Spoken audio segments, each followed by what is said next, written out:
We didn't play an Ojumore song today, or that was yesterday, and that's by Beautiful Nubia. Beautiful Nubia. It's on YouTube, it's on Spotify. Um, yeah, it's one that sang Ojúmọ́ ti mọ́ ara mi ẹ̀gbéra nílẹ̀ iṣẹ́ ti yá. Ojúmọ́ ti mọ́ ọ̀rẹ́ mi kọ̀ọ̀ràn jìkì ká tún ra mọ́ oníṣẹ́ ọwọ́ alákọ̀wé gbogbo ẹni tó. So it's Beautiful Nubia. Fantastic singer, by the way. It's not that one. So which one are you talking about? Did we play it today? Did you play the song? No, the one by the lady. I don't know. If you asked at the moment the song was playing, then I'll be able to tell you. But you don't know. I don't know who you're talking about. There's so many ladies that have sung today, and none of them talked about Ojumori. Aramide sang, but that was "Pay Me My Money." Before Lagbaja, that's not Ojumori now. That's Ayeraye by Aduni and Nefertiti. Aduni and Nefertiti. Ayeraye. That's the title of that song. It's not Jumori. Ayeraye. Yeah, so it's that one. Aduni. I played every day, as a matter of fact. Oh boy. Brother, did you see the controversy of the Igbo king in Ghana going on the internet now? Yeah. I think we started discussing it before it became very loud on social media. It's just I don't like having a full session discussing, because after a while, one of the issues I find is if people are not careful, after a while you leave them, and it's not even about people being careful. You've seen it in the videos online. Before you know it, people leave the matter and begin to go everywhere else. For instance, I was listening to one this morning. The guy is elderly, but you see, ignorant people also grow old. Elderly can't be less than 60, but not very smart. They said that they're not going to discuss anything tribal, all this nepotism, all this tribalism must stop. And then one of his fellow clowns went on stage, insult Yoruba people. Look at their car, this. From Ghana, the conversation moved from Ghana to insulting Yoruba people. I was like, wow. So I think that's what happens. And then also, what they have been saying is what they are still saying. They don't want to be taken over, and I think they have a right to say that in their own home, but we have different ways of thinking about these things. But we're going to talk about it again, not about it, but we're going to discuss it as a news item, not as a topic of conversation or anything, because if you do that as well, it also changes the topic. Before you know it, you're not talking about Ghana and you leave the matter. But yeah, we've been talking about it. As a matter of fact, put up a couple of videos earlier today on that matter, of course, from the session we had yesterday. So that's our own way of engaging and getting to be part of it. Now they're saying they built Ghana, that Ghana cannot do anything. No surprises there. No surprises there. They built everywhere else but home. Everywhere else but home. What's a people? What a people. Oh, thank God. All right, thank you guys on TikTok. Please let's power tap on 7.9K. Thank you very much for liking the live. I know a number of people were tapping away earlier, people like Mr. Bitoye, MEC. Thank you so much for your support. Thank you for power tapping and all that. Thank you so much. I really appreciate it. But please, we've got to do a bit more so that we can get the live on the FYP. I got some videos from some people yesterday. So we're going to be discussing some of the things that I received. Meanwhile, let me also say that Um, 1 second.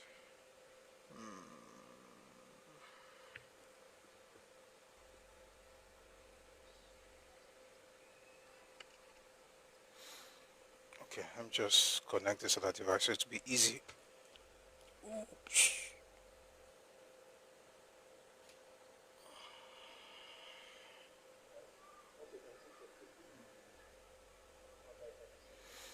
All right.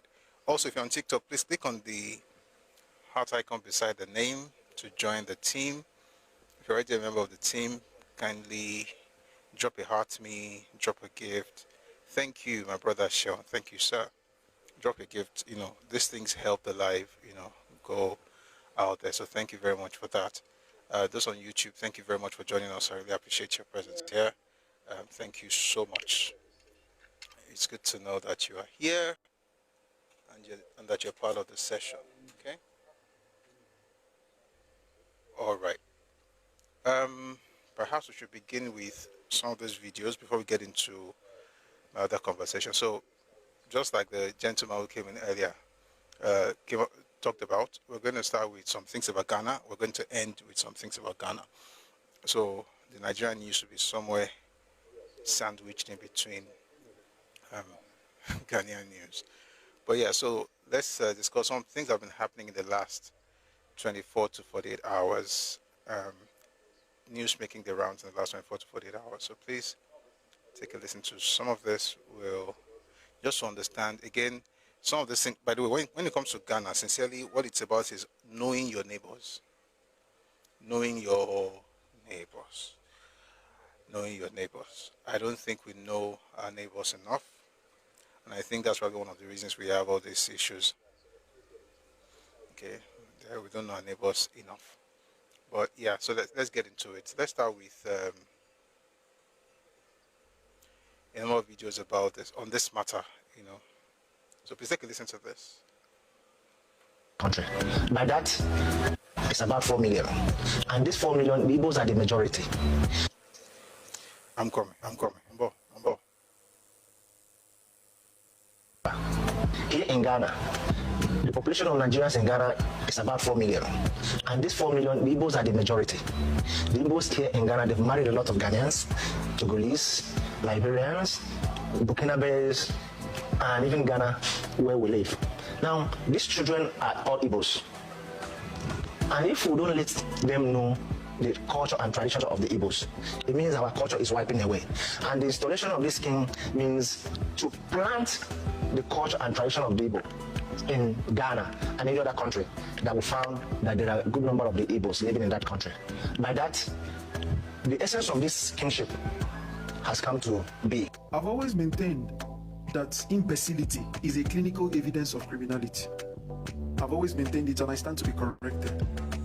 And I say this in case a greater number of you from this particular post begin to wonder why Nigerians think the way they think, especially the people from the tribe of Igbo. I'm an Igbo man, so I can tell you people better that such level of criminality, hence a clinical evidence through imbecility or a clinical evidence of imbecility, is more with the Igbo tribe.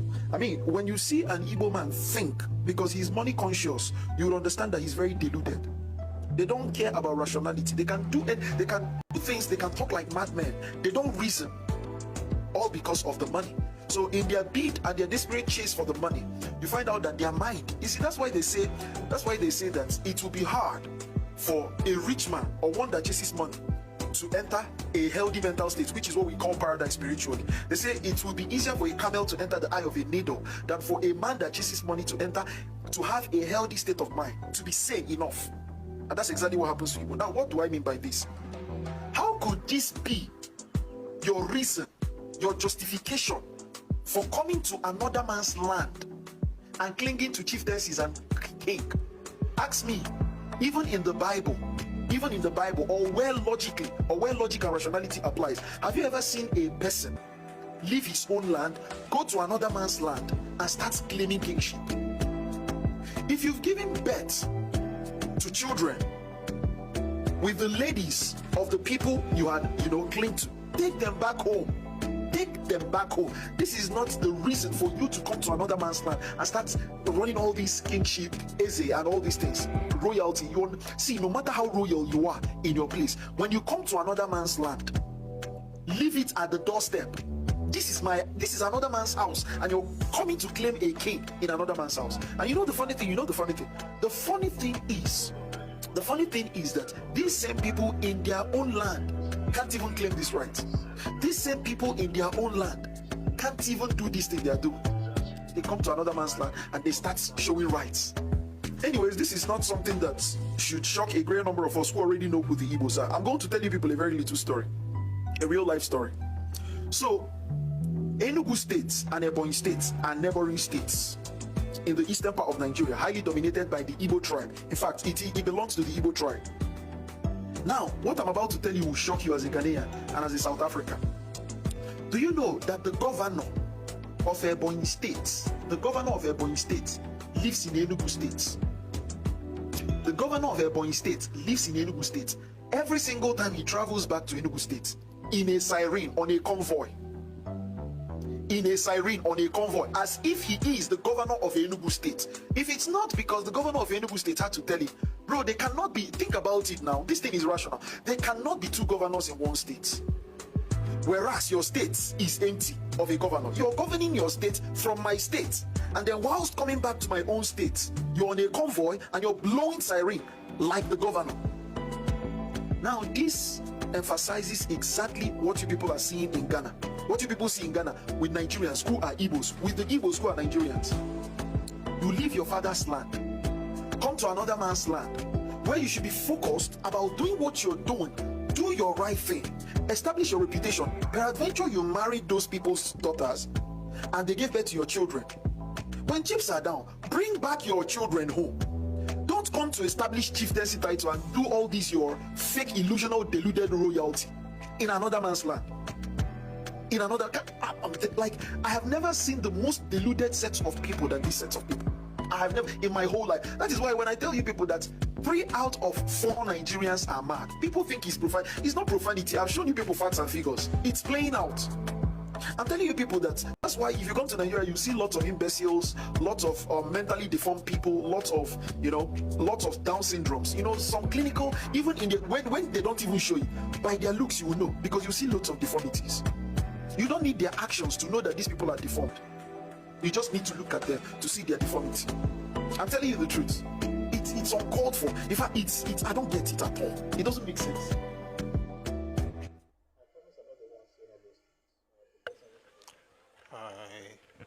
I promise I'm not the one saying all those things. The person who spoke is an Igbo man, so his name is Chimdi.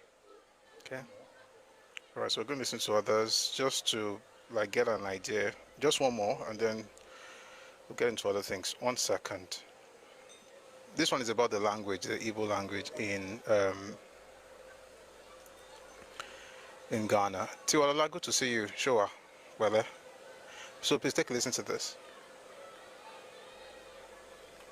Very soon, ndị Igbo na-akara ya aka ndị Ghana n'ọnụọgụ. Very soon, fire cover n'ọnụọgụ. Akara aka anyị nọ. Na-aga na street ndị Igbo, like a na-asịla onwe Igbo, like this. Igbo na-akọ nkakwa. What you just heard is exactly what I have been trying to tell Ghanaians. In case you never heard what he said, I would interpret because I'm an Igbo man. He said that very soon in Ghana, the Igbos in Ghana would outnumber Ghanaians, because everywhere you go to, you can speak Igbo fluently and see someone that speaks Igbo with you. Now, the last thing he said is something that should frighten Ghanaians. He said, Igbos are conquering. Igbos are conquering. Now, the last statement gives you their true intent. It gives you their reason for coming to Ghana. You know that in Nigeria right now, Igbos are being subdued, right? Igbos are being subdued by the Northerners, the Fulanis, the Hausas, and the Yorubas. And there is a good reason for that. So the Igbos now are seeking out for other places where they can go and begin to subdue Do you understand? That is not just the reason for such. It's not because they are being victimized by the Fulanis, by the Hausas, or by the Yorubas, or by the Northerners or the Westerners, but because the Northerners and the Westerners actually got to experience the lifestyle of an Igbo man. So they were on guard. And that is why you see every time, for a good reason, Northerners and the Westerners hate the Igbos, who are the Easterners. And South Africans can bear witness to this as to why South Africans engaged in an activity, a just activity, which the Igbos simply had to play victims to in calling xenophobia. So Ghanaians, you see, this you people's peaceful nature, I love it, but to an extent. You see, you can be peaceful towards yourself, but when it comes to strangers, especially towards Igbos, I would not advise you people to keep to such peace. You know why? Because for you to maintain peace, one thing is for you to have peace, another thing is for you to maintain that peace. For you to maintain peace, you must have to go to war. You must have to go to war. My mother taught me this. Peace is something that is very expensive to maintain. For you to maintain peace, you must have to go to war. Now, what this means is that the Igbos coming into Ghana seek to increase their numbers, and the purpose of their increase is to someday conquer Ghanaians and take over Ghana. Is to someday conquer Ghanaians and take over Ghana. Do not overlook the reason the Hausas, who are the Northerners, and the Yorubas, who are the Westerners, hate the Igbos. There is a reason for that. If a man's way pleases the Lord, he maketh even his enemies to be at peace with him. If the Igbos are lovely people, there is no way the Yorubas and the Northerners will hate them. A word is enough for a wise. Simple. Thank you.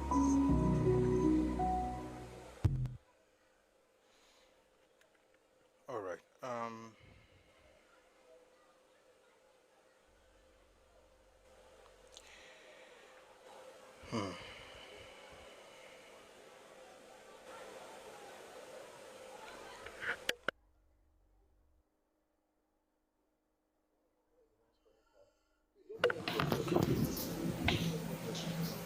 Where is the noise coming from? Please don't bring anybody up. No. Don't bring anybody up. Not if you're a moderator. Nobody comes up until when I'm done reading the news. Please don't bring anybody up. When it's time, I'll let you know, please.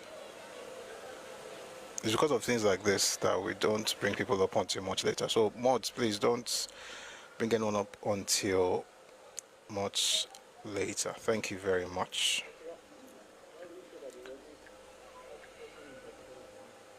Otiwa, is it this guy who said that that the person who interpreted it did not do the right thing?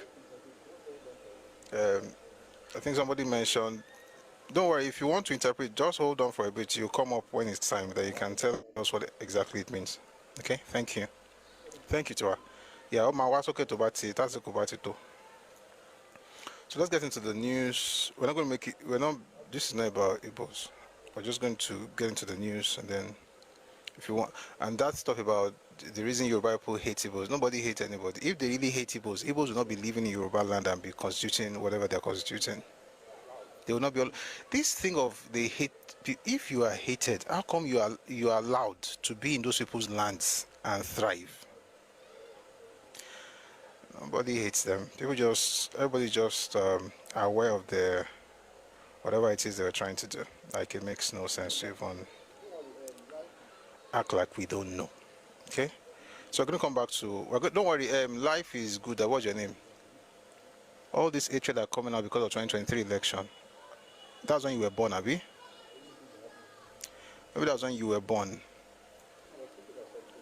We're reading things that happened in the 1930s. You're talking about 2023 elections. You know, I was thinking about something. I was studying this morning. I was like, do you know why our parents didn't talk about these things? Because they thought that we're all together. Let's move forward. Your past is terrible. It was intentionally covered by Nigeria. I'm not just talking about by Nigeria. They intentionally covered it because they were trying to. You know how people cover. You know how you cover your brother's shame. Like Yoruba Tojuba ti ọ̀rẹ́ ojú ti ọ̀rẹ́ olójú ti ẹ̀. Akode Michael on YouTube, thank you for joining us. Yorùbá ní ojú ti ọ̀rẹ́ olójú ti ẹ̀. Tájú Yorùbá máa ti ojú ìbá ṣe wọ̀. If your friend is put to shame or is disgraced, and you're saying, "Oh, after all, it's not me," then that means that you don't understand that just by association, you've also been disgraced. So if you don't want them to suffer disrepute or go through disrepute or shame and things like that, you cover them. It's not that what they did, they didn't do. You know what they did, but you cover it up because you're trying to protect them. The crazy part is that maybe they forgot to teach their children that, guy or boy, the thing what I do terrible, or now my guy cover for me, or like that guy cover for me, or so, be grateful to that person. Or no, wait till they tell the children, be say, that guy where he look, that guy where they look, now the most terrible human being on earth with that. Not once did they tell their kids what they did. So the point is, the kids now grow up, now begin to insult the people who helped their fathers. And you see, you know how people used to complain a lot that there's no history in Nigeria. To be fair, there's history in Nigeria. But even then, when it was being taught in school, many of these things were never taught, and it was intentional. So now that there's history in Nigeria now, don't talk about hate. What you are seeing right now is, by the way, this is the tip of the iceberg. If you really understand what Nigeria's history is, all of these things I've been talking about this while, it's just tiny. All these books, it's just tiny. Like, as we go on with different topics, you discover this thing is big. Of course, there are certain things, like I've always said, there are things that I still cannot say here. I mean, for obvious reasons, because despite the fact that you are searching for the truth, there are some things you don't want to say because maybe it's still that shame thing. Every time commit, let me just mute this one. This one is a low life. People are talking, just typing nonsense. Like, do you use your fingers to listen? You listen with your ears. You type. Anytime you have something sensible to say, you type it. Or not that you just be spamming the comment section. Can we go rather die? All right, what was I saying?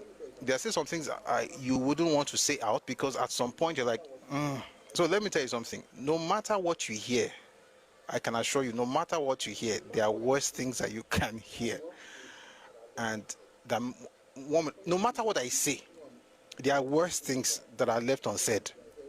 And the funny thing is that if this one that people are insulting me about, like if this one that you are hearing is what's getting you angry, what if you now hear the real, So I think the first thing folks should learn is just understand that you are a human being like every other person. Nobody's asking you to become a slave. Nobody's asking you to become a servant to anyone. But see, that your shoulder pad is good. It has to be cut to size. You know why? You are not that. You are not all that. There's nothing that makes you special. There's nothing, whether in your history or in the present, that makes you better than anybody. As a matter of fact, you are not better than anyone. The reverse is the case. So just calm down. Like, calm your nerves. Be just farabale. Nobody is taking anything from you. Nobody is fighting you. Nobody is hating on you. Just hold. And it's good to also know that Chimdi is an evil guy. I always say this, there's always a minority. It's not everybody that is a terrible person. It's just that the culture itself is underdeveloped. That's the problem. And that's why you notice that whether you're talking to an educated person or an illiterate, everybody sounds the same. Why? It's like saying to Yoruba people, whether you go to the richest of us, whether you go to our houses of the house of the richest man or of the poorest person, you will see the boy is prostrate. It's culture. Whether you have a PhD or you have a school set, you will prostrate. That's culture. It's the same thing with victimhood in some people's spaces. Whether you have a degree or you have 10, you must be a victim. Whether you are the richest man around or you are very poor, you must move a certain way. It's a cultural thing, and I'm not mentioning that culture, but you can.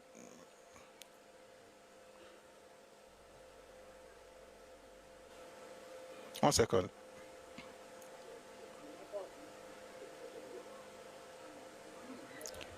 All right. So no matter, it's like a culture. The thing is not to, say, oh, they hate me. It's just to evolve, and thank God, all of us can evolve. There's nobody here who is cursed with, stagnation, unless of course people want to prove me wrong. But I don't think anybody is cursed with stagnation. So everybody can evolve. So please, let's be better. We'll come to that Ghana thing later. I'm trying not to get into it right now. Good afternoon, Mr. Yemi. Good to see you. All right. Let me read something from the president. Nigeria associates with what I've heard at BRICS here in Rio, Brazil. The next issues are financial restructuring and re-evaluation of the global structure. BRICS must not only be a bloc for emerging economies, but also a beacon for emerging solutions rooted in solidarity, self-reliance, sustainability, and shared prosperity. We must be the architects of a future that addresses the specific needs and concerns of youth, who represent 70% of Nigeria's population. Excuse me. I also took the opportunity to remind fellow leaders that Nigeria is not a passive participant in global affairs. We are taking bold, homegrown steps to accelerate renewable energy, mainstream climate action, strengthen urban resilience, and expand healthcare access. The world is changing. Nigeria will not be left behind. We will help lead the way. I can't wait. That's inspiring. By the way, just in case you're not here yesterday, Oba Olubadan on Wajalano, and like it always happens in Ibadan, we already know the next king. So while we mourn the loss of the past king, we are thankful for the life of Senator Rashid Ladoja. All right, moving on very quickly from there. Former SGF sacked for cutting. 1 second, it's loading. Former SGF sacked for cutting grasses with billions of naira. Babachir Lawal resigns from APC, set to join ADC. Bachir David Lawal, once the secretary to the government of the Federation, SGF, and a prominent figure in Nigerian politics, has formally ended his long-standing association with the All Progressives Congress, APC. Lawal, who previously served under President Muhammadu Buhari, made his decision public through a personally signed letter addressed to the chairman of his local party ward in Bankshika, Hong local government area, Adamawa State. In the letter, Lawal stated, "I write to formally notify you of my resignation from the All Progressives Congress, APC. In due course, I will make public my current political affiliation, where I plan to join compatriots to work towards making Nigeria a better living place for all citizens. This resignation takes immediate effect. Please remain blessed and extend my warm regards to members of our party." I'm going to jump straight to the one that talks about the money. It's actually quite terrible. In a recent interview, Lawal explained, "We have concluded that we are joining an existing party. Critical members have already resigned to make room for new leadership. We are finalizing the list of leaders for key positions such as chairman, secretary, organizing secretary, and treasurer." He further clarified that the coalition is not forming a new party due to time constraints, but is instead merging with a party that offers flexibility and minimal legal complications. All right. Let's move on to another news. This I'm going to play a couple of videos. This is from Sahara Reporters. Protests erupt in Enugu as rented supporters of Anioma State accuse Ned Nwoko of abandonment, demand payment after Senate hearing. Please let's play that one. But while I'm trying to find the video, Dr. Ngozi Okonjo-Iweala posted this yesterday, catching up with His Excellency President Tinubu at the BRICS Leaders Summit in Rio de Janeiro, talking about Nigeria's successful bid for the WTO-wide fund designed to support women in digital trade. This fund will help scale women-owned enterprises in the digital space. Congratulations, Nigeria. I wonder why nobody is attacking her. Nobody should attack her, by the way, but just to tell you how, what do they call them? The minions. No, there's a word that Shoyinka used for them. If I remember, I will tell you. But let's listen to this thing from Anioma. and what they have to say. By the way, a lot of animal people, the kind of threats that people send to me on a daily basis, like, are you guys jobless? You just sit down one place and just get angry. You can't even say, okay, what you have said, or let me counter it with this, this, and that. It's just anger. Is this how you're going to grow old? Is this what Myrmidon? Thank you. That's the word, Myrmidon. That's the word Shoyinka called them. Is this how you guys are going to grow old and just leave this, ignorance to your children? Let's stop it. Let's do better. All right. So this is from Enugu. I'll read it again. Sahara reporters. I'm not the one saying this. Sahara reporter says protest erupts in Enugu as rented supporters of Anioma State accuse Ned Nwoko of abandonment, and then they demand payment after Senate hearing. So please take a listen to this.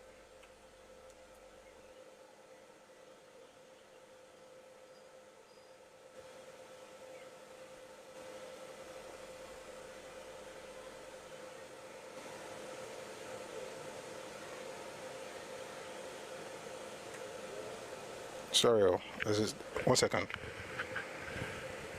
Oh, Nami Kosa. I've seen the problem.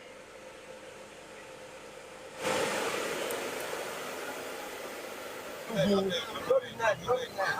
go for. Why is it so? Don't want me to praise. I don't get my right. I put an network. And network people will carry call Enugu displaced there. They are stranded, no feeding, no money, no transport home. Even my worker who could not see it anymore to address the people. These are Deltas and Yoma people here in Enugu, live and direct. Nothing. We are not going anywhere. We are not going anywhere until our allowances is duly paid. Our allowances must be duly paid. These are people supporting Senator Ned Nwoko representing Delta North in the National Assembly. Brought people from Anioma and kept them stranded in Enugu. You understand me?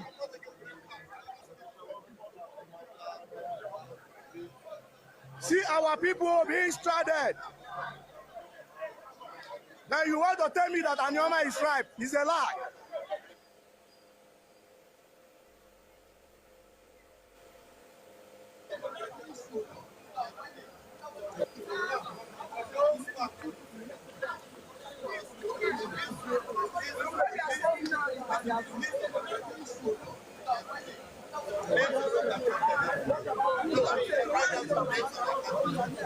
And now we have received the and those money now transferred now.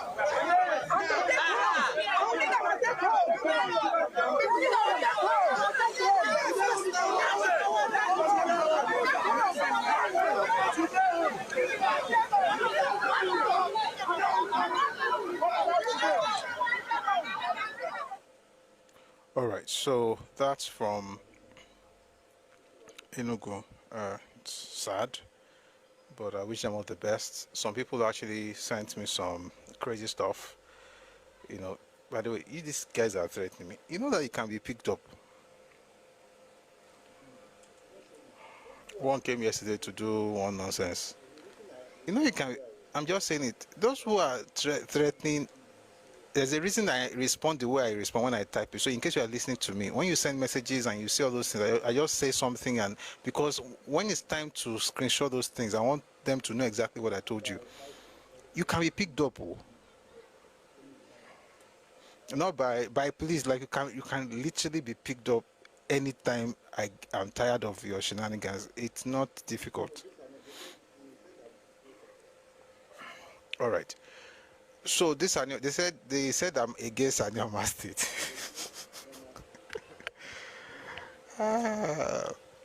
Said I'm against Anioma State. I'm being paid and sponsored. So wait, for a second, let's think about this thing let's assume that these clowns have sense. So let's assume that I'm being sponsored by politicians to go against Anambra State. Do you not think that those politicians will be able to deal with you if need be? Like, why do you guys move mad in my DMs? Like, don't you think that the politicians that you are saying are sponsoring me can also get the police to deal with it? Don't you think about things like this? I'm not against Anambra State. It doesn't add to me. It doesn't remove anything from me. I think it's a fantastic idea to have Anambra State.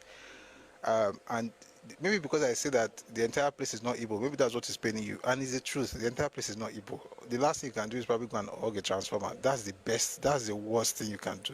Or the best, whichever one. Whatever you want to do, God bless you. But that's what happened at Enugu, and it's not on me. So let's, like they say, let's be guided. Nobody is fighting anybody. And I wish you the best. I hope you get your state. And I hope you don't terrorize the people there like people are doing in other states where they have majority Igbos. All right. So I hope that people are not, losing anything out of that. Meanwhile, from the east, good news from Enugu. Enugu Air has kicked off, and I think this is actually good news. It's from the eastern region, but see, these are that me. I'm just telling you news and history. I'm not fighting anybody. Enugu Air begins domestic flight operations across Nigeria. The only issue is that people are saying that on the website it's listed as a private or a private-owned company, but the governor is saying it is state-owned. So they're trying to understand exactly what it is. But by and large, I think it's fantastic that the state would. I don't know if it's a state or if it's owned by somebody, but regardless, it's good news from Enugu, and I applaud that development. Moving away from that, all the way to Katsina State. I'd like to read some to you from Katsina. It's from the governor of Katsina State, Diko Rada. He says the Katsina State government is banning the interest rates on loans to all SMEs. That's also quite good. So please just take a listen to this very, very short clip to understand that. Then we categorize even the funding in different categories. There is those that are responsible, there is those that we give grants, there are those that we give loan, and all the loans that we give to all our MSMEs, we didn't charge any interest. The government is banning out the interest rate, and also the government is giving them is paying for the administrative charges from the banks. All right, moving on. The EFCC today, that was yesterday, July 7, 2025, arraigned Aweruso Otorudo and Chukwebuka Ehirim before Justice Mohammed Umar of the Federal High Court sitting in Abuja over CBEX scam. People cried over this scam, Sha. Sorry about, but I think hopefully justice will be served, and then I don't know if they're going to get that money back, Sha, but it is well. Moving on, the Nigerian Meteorological, the Nigerian Meteorological Agency has issued a flood alert for the month of July, warning that states including Sokoto, Lagos, Edo, Benue, and 16 others are at risk of experiencing flash floods. I hope the governors and the commissioners of environment in those places take note. Meanwhile, that's the reason we are banning single-use plastic in Lagos, and all those ones that are telling us that it's not supposed to be that bad. Let them go and sit down one corner. There's a conversation with Sheon Okinbaloye on Channels where he interviewed Daniel Bwala, and he said some things about Peter Obi and also about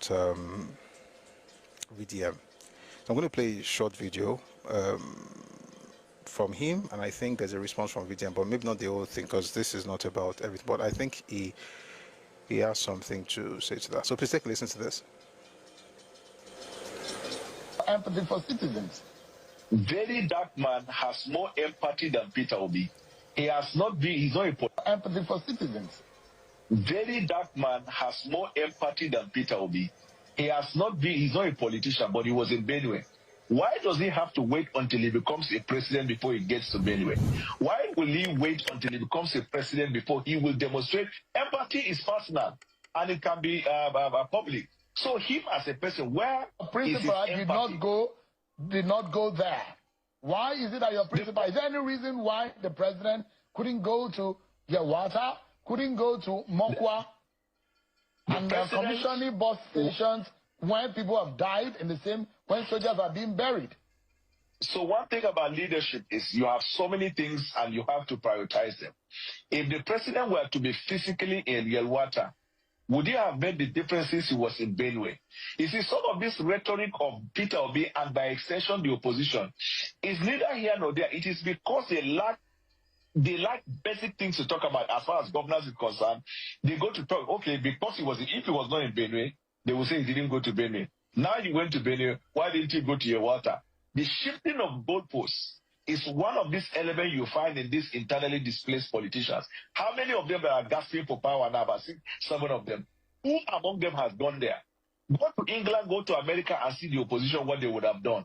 Secondly, Peter Obi is talking about, how did he even put it about that the president was commissioning something instead of going to where people have died? If he understands the institution of the presidency, if he understands leadership, if he even knows the constitution of Nigeria, he knows that under Section 5, the president exercises that power by himself through the vice president, ministers, agency heads, and government of the federation. So anybody in this government that you see in any part of Nigeria where there is crisis, and I dare say the National Security Advisor has been going to all these places where there are crises.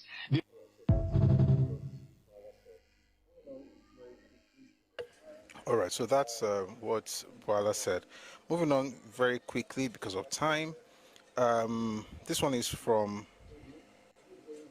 the Vice President, Kashim Shettima. He says, no going back on nuclear test ban in Nigeria. Vice President Kashim Shettima says Nigeria remains committed to the ban on nuclear weapon testing. He said this during a meeting at the Presidential Villa with a delegation from the Comprehensive Nuclear Test Ban Treaty Organization, CTBTO, led by its Executive Secretary, Dr. Robert Floyd. Shettima stated that Nigeria, like many countries in Africa, is facing numerous socio-economic challenges, including poverty and climate change.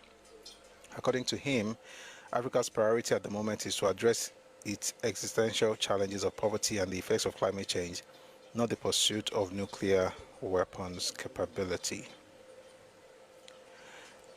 And quote, the outcome of any nuclear conflict is never a win-win situation. It is always the opposite. We are fighting poverty. We are fighting a war against the relationship between economy and ecology in sub-Saharan Africa. We have no business dabbling in anything that has to do with nuclear weapons.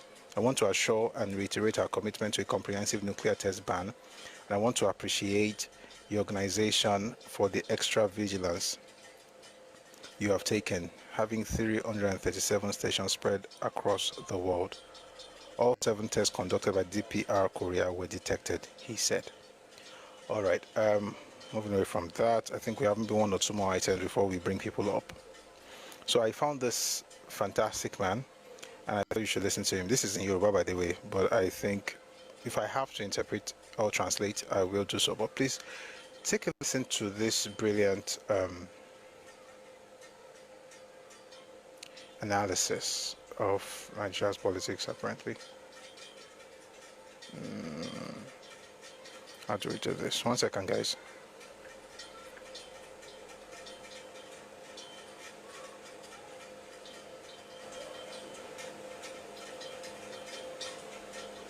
Right, please take a listen to this.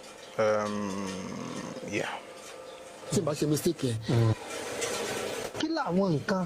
tí wọ́n ń fi owó ìrànwọ́ orí epo èyí tí wọ́n ò san síbi tó yẹ kí wọ́n san sí mọ́ kí làwọn nǹkan tí wọ́n fi ń ṣe lónìí ṣé a lè sọ pé ọmọ Nàìjíríà wọ́n gbádùn rẹ̀. lákọ̀ọ́ká tiẹ̀ dúpẹ́ pé Aṣíwájú Bọ́lá Ahmed Tinubu ó ní courage ó wà brave láti yọ subsidy yẹn ṣé ẹni tó máa ń ṣe Nigerians àwa Nigerians ni pé ṣé rí àfẹ́ ká jìyà bíi 5 years káwá gbádùn ayérayé but kájíya 1 year ká gbádùn 6 months kájíya kí n wá permanent solution and orúkọ táwọn èèyàn ń sá fún pé wọ́n máa ṣépè fún kò sẹ́ni tí ò ṣépè fún Bọ́lá Ahmed Tinubu nígbà tó yọ subsidy but téèyàn bá ń wúwo àdúrà téèyàn bá ń ṣépè fún èpè ò lè mú bẹ́ẹ̀ téèyàn bá ń wúwo èpè téèyàn bá ń ṣàdúrà pé èpè ní ọba now ìgbà tí wọ́n yọ subsidy yìí ẹ wá wo local government kọ̀ọ̀kan state government kọ̀ọ̀kan èló ni wọ́n ń gbà ní salary ní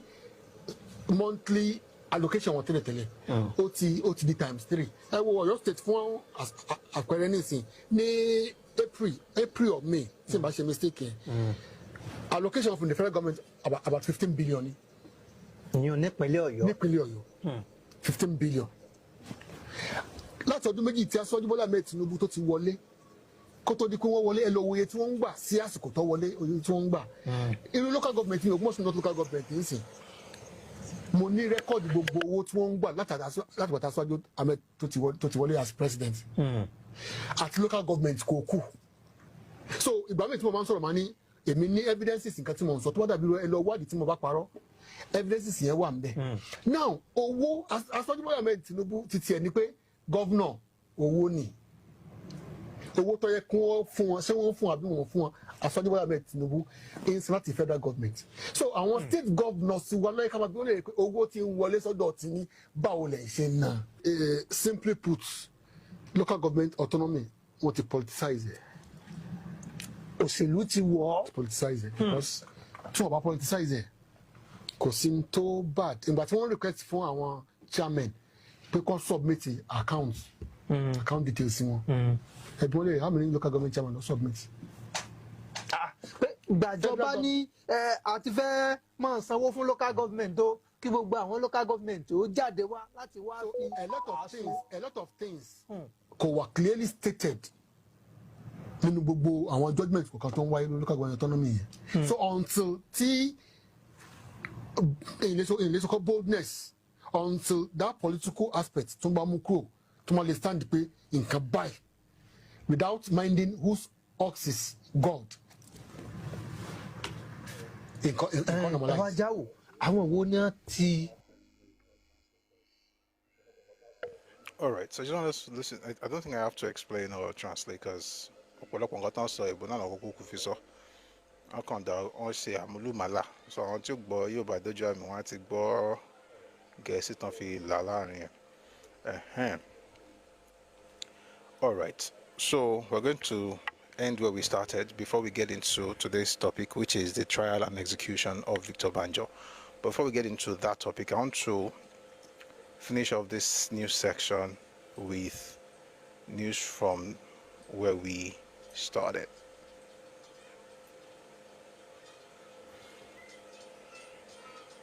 Give me a second, please.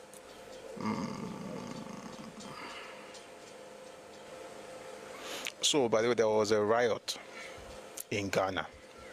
I didn't say this earlier because I said I was going to end with that. There was a proper riot. I can't. Okay, let me see if I can show you on this tab. Riots that policemen had to come out to stop young people. Just to tell you that whenever you learned it's not true. Anyway, I've seen different videos from it. Different people are sending me videos of people talking about this thing. 1 second.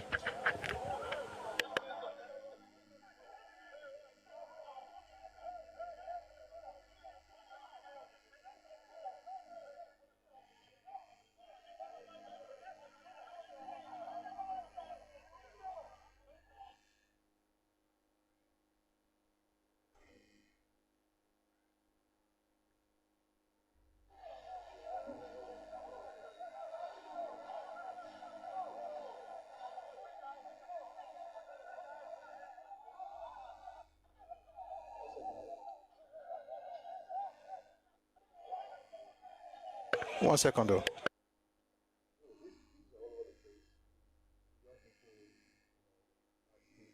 Anyway, these videos are all over the place with young people, agitating or protesting, and then being stopped by policemen. But what I want to talk about really is why whether it's on social media or in real life, what's the reason for this furor? Like, why are they angry? So there's an interview that was conducted a while back. I want you to just listen to it. I didn't play yesterday, I played another one, but listen to this and then tell me what you think when you come up based on this. Please take a listen to this. As I'm talking to you, I've acquired 50 acres of land, that is 250 plus of land along the Flower Road, that is at Old Ningo area. But along that road, it's right on the road, I acquired 250 plus of land. My reason of acquiring this land is to build Igbo village in Ghana. I call it Amandi Igbo in Ghana. We'll build a village where we're going to build the palace of Igbo there, a huge palace. We'll build Igbo town hall there with about 2,000 capacity chairs and 100 rooms guest house. The essence of this guest house is most of the times our governors and our Igbo great leaders do come to Ghana. You know, they always go with their entourage. If they come to Ghana, their entourage will see where they will lodge for free of charge, maybe for a day or two. Most of their visits, it doesn't take more than 48 hours or 24 hours. They stay there free of charge, and they know that, yes, this is what they have benefited from the Igbos living in Ghana. Again, our people that have accommodation problem and all that will come get there at least for 2 or 3 days before they can get a out of the country, or those that come into the country, in one way or the other, will have accommodation of 100 rooms guest house. We will also, in the palace of the Igbo, we also have apartment there for special guests like governors and ministers. And in future, I know that we, the Igbos, will provide president in Nigeria. And I know that the president that will rule Nigeria at time to come must be an Igbo man. And one day, by the special grace of God, he also going to be part of those that are going to lodge at the guest house there in Igbo village. In that Igbo village, my good brother, what I want to do there is we'll create streets there. We'll create streets that will represent the names of the ancient Igbos. We'll create the streets that will bear the name of Sambakwe Street. That's the ex-governor of Imo State. We'll create a street that will bear the name of Dr. Nnamdi Azikiwe, the first president of Nigeria. We'll create a street that will bear the name of Nzogo. We'll create a street that will bear, of course, the name of my father also, the Maladi Henetu. And all the great Igbo leaders that they have gone, and those are present, will create streets in their name that will represent them in Igbo village in Ghana. And this Igbo village in Ghana, every Igbo man all over the world have right to come there and buy property. Either you want a plot of land or 2 plots of land to build your dream house. We're also going to build tall buildings of maybe 6th floor or 7th floor. We'll sell them flat by flat. And we will have a single entrance in this Igbo village. When you come in there, you know you're coming into Igbo village in Ghana. From there, Igbos will expand. We will build markets there. Igbo market will represent there. Igbo school will be built there. We will create transport section there also. We will create what we call Ezigbo Garden. In Igbo language, you call it Mbala Ezigbo. Ezigbo Garden meaning where we create about 4 plots of land. We use 4 plots of land for that, for Ezigbo Garden, where we're going to plant yam, plant all the trees, all the leaves you can get in Igbo land. Okwa, ube, akubeke, ntoroba, oha, we're going to also plant yam there. We'll plant ube there. We'll plant all these things so that at the time of New Year Festival of Ezigbo, we'll go to the Mbala there. We'll go to the garden there to get our New Year Festival. In there, you will see that, yes. Good. And looking at you as an Igbo king, that means you stand solely for the people of the Igbo land. Do you allow other tribes from other places like Nigeria and other places right here in Ghana to come to you for assistance just in case they need any? Yeah, Jesus is the savior of the world, but he started from Israel. So the tribe that made me to sit where I am today is the Igbo tribe. Yeah. But remember that I'm a Nigerian. Igbo is inside Nigeria. Yeah. And every Nigerian, every Igbo man will believe so much in ourselves. As soon as you cross the border, you are not seen like Igbo again, like Yoruba again, like Hausa again, but you see like a Nigerian. So the throne of the diaspora Igbo throne in Ghana is protecting Igbos, defending Igbos, projecting Igbos, defending Nigerians, projecting Nigerians, and all tribes in Nigeria. In extension, also support everybody that comes around us, irrespective of the country where you're coming from and the tribe where you're coming from. As I'm talking to you, I've acquired 50 acres of land, that is 250 plus of land along the Flower Road, that is at Old Ningo area. Along that road, it's right on the road, I acquired 250. If you think Ghanaians are wrong, you are not okay. That's all I'm going to say. That video of I've acquired 50, buying land doesn't make you the owner of the land. You just bought a place that you would occupy for a while. What kind of underdeveloped mindset is this? Now, these ones are saying Nigerians should connect. They're having issues with Nigerians. But let me tell you one good thing about it. At least now they're not just saying Nigerians. They're not just having this blanket statement or blanket name for all of us Nigerians. They are saying Igbos. Buying land. You cannot create kingdoms in other people's lands in 2025. That ship has sailed. It sailed centuries ago. You could not do it at the time when everybody was doing it. Like, it's a law. Why is there Ghana must go? Do you want to ask that question properly? Maybe one day I'll have a session on it, but just understand the fact that there was a Nigeria must go before there was a Ghana must go. So whatever you know about Ghana must go is the second. The first one was Nigeria must go, which happened in Ghana. But that's not even the point. The point is that what's happening right now, I mean, there was a video I played yesterday where they were saying Igbo must go. And it pained my heart. It made me feel somehow as a Nigerian, like they're asking Igbos to leave. But are you not seeing the pattern? Again, if you're an Igbo person, please just notice the pattern and fix up. I don't do this to shame any group. Like, fix up. Everybody cannot be having problems with you and you say you are being persecuted. There's something wrong with your culture. I know Yorubas, we have a saying in Yoruba land. In other words, at home, whatever is wrong with you, we can call it sickness or disease. When you go outside, they'll tell you it's madness. Because that's actually what it is. It's madness.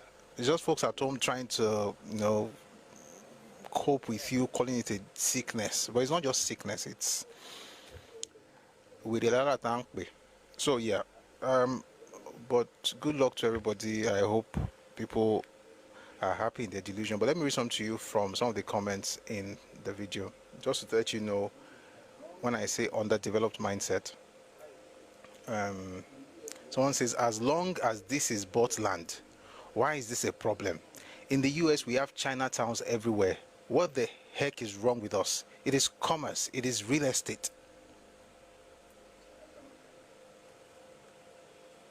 Who thinks like this? Does Chinatown have a kingdom? Does Koreatown have a king and call that place their own territory?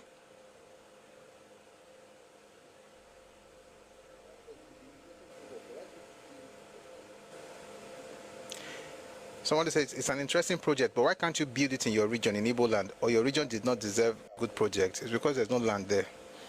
That's the simple answer. Ghana, be careful with style. They will start claiming they built your country. We Nigerians know. Please don't. Let me not read this out, the last part. We bought your land, therefore we can do anything. If everywhere you go,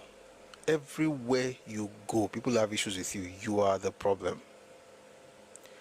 And people need to tell you the truth.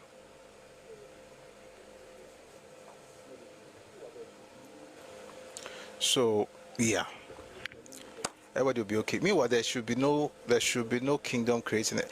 if you hear Ghanaians talking, if you can't support them, please just let them vent. Just leave them alone because they have a right to. If anybody tries that kind of thing, saying we are buying, do you know what 50 acres mean? That's cry, me cry. That's what your parents' work is now. What I don't share. I'm not going to take over your parents' job. Let's leave that for your dad. Let him continue doing it. I don't take over people's work. No, actually, 50 acres, actually 300 plots. No, I don't even know. I don't know. Maybe the math in Ghana is different, but in Nigeria, an acre is 6 plots. So 50 acres would be 300 plots. And interestingly, this man was mentioning ancient people, and he mentioned Sambakwe and Azikiwe. You know what I said about having no heroes? Having no heroes. We're going to name the street after ancient people. Oh, but when I hear ancient, the thing I think is different too. You're mentioning Sambakwe, governor of Imo State. Ancient. Azikiwe, who passed on in the 90s, is ancient. Ogao. Somebody wrote in the comment section, he's not wrong, Prof. The civilization started in the 1900s.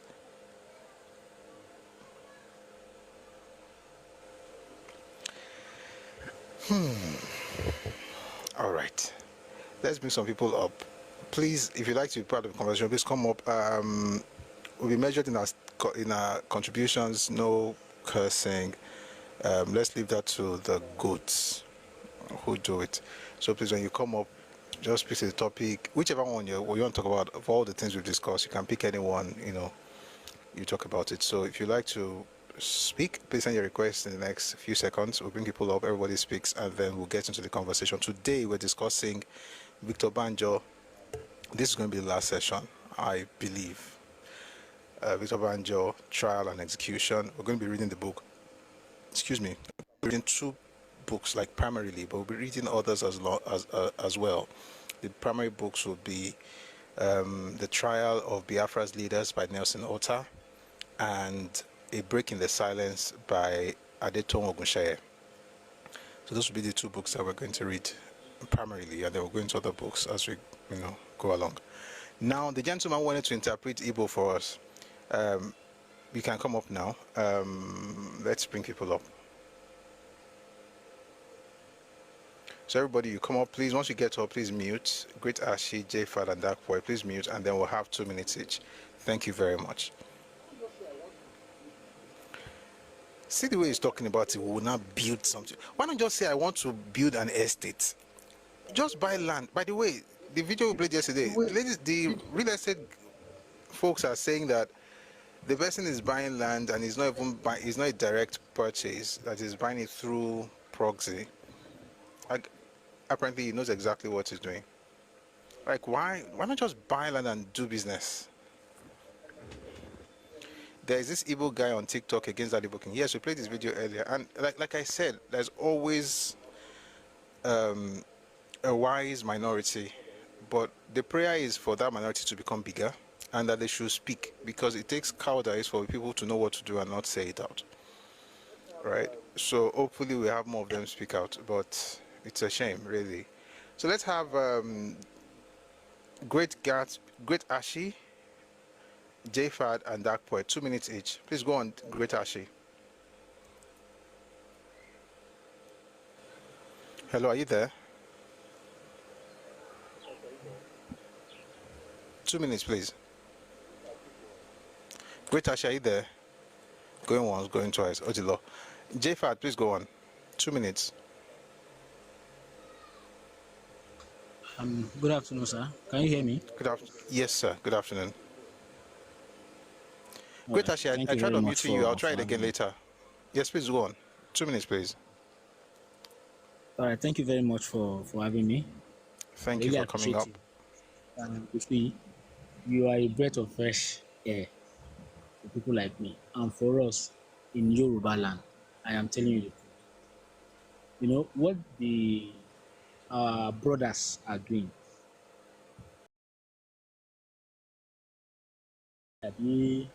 Endemic just like COVID. It's now everywhere. I have complaints about these guys, even inside the north. This is now, it's just like as if the devil is pushing this set of people to continue doing this, to continue taunting the indigenes of a particular place they are. This is more like, it's now becoming noise everywhere. Everywhere you hear, it's about the Igbos. And this has to stop. It really has to stop. My problem now, what I'm actually concerned with as a person, is our so-called woke youths. When I say so-called woke youths, I'll say, let's say the liberal guys who feel that we are the same, we are all together, we are all human beings. They need to wake up. They need to wake up. These are guys that want to take over your land. That is their end. That is what they want. They want to take over your land. People that would distort their own history to claim your own land. They claim they were the first settlers in Ife before Oduduwa came to drive them away. They were teaching that inside schools. Initially, they said 15 more seconds. Initially, they said they were from Israel. Now, they are claiming Ife as their ancestral land. This is being taught in the schools. Now, those children they were teaching, if they grow up now, they will grow up to believe that their initial state origin is from is in Ife. My point is this, sir. Let me just round up. I just need you to please continue what you are doing. Please don't give up. Don't long. Every day, sir, I pray for you. I pray for you. Please, thank you very much. Thank you for your prayers, and God bless you too. Thank you. I really appreciate that. All right, great hardship. Please go on. Good afternoon, Mr. Busui. Afternoon, sir. Okay, you can park. I'm actually driving, but I can, yeah. Okay, I've parked. Share safe, sir. Okay. Please go on. No, multi-park. I'm already multi-park, yeah. Okay. Hello, Shank Bomi. Mongboyin. Ẹ pẹ̀lẹ́, ẹ kú iṣẹ́ takuntakun tẹ́ ń ṣe. Ẹ wo Mr. Busui man. Ẹ wo báwo ló ṣe kó àwọn àtàwọn olórí burúkú ìpa torí Ọlọ́run. Kí ni irú gbogbo rádaràda? Mr. Busui ẹjọ́ Mr. Busui ẹjọ́ náà. Mr. Busui, look, Ọlọ́run mo yìn yín gan. Ọlọ́run ẹ ní sùúrù gan o. Ọlọ́run bá ń gbọ́ èèyàn gidi ni yín o. And now these people don't appreciate you. They don't. Àwọn ẹgbọn tá àti mọ̀ tó yín tá àti mọ̀ nǹkan tẹ́ mọ̀. You know, by reason of the number of books that you've read about the history of Nigeria and the wanton damage these people caused Nigeria. Àwọn tá àti mọ̀ tó yín gan. Ẹ bá mọ̀ bí ṣe ń bíyàn. That's what you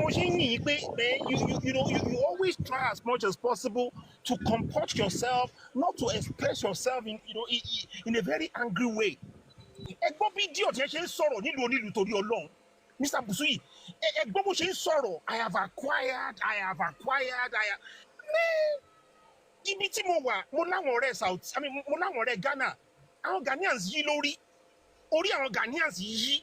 Tó bá ní èèyàn ti forí sọlẹ̀, nǹkan tó máa fojú àwọn people rí, and by the time Ghanaians unleash their anger on these people, wọ́n á tún bẹ̀rẹ̀ victimhood wọn. Báwo ló ṣe máa lọ sínú onílù ló máa sọ̀rọ̀ bó ṣe ń sọ̀rọ̀ yẹn? Tábàdé ìwádìí gbogbo owó tó lòun kó jọ, gbogbo owó tó fi ra lẹ́hìn náà, ibo ló ti rí ju crime lọ, for goodness sake. Ọlọ́run ló mọyì ayé àwọn tí bọ̀bọ̀ yẹn ti bàjẹ́ ń bẹ̀ yẹn ń sìn. Àwọn tó ti tàmàlà fún, àmì tó ti ta drug fún, oyè àwọn tó ti gbá pẹ̀lú 419 and everything. I mean, man, no, man, this is nauseating.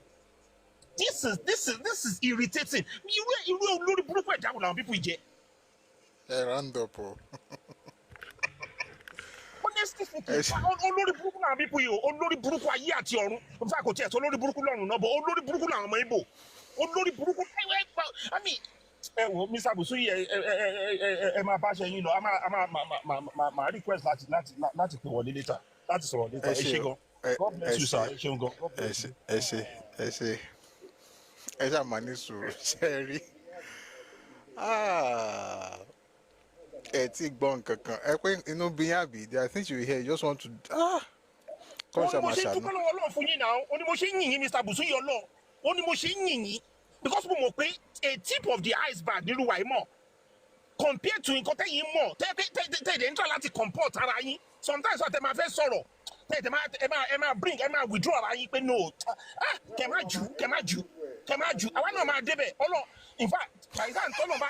ṣùgbọ́n ẹ̀yin máa jí gbogbo ẹ̀.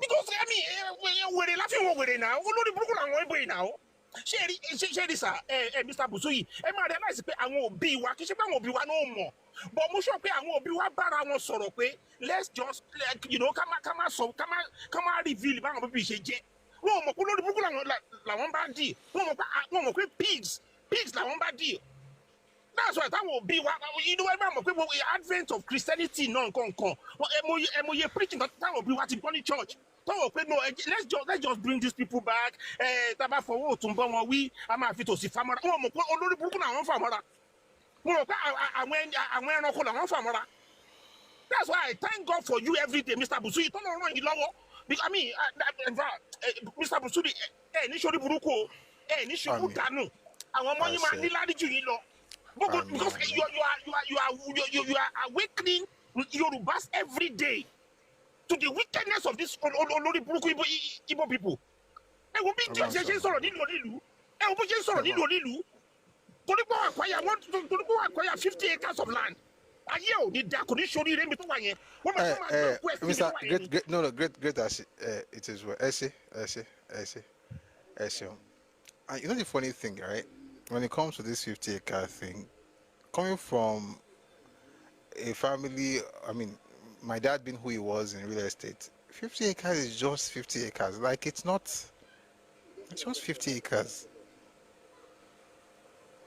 Okay, so you get 300 plots out of it. That's a lot, yes, it's a lot. But guys, do you know that it's not up to, it's not up to the space that Emefiele was building the 753 duplexes. It's about the same size. But then but the purpose of it, like if you wanted to go to Ghana and invest in real estate, you buy the land and then of course you develop it. Now you're making it look as if you've bought the earth. 50 acres is just 50 acres. Maybe I'm talking like this because my dad was into real estate as a business. Like it's land. You will buy and you will sell. There's no Kodake Mama 50 acres a full village. Yes, but from a business perspective, it's see, let me tell you something. It's not a big deal. Unless, of course, you have something at the back of your mind. We are trying to turn it into a community for your own people and create an enclave for your folks in Ghana. There's no way the owners of the land will not push back. The fact that you bought, if you like, buy 1 billion acres, they will chase you out.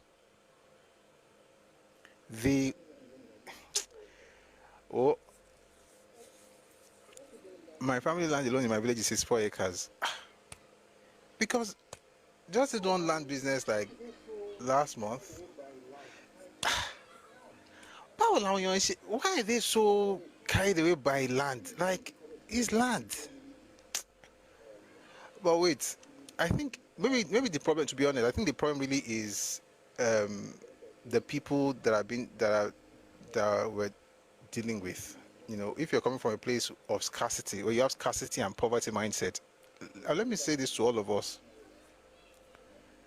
See, we're driving back from church on Sunday, and I was talking to my family, and I told my son specifically, I said, I have children. So I was talking to them, I said, some people are so poor that all they have is money. And my eldest looked at me and said, what's that? I said, it sounds contradictory. He said, yes. So I said, if all you have is money, there's no character, there's no wisdom, there's no creative ideas, there are no creative ideas, you don't have critical thinking, you don't know how to navigate your way through life. If all you have is money, you are very poor. The real issue here is not about money, it's about a mindset of poverty and scarcity.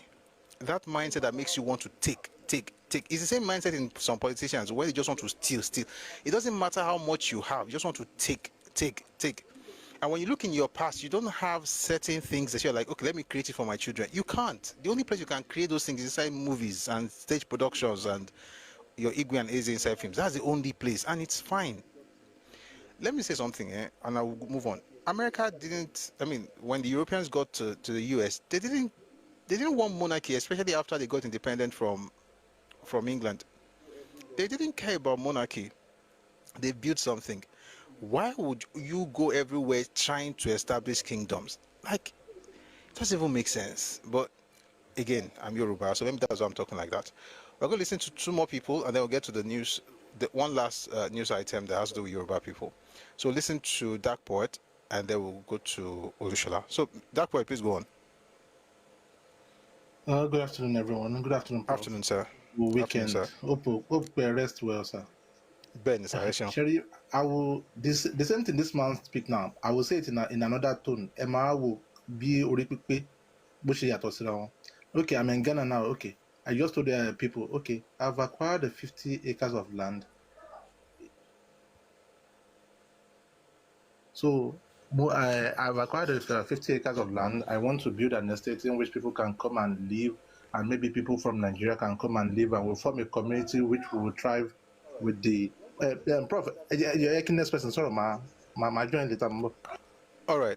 What Dark Poet is about to say, that's actually how you move. I live in Ghana. I bought a swath of land. I want to create an estate here. People can buy it. It's not like it's a Yoruba estate in Ghana. The time, when they used to do that Yoruba community, Hausa community, that was back then when the king would just allocate land and say, you guys go and settle there. We did it in Yoruba land as well. We did it for Nupes, we did it for Hausa. If you go to Ibadan today, there's a place called Agotakpa. Okay, I'm back. Can I continue? One second, let me finish. There's Agotakpa in Ibadan. There's Ekotedo in Ibadan. There's Ijeshatedo in Lagos. There's Abule Egba in Lagos. There's Sabo all over Yoruba land. They'll just allocate those places to you. It's based on the initiative of the king or of the leaders of that land. They'll say, okay, you guys, you are here, take that place. Or let's say you start maybe one or two houses, then you start expanding. So naturally, it's organic. It's either they allocated it to you, or when you got to that place, you became bigger than where you were living, and you just kept expanding.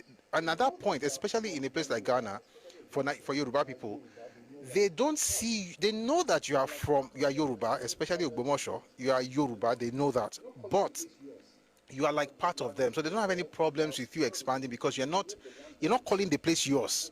You are living there. You are part of the community, but you know the land doesn't belong to you. Even if you bought 1 billion acres, it got the land allocated to them, not people who went to pay for it. This is how things work in developed cultures. But if your history started in 1960, you'll be calling 1960 ancient, and you will be thinking that once you carry money, everybody should bow to you. Like your money means nothing.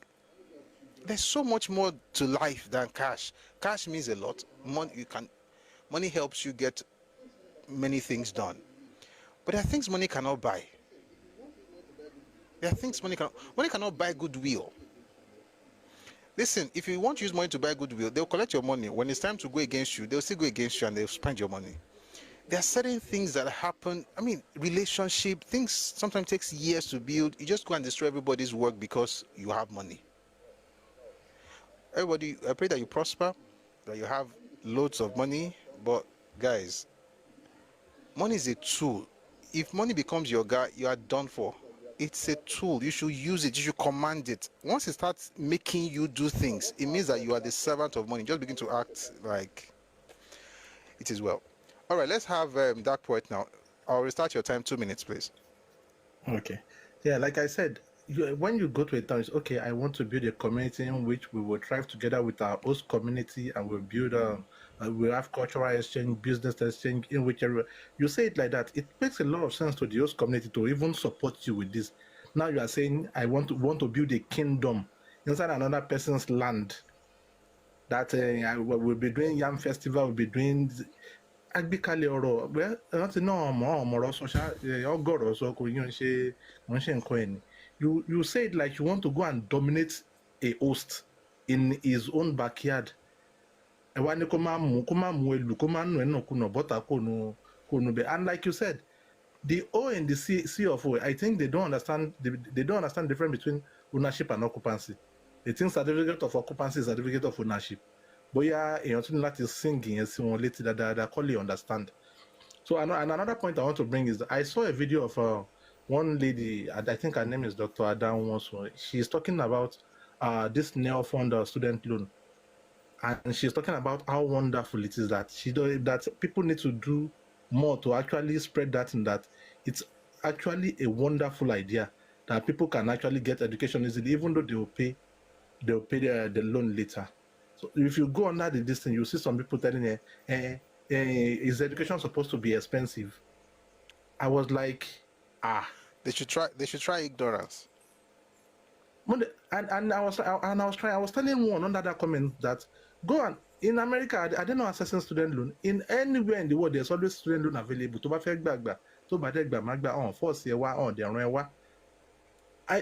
how skewed the ideology of this some people are on issues that are affecting everybody, it baffles me a lot. And sometimes I don't understand how a human being can think in that direction.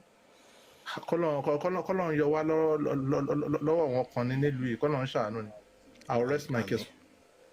Thank you very much, Dark Poet. I really appreciate that. Two more people. We'll have Mr. Olushola, and then we'll have a new person who just came up, and then we'll listen to one more news item, then the topic of today. So, Mr. Olushola, 2 minutes, please. Okay, Ẹkáàsán, Babusuyi. Ẹkáàsán, ṣé wà? Ọ̀rọ̀ yẹn kọjá bá ṣe ń sọ yìí wẹ́rẹ́wẹ́rẹ́ o. In fact, ó ti ń dùgbà táwa ń bí sì ta jókòó lórí keg of gunpowder. You are in Ghana, right? Yes. Okay. So do you mind saying it in English? I want people to understand what you're saying. You're saying that like it's not as simple as we're thinking. Yeah, it's not Please as explain. simple as we are talking about like this. It's a very serious issue now going on in Ghana. You see, in Ghana now, in their social media space, this is the only issue they are talking about now. And the way it's going, these people, they may strike at any time. And what is telling me most is some of the guys, these evil guys, they are still coming to the social media insulting these people. You see, it's a very painful matter that I don't know. This guy now, the guy that claimed to be a king, I don't know what is keeping him for not coming out now and apologize and swallow all the trash he has committed. Because of I don't know what is keeping him. The arrogance in these people's life is too much. What are they jealous from you people? The crime you are committing, They keep committing crime. If you arrest 100 Nigerians here in Ghana that commit crime, you will see 90 of them. They are Igbos, and you have mind to come out. These people, they have right to react the way they are reacting. The Ghanaians, they have every right to, because you say you buy that type of land. You are here for long. You buy the land 2013, thereabout. Now you are coming out. You are coming out to announce yourself now that you are building the Igbo kingdom, and you think their own king here, their own way of king here is government. King is more powerful here more than government. King here can stop federal government project. If federal government is doing one project in some, king can go there, can stop it, and federal government will know. We have to settle with them before they will continue. Now you are claiming the same. Do you want to build a kingdom inside kingdom? It's not possible. And your people, they are known for crime committed. You think these people will just keep short, keep quiet, and fold their hand? We're watching you building that type of kingdom to groom your criminal people to come and commit crime against them. It's not possible. The people now, you see, the thing is alarming. The thing that is about to happen. In fact, thank you. Thank you very much. Thank you very much. And I hope that this thing is nipped in the bud so that it doesn't become a major problem for Igbos and also for Nigerians. Now, there's somebody in the comment section who has the brain of a gnat. Easy. You're saying they are jealous or envious of you. An ant is smarter than you. Even Bible says in Proverbs that you should study the ant. You need a special course on the way of the ant because you are dumb. People are telling you about what you are doing in other people's land. You're saying it's because they are jealous of you. What do you have that they are jealous of? What kind of mindset is this? And the best of you think like this. They think like this as well. What kind of mindset is this? Because I know right now you're probably selling spare parts. When you get home, look for ants and just sit down and be looking at them. Just be watching the ant, because that ant is smarter than you. Just be watching the ant. Just be watching it. Do like 1 month free course. It will help your destiny, because this is, at this point, if a person is old enough to type and people are having conversations and all you can say is jealousy and envy to real issues, what to get here. All right, final speaker will be Queen. Queen, are you there? Yes, please. Let's I'm have here. you. Yeah, good afternoon. You're Ghanaian? Yes, please, I am. Nice to meet you people. Well, I was passing by and then I saw your channel and then I wanted to say, give in my 2 piece. Honestly, the condition in Ghana here right now is very, very palpable because everybody is angry and we the same people are trying to console ourselves and tell those who are super angry that they won't get this bad. But at the same time, you that are telling your friend you won't get this bad, in your head, you know it can get that bad. So right now, everybody is going to their MP, ministers, or whatsoever to tell them we are not interested in this. And the minister and the MPs, no, they were elected by us. And if they feel like they are going to lose their seat because of that, then they would not have any choice than to do whatever the people are requesting. And what will hurt me the most is that the Nigerian who genuinely came here to look for something to eat and go and feed his home will have to lose his stores, his shop, whatever, for a citizen here who had no intention of doing so, go and take over the job and profit out of it. Then you have to go back to Nigeria and then go and start from square one. Like the world is so hard to go and be building and be moving to other places like that. Now the Igbos are adding more fuel to the fire. There was this chief, quote and unquote, I don't know how people mention their names, but he said he's an advisor to the man in question who has the issue with us. And he's just making the matter worse. And you know you are old and then you are making things worse and the youth are just, sorry to say, we know how to say very please a lot. So we are insulting you, but we're adding please to it. And it's not nice.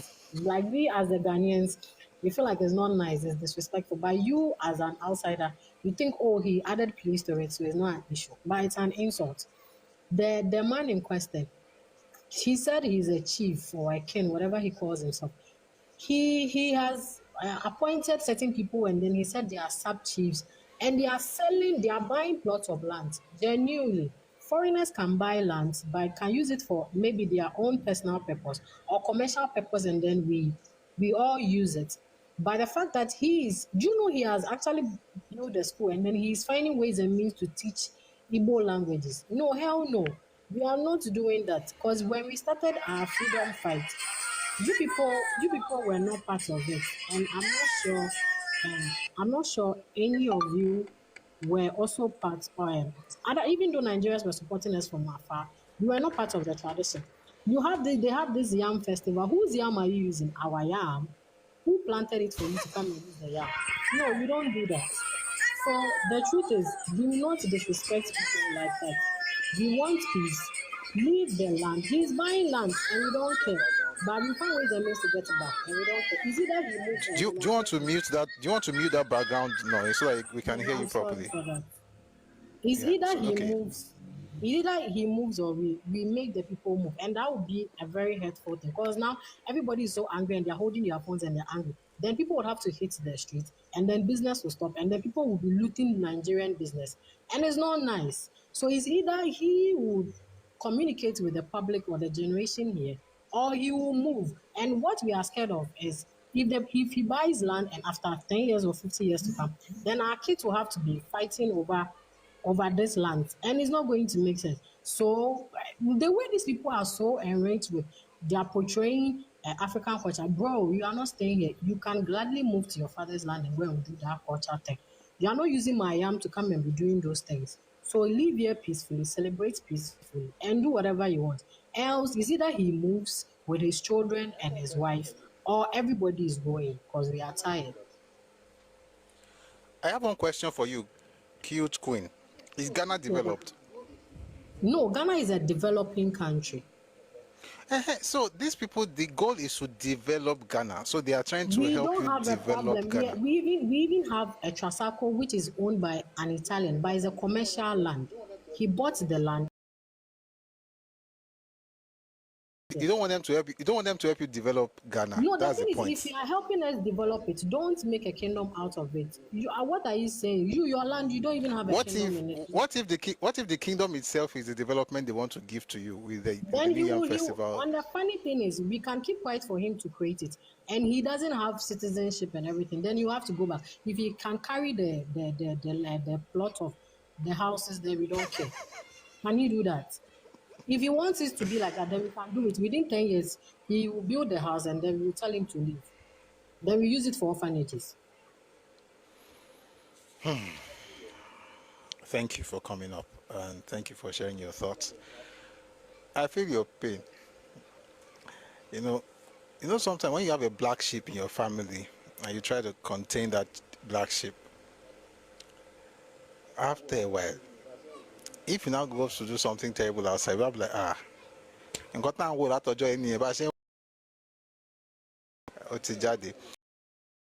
before we get into that, I want to play something from the transport workers in Ikorodu in Lagos. Please take a listen to this. Yes. Ẹni tó bá sọ pé kò ló máa sàn ajẹ́pọ̀ orí onítọ̀hún yẹn sì kí ni orí onítọ̀hún yẹn ti dàrú. Àwa Yorùbá láti kù ú. Àwa Yorùbá àwa la ní Lagos State àtọ̀hún ìwà kan olùfọwọ́nalẹ̀ fún wa. Èyí tí mo fi kí bàbá special ni pé gbogbo àwọn baálẹ̀ bíi mẹ́fà àwọn ọ̀kan lọ ní òun ṣe no man's land. Ìyẹn ni mo fi kí bàbá. Ọ̀rọ̀ Aṣíwájú Bọ́lá bẹ́ẹ̀ Tinubu àtọ̀rẹ́ ẹgbẹ́ APC ó tẹ̀ èmi ò ní. Tẹ̀ rẹ̀ lókè. Tó bá tẹ̀ lógún tẹ̀ rẹ̀ lókè. Tó bá lè pé bẹ́ẹ̀ ló ti ń jẹ ló ti ń mu báwa ṣe kùsà mẹ́ta f'Aṣíwájú Bọ́lá bẹ́ẹ̀ Tinubu. Ẹ bá.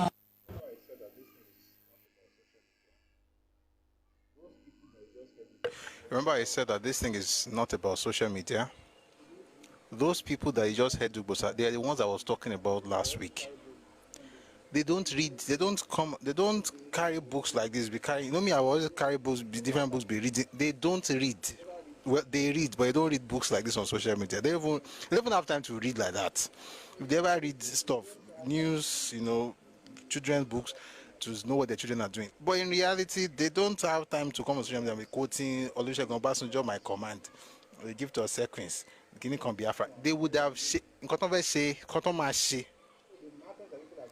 I've said it several times. It's not about social media for Yoruba people. It's not about social media. What Cute Queen said now about what would happen when they don't have to move. It's not about we are speaking English, we want to go to the street and protest. Nobody is protesting anything. Just you go in the street, go. The street will now talk to you in the language that you understand. Sorry, but I say this thing. 1 second. Okay. When you get in the street will tell you exactly whose land it is. All this, we're all speaking English. Just listen to me and let's change quickly because those ones want to get on little law. Angela came up. So let's have you, and then we really have to move on now. Hi. Hello. So I just wanted to speak briefly. I just came on to your platform just now. I don't really know what you guys are discussing, but I've been seeing this whole discourse about an Igbo man, I'm getting who's Okay. planning on By the way, you guys, let me wait, let me just, in fact, let me just use this opportunity to honor Mr. Kennedy. I was taught by Ghanaians primary 2, primary 4, and and final class in primary school. So I was taught by Ghanaian teachers, fantastic guys. The most popular was Uncle Kennedy. So shout out to Mr. Kennedy. I don't know where he is, but shout out to him. And then Thank you, Mr. Mr. Kennedy. Huh? You have many Kennedys now, but there's a particular one. Thanks to Mr. Kennedy. Yeah, thanks to Mr. Give me like 3 surnames. Is Udo a popular name? No. There's the man that taught me mathematics in my final year in primary school was a Ghanaian. I'm sure that man was probably lecturing at university before he came to Nigeria. But let me see. I think his name is Udo or something. Anyway, thank you very much, and thanks to your no, not Mensa. I had a classmate then, my primary 4 teacher's daughter. Her name is the Gloria Frimpong. The father's name is Mr. Frimpong. All right, Angela, please go on. Sorry, I'm just reminiscing and remembering the great days. Yeah, please continue. I came about this whole discourse on TikTok. I don't live in Ghana currently, but I've been seeing on here that there's I don't think I just wanted to speak on behalf of Ghanaians so you guys can understand why there's this whole hooray about it. Ghanaians are not upset because he's Igbo. It's because right now in Ghana, we don't mind allowing people who are from different countries living in our country. But the reason is our culture doesn't permit someone else who is from a different country to come in. You're allowed to build, but you cannot necessarily make a comment and say that you want to create a different kingdom in a country that doesn't accept, like, it's just based on like our culture. That's why there's this whole, if they're angry and they're talking and it's not because he's Nigerian or because he's Igbo. It's not about his tribe, or it's not that we don't want to accept. Fine, if he wants to develop, he wants to do whatever he wants to do, he's allowed to. But the whole problem is, it just doesn't make sense, because if the whole thing was reversed, if a Ghanaian decides to buy some land in Nigeria, right, and he wants to build, and then he wants to say he's gonna create schools that will only teach Ghanaian language, it won't be accepted, especially in Igbo land. Because I know in Igbo land, a foreigner cannot come and buy land. So it's a thing about there's so many Nigerians in Ghana who are living there peacefully. We have no issues with, controversial. Yeah. So Thank you. Thank you. And let me say this to you, by the way, thing is right. Your position is the right one. As a shouldn't just go anywhere and take over things and create whatever they feel like. Lands have laws, and you make the laws because you are the owners of the land. So you are not wrong, you are right, and people have to acquiesce to you because it's your space. All right. And by the way, just like you said, the Yoruba people have been living amongst you for 3, 4, 5 centuries. Yeah. Amazingly, those Yoruba peoples, they are like non-existent in the country. Like, they are so peaceful, so smooth. You don't even realize they're even there. Like, by they are living among us. But I said, these people, they just want you to know that we have arrived and we are here to conquer. Like, a guy in question made a statement that the Yoruba people will take over Accra. And I was under the comment, I was like, you people will just make this thing worse, and then people will just have to send people home. There are people along the streets who are selling. Now people will have to looting them and all those things. It's not nice, so it's not nice. Like the chiefs under them are saying they are doing business by they are buying lands. Seriously, like they are buying lands. Buy the land, build a business. You get your money, build your own nation. It's nice. But have a question. Is it a must that they celebrate the yam culture or whatever it is here? So Like, is it let me compulsory? let me tell you how this works. By the way, this Yam Festival itself, they copied it from somewhere. See, I will start saying some things now. This Yam thing was copied from somewhere, but I'll get to it because there was no Yam to even start celebrating. But here's the point. See, the idea of celebrating New Yam Festival should not be a problem. It should. I'm not saying it is not. It should not be, but it is. And the reason is because we are also dealing with that in Nigeria, by the way. And if there's any good thing I'm seeing in all of these things, whether it's from Ghana or from South Africa, people are discovering that we are not we're not a monolithic entity as Nigeria. We're not just one. Like everybody's just one. I'm glad. We have different cultures, we have different civilizations, we have different evolutionary patterns apparently, and we are different stages of evolution as a people or as different peoples. What they are doing literally is just to celebrate their culture. That's what it should be. It's not even that's what it should be. But you are the only one that can tell me what it feels like to have them have. By the way, we're going to stop this thing very soon because I have to get to the list.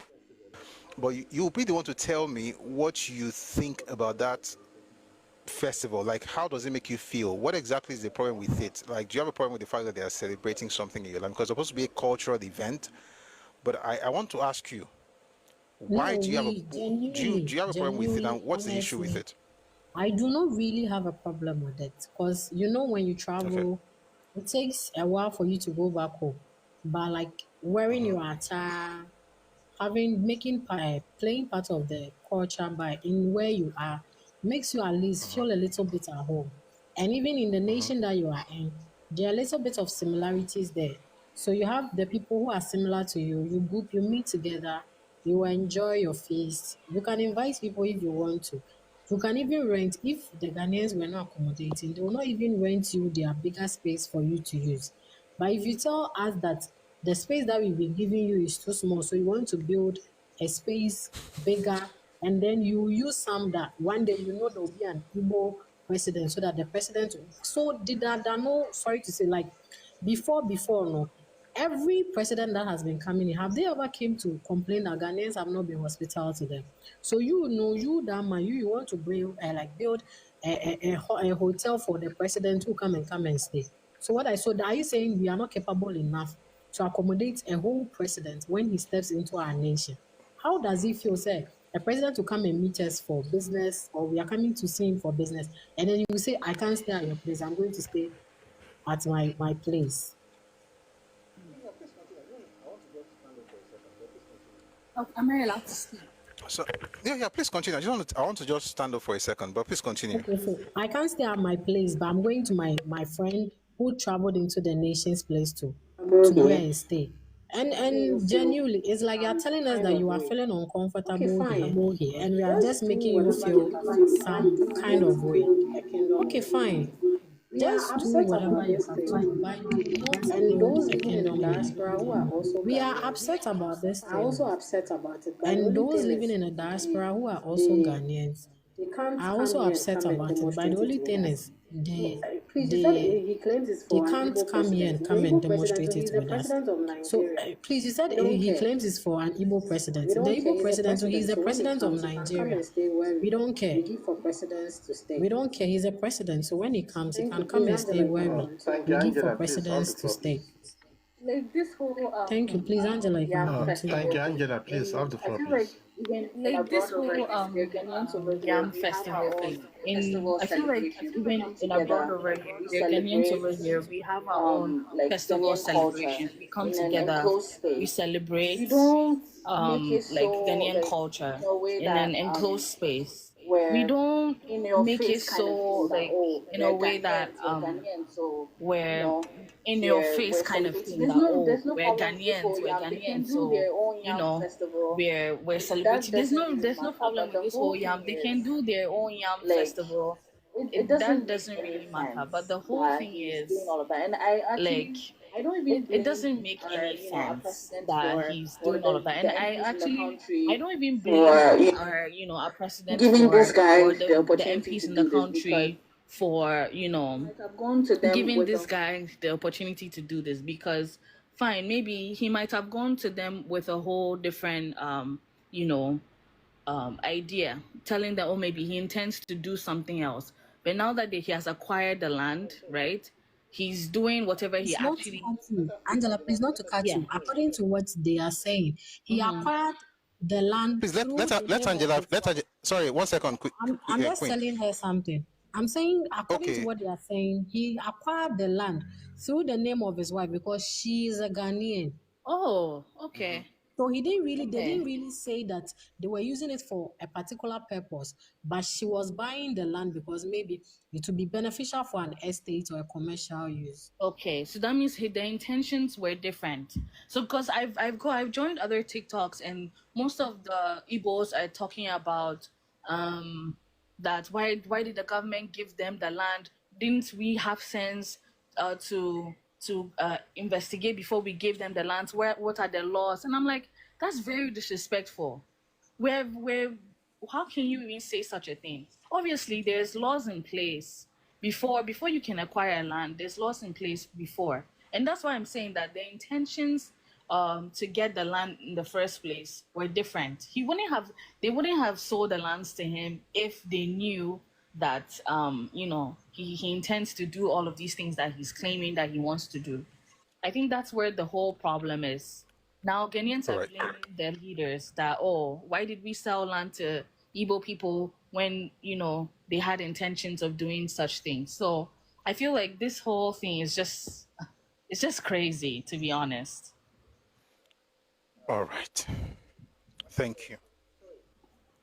Thank you very much for that. So we're going to take one more person. Sorry.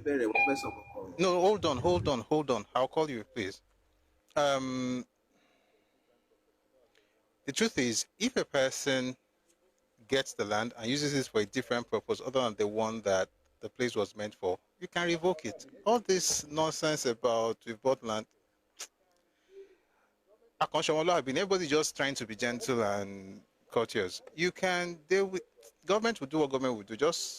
But I hope people actually learn. Like, why do things have to get to the point where people have to agitate and protest against what you're doing? Like, can't you just learn and evolve like other humans?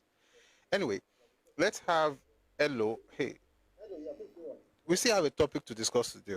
We are discussing Victor Banjo, but we'll see. Hello, yeah, please go on. Go on. Okay, so Yorùbá máa sọ ẹ̀yin mo lè fẹ́ bá sọ̀rọ̀ directly. Ṣé ẹ̀ ń gbọ́ mi sá? Okay. Ṣé rí àwọn nǹkan tẹ̀ ń ṣe? Mo mọ̀ pé of course ẹ̀yin tẹ̀ ń ṣe ẹ̀mọ̀ nǹkan tẹ̀ ń ṣe. Mo fẹ́ kí ẹ mọ̀ pé ó ní a lot of great impact. A lot of things that it teach níbí báyìí. Ó máa ní ó láwọn few things mo ti gbọ́. Tó yẹ pé mo kàn share pẹ̀lú àwọn èèyàn pẹ̀lú àwọn sources that it provide. A lot of people don't know anything that is going on. So inú mi ò bá dùn. Mo dẹ̀ mọ̀ pé mo kọ́ nìkan tẹ̀ ń ṣe òpó. Mo kàn máa fẹ́ kí wọ́n pé streamline ẹ̀ sí pé ẹ̀ ń kọ́ àwọn ọmọ Yorùbá láti mọ history wọn, like and teach wọn to be able to teach other people. Now ẹ lè máa teach wọn like and teach students, but mo fẹ́ tẹ́ bá lè ṣe pé kẹ́ máa teach wọn bẹ́ẹ̀ pé and teach àwọn other teachers, because one thing I realized today when I shared something tí mo gbọ́ níbí báyìí, of course mo kàn gbọ́ mo rí àwọn sources yẹn mo lè ṣe research lórí to find out pé òótọ́ ni. Mo wá realize pé a lot of people don't know this, a lot of Yorùbás, young Yorùbás don't know this, a lot of them ó new ó strange gan. So mo kàn fẹ́ kẹ́ mọ̀ pé just taking a few of the things you said here to certain places and discussed with them with the facts that you provided, and I've seen that a lot of people don't know these things. I've started reasoning, with this whole idea of what is actually going on. So I'm saying that I want to want bots and all that. Anything. Ignorance, total ignorance. So I think I just want you to know that today I was able to see that what's going on is lack of knowledge and not really like one stupid one. Actually more because one more low Tony. That's all I want to say. Thank you. Thank you. I mean, it's true, and I've said this several times. When people insult, young Yoruba people and say, "Oh, born Yoruba bots, or they're bastards," they're not. They are ignorant, yes, but they're not bastards for the most part. I mean, there are some of them that are proper clowns, but for the most part, a lot of young people don't. Even some of us who are older are gonna say we don't know either, you know. But the way to attack ignorance is not with insults, is with knowledge. The tool to cure ignorance is knowledge, not insult. So what I would expect is, of course, that more of us will teach these things, and so I'm glad that it's going out there. But again, so Yoruba history is huge. All right, Yoruba history is huge. Yoruba history is a history of at least 5,000 years, and I'm not making anything up. And of course, by now you will know that if I say anything, I'll be able to provide the sources for what I just said right now. There are two sources I can literally just bring up now. In fact, I was reading one of them on Saturday. It's a journal on history that was published in Ife. There's another one that was published in Indiana by Professor Akimi Ogundiran. So it's a huge and broad history. What we do is just different timelines, right? So what we're discussing right now, Victor Banjo is Yoruba, but you see there are certain eras that you can't discuss without discussing other people. So for instance, if I want to discuss Yoruba history in the 900s or in the 1000s, 11th century, 15th century, Igbos don't even surface. I mean, there's no thing about Igbo in Yoruba history until 1930. Well, unless we're discussing Nigeria. If we're discussing Nigeria history, then you're going to find Igbos here and there. So all of which is part of the story, it's part of our history. We can't divorce ourselves from the reality. If Ghanaians will tell their history in the next 5 years, they will mention this. In fact, in the next 2 years, what am I saying? Tomorrow, they will mention this issue that they are having right now, and it will become a reason to not sell land to certain people in Ghana. And the fact that they will mention those people means that they are not part of their history. It's just that it's negative. So thank you for your kind words. We will, look at different timelines, different eras in Yoruba history, but we're going to all learn together. And thank you for sharing that with other people. Meanwhile, also, folks can also check the YouTube channel, Busui Oris, and also this page and Redomi channel. So whether it's Redomi Realm right here up on TikTok and also Busui Oris on TikTok, you will find a lot of information there. All right. Some of the things about things that happened centuries ago, you also find it in there. But we're going to do more of it as we go on. But thank you for your support, and thank you for being here. All right. So we have one more person. That'll be Truth Matu. You go buy 10 people flight tickets. Where you want to fly to? Good afternoon, Truth Matu. I think I'm seeing you here for the first time. I'm not sure. Okay, good afternoon, sir. I greet everybody. Afternoon, sir.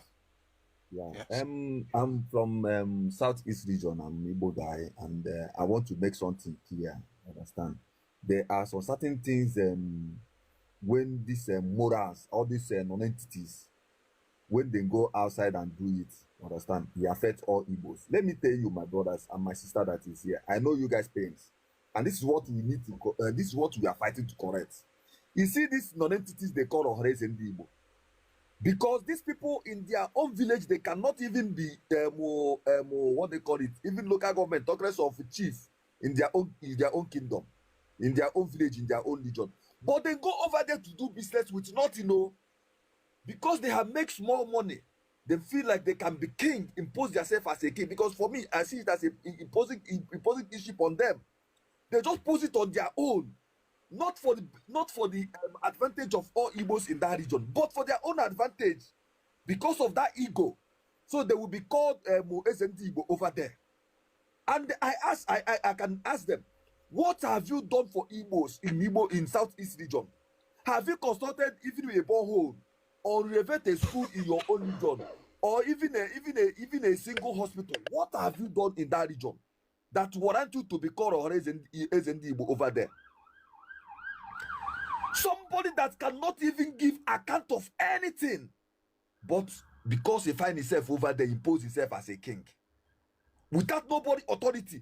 And some of our this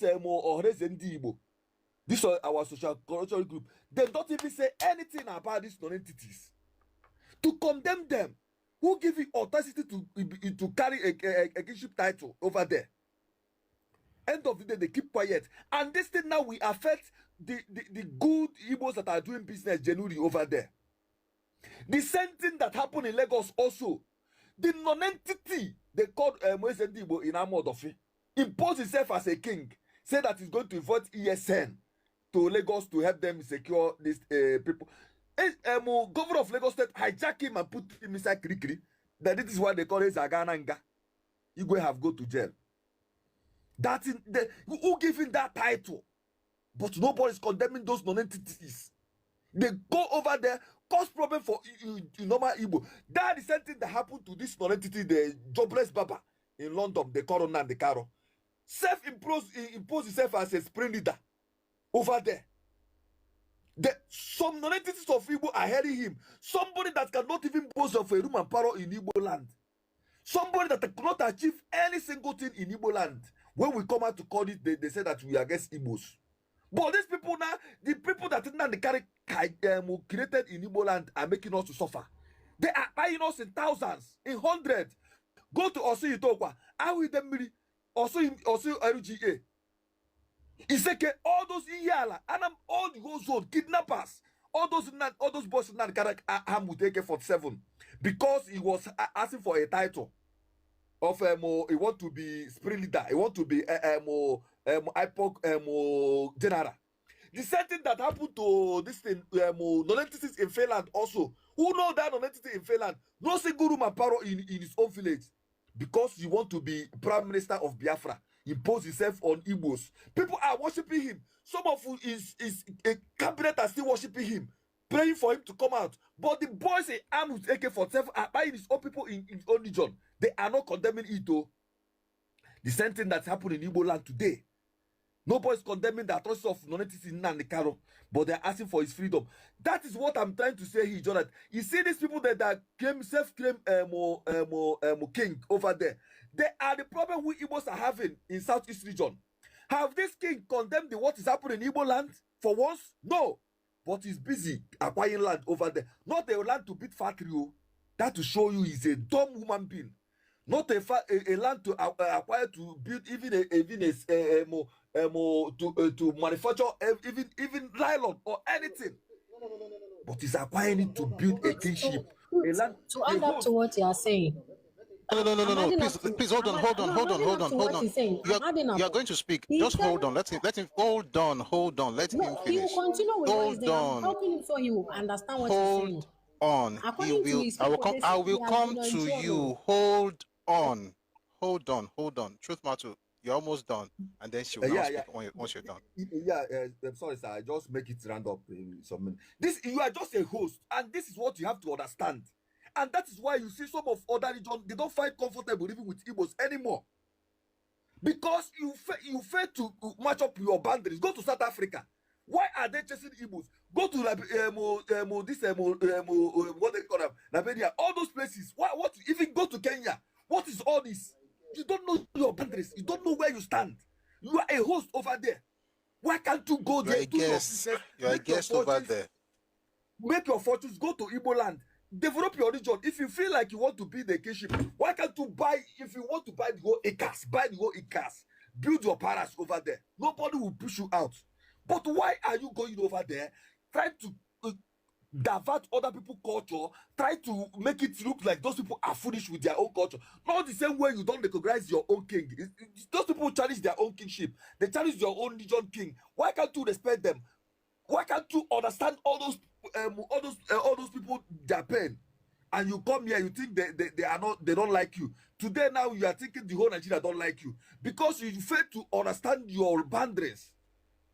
And my brother, let me make it clear, please. I thank you for what you are doing, and I thank you for the history you are trying to put on, because some of my people, they don't know the history. They don't know what this criminal they call Ojukwu, how we force our people into that Biafra war and run away to Ivory Coast. End of the day, he come back, same join Nigeria politics. Ojukwu wife now is a Minister of State Affairs, and he's not talking about Biafra anymore. His children are living large over there in abroad. So what I'm trying to say, this our 21st century, we have know the truth, and the truth we are here to set aside, and also let our people that want to know the truth and know the truth. We are not here for any money or anything. No, all of some of us, we are seeing that are dating for the truth. We are okay on our own, but we want to make our people to know the truth, because if you don't speak out, it seems like everybody's against Igbo. Nobody's against Igbo, but some of our Igbo brothers, they fail to know the truth because they have sold that emotional black men against other region, that other region hate us. Nobody hate us Igbos, but it's just that you fail to understand their own boundary and respect that, because this 21st century is not like before. People are wise. People are more exposed now than before. Thank you, my brother. May God bless you. Thank you. Amen. My Amen. sister, Thank you can very ask much. me any question. Yeah. Yes, I'm going to have Q speak, but before she does, I just have a question for you. Like, is there something like now you don't like what Wandes Ndibo is doing? Is there a way you are thinking of reaching out to young? I'm not talking about Igbo people generally. I'm talking about young Igbo people, to be able to help them understand the history in proper context. Not like I've said it several times. One of the things I think about, like I always say here, I have young Igbo people that I work with on a weekly basis, with of course my own children and everybody. So Yoruba, Igbo, Benin, different ethnic groups that I meet with on a weekly basis. And I don't want them to be infected with this victim mindset, right? So my question is that what plans, like you who are educated, who are for your own people, what plans do you have to maybe teach them or get something across to them to help young people know the history, know what happened, but also understand the context, so they don't walk through life like victims. They stand up straight like they are Nigerian citizens. They are not second-class citizens. They are not victims of anybody. They can speak up as Nigerians and they'll be respected, but they are not more special. They're not special or better than any other person in Nigeria. Is there anything that you're doing like that to help the next generation, since apparently Owanes Ndibo is not, like you said, doing very much to help? Okay, That's my my question brother, to you. my brother, this brain damage have been a long deeper. Even my own papa, I used to call him, for me, because growing up in his own environment where I grew up, understand, he made me to believe that Ojukwu was a hero. That Ojukwu, when they were fighting war, when they want to catch Ojukwu with hand, Ojukwu disappear. That Ojukwu is an invisible man. Understand? So, and the way going up, I like to know that they say that zinc fought Mami water in the water, and the end of the zinc conquer Mami water and put him inside the bottle, and the letter comes. Also, this thing is a brain damage. No, my brother. This is a very big history. I'm sorry for laughing. By the way, Not I'm a sorry funny for laughing laughing. stock. So it takes me time. Even this Tafara Barewa, they make me to believe that Tafara Barewa and co, they don't speak English. That they are only just there. They carry the Westerners carry when they are getting independent. They just carry and give them that they are their prefer. It takes me time going through the history and know what really happens and know the way they brainwash us. Understand? Even to extent now today, nobody's answering Ifajuna, because they brainwash us that Ifajuna is a betrayer. This is what they taught us. And trying to recycle and settle this some of my brother's brain is very difficult, but we are undergoing the process in gradually. And also some of them are being educated to know that this is not how it is, and this is how it is. And this mentality of being special is being what they taught them towards Ojukwu period. Understand? It's not today. That is why you see average number man see himself as special than any other person in Igbo land. Understand? This is the mentality Zik and Co and Ojukwu them taught them. Understand? So this is the brainwash they put on some of my people, and in which now they are seeing the truth and seeing the reality. And the way we are going about it, the way we are going about it is countering the truth with the facts. Telling them, okay, see what they do, see how everything end. Some of them I see, oh, is that true? Is that how it is? Oh, we have been deceived since. From these agitators, they call IPOP members, because this is the foundation of Ojukwu. And some of my people now are believing that Nnamdi Kanu is a scammer. Some of them are departing from the dungeon of Nnamdi Kanu because this is the Ojukwu foundation. Nnamdi Kanu was completing the building. So we are sanitizing them from the lies from Nnamdi Kanu and seeing the what Nnamdi Kanu was standing for, and end of the day, seeing his stand now, some of my people are being liberated. Going forward to that, go to Osun Itokwa. You will confirm it. Some of the Osun Itokwa people are the people where Nnamdi Kanu started this ESN camp. This is where they recruited the members. And today, these Osun Itokwa people now are chasing the IPOP Biafra out of their region. This is the sanitation we are going. We are liberating our people also gradually. The same thing that's happening in Okigwe now, small. We are liberating them to see the fact that these people are not there to fight for you. These people are a bunch of criminals and they don't represent you. So we are doing that gradually for them to see the reality. And it's not easy thing, my brother, is, but we are getting there. Thank you very much. And I want to commend you and see, the first step to healing is the admittance of a problem, of the sickness. And you have admitted that, and I hope that, what you're doing, that your efforts, produce results, that you have more young people. Sincerely, young people need to learn, who they are as Nigerians and not get carried away by the propaganda that has been around for a very long time. But just in case you have never heard Tafawa Balewa speak before, that thing about Azikiwe putting something inside bottle, Mami Water, I don't know. But that one about Tafawa Balewa not being able to speak English, please take a listen to Tafawa Balewa's speech. No, I've heard it. No, not you. I'm talking to the rest of our people.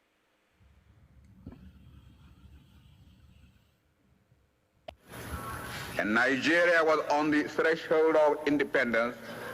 There was a brief ceremony at which the leaders of 3 different faiths each said a brief prayer.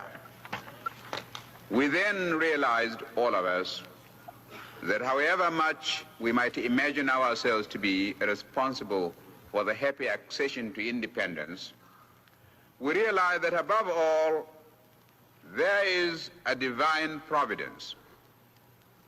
And I do honestly believe that one primary essential to international friendship and cooperation is for the advancement of mankind by applying those between 62 and 66, right? But even then, I'm able to acknowledge the truth, okay? So I think Queen wanted to ask you a question, so maybe Queen should go now. I'm opening books. I hope we get to read these books I'm opening, because the way we do this thing. So Queen, you wanted to ask him a question earlier. Are you there? Hello, Queen. Oh, Queen is out. Maybe she had to drop. Okay. Thank you, everybody. It's been a great time. People have come up. I think we've spent a lot of time discussing this, and it's a challenge, right, to people, especially folks from the Southeast, to do better, so that people, because when people are saying Nigerians are doing something, they're actually talking specific. Now they're even now saying the particular person. Sorry, the particular ethnic group. So sorry, Dark Poet, please take very quick minute and say what you wanted to say. I'm just saying it again now. Please go on, Dark Poet. Okay, Prof, I just want you to tell you that this we need a lot of snipers from today's session, especially this period, because we need it to go on both Twitter and maybe Instagram and TikTok, because I love the way our Ghanaian sisters come and give us what, because as of today, you can see when you started the program, some people are telling you, oh, it's not true. So we've added from all angles now and see that these are true. We just need those snippets of those part of the program today to go out so that people can see. Thank you. Thank you very much. I appreciate that. I will. Thank you, sir. All right. Excuse me. Yeah, so thank you very much for coming up. We're going to move to the next section right about now, but let me thank everybody who came up to speak. Thank you, Truth Matu. Wow, you were on fire. And it's good to see Igbos like this. Like I always tell people, there's a minority, but you're probably one of the minorities in the minority, because the minority doesn't talk. You talk. So that means that you are like a minority amongst those ones as well. But it's good to know that people like you exist and you're able to help folks from your place to understand your history a bit better. So we're going to move on to the next section now, and we'll be talking about the trial and execution of Victor Banjo. So, by the way, before we move on, let me just read some things from YouTube. Somebody says here, Abi Olajide says, we the Yoruba Ghana that celebrated 100 years plus the remembrance of the first Yoruba king, Oba Brahma, have never tried such. So I think the issue really is about timelines. People did not go when everybody was supposed to go there, but everybody will be all right. So Angela, thank you for coming up. Elo, thank you for coming up. Dark Poet, Truth Matu, Cute Queen with the tongue twisting name, thank you for coming up as well. So I hope to see you guys again. By the way, we have this every day, 1 p.m. Ife time, Nigerian time. So we're going to the historical part of today's session. We're done with the news. This is past 4, so we'll see what we can do in the next couple of hours. So thank you very much, guys. I'm going to take you down now so we can move to the next part of the session.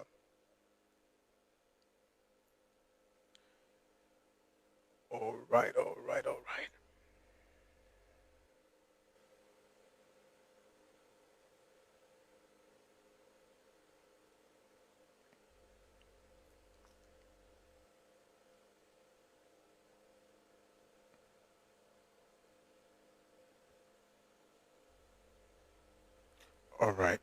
1 second, guys.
So glad to be here again, and thank you very much for staying tuned. It's been a wonderful session so far. We've been talking about the news making the rounds in the last 24 to 48 hours, and it looks like Ghanaians are very, very angry, and as they should. There's nothing wrong with what they're doing, and I say to them, more power to you. Don't stop. And it might also be a very, very good opportunity to restructure the whole thing, and it's also something to learn from as Yoruba people. Even in 1400s, this is not the time to be building empires and kingdoms in other people's spaces. The only way you can do that is to conquer. And if you cannot do what Ukraine is doing, so what Russia or what Israel or what any of those countries, if you can't do what they're doing, just sit down, do your business, trade, sell, make money, go and rest. If you want to build your skyscraper, you can build a Tower of Babel at home, right? Drive your foundation as deep as possible, and then you can build your Tower of Babel. Do it at home. Don't go into other people's spaces telling them you want to create a new kingdom. It's ignorant. It's actually it's ridiculous. But yeah, hopefully everybody gets it. Now to the topic of today. So we're talking about we've been talking about Victor Banjo for a while now. We've discussed a lot of things. We don't want to go back into all those things. So yesterday we got into the trial and execution of Victor Banjo. I'm not going to go back to everything we discussed from the beginning of the sessions, but I'm just going to talk about some of the things from yesterday in order to give us context for today's session. So, of course, we know that Victor Banjo was sent to Benin. And like we read yesterday, I'm just going to read a couple of things. So if you read from the book by by Adewale Ademoyega, the book is titled Why We Struck. And in that book, he mentioned how he was summoned essentially to Enugu and how Major Achuzia and somebody else, came with with guns, armed, and saying to him, "You're under arrest, hands up, or we shall fire." And then, of course, he got his own gun and eventually found his way to Enugu. But as he was getting there, he was arrested and imprisoned, just like the other people, like Adewa, like Foloye Wole, Victor Banjo, like Victor Banjo, Emmanuel Fajuna, Philip Alale, Sam, and Sam as well. That man's name is always Sam. What's his surname?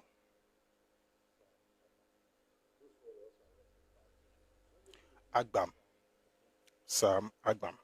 Those four were also arrested by Ojukwu. So let me just read a few things from the book Why We Struck by Adewale Ademoyega. Then we'll go from here into other materials.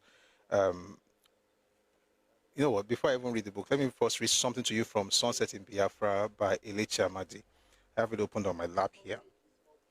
So he says, to cover the dismal failure of the Midwest adventure, the rebel leader found 4 scapegoats.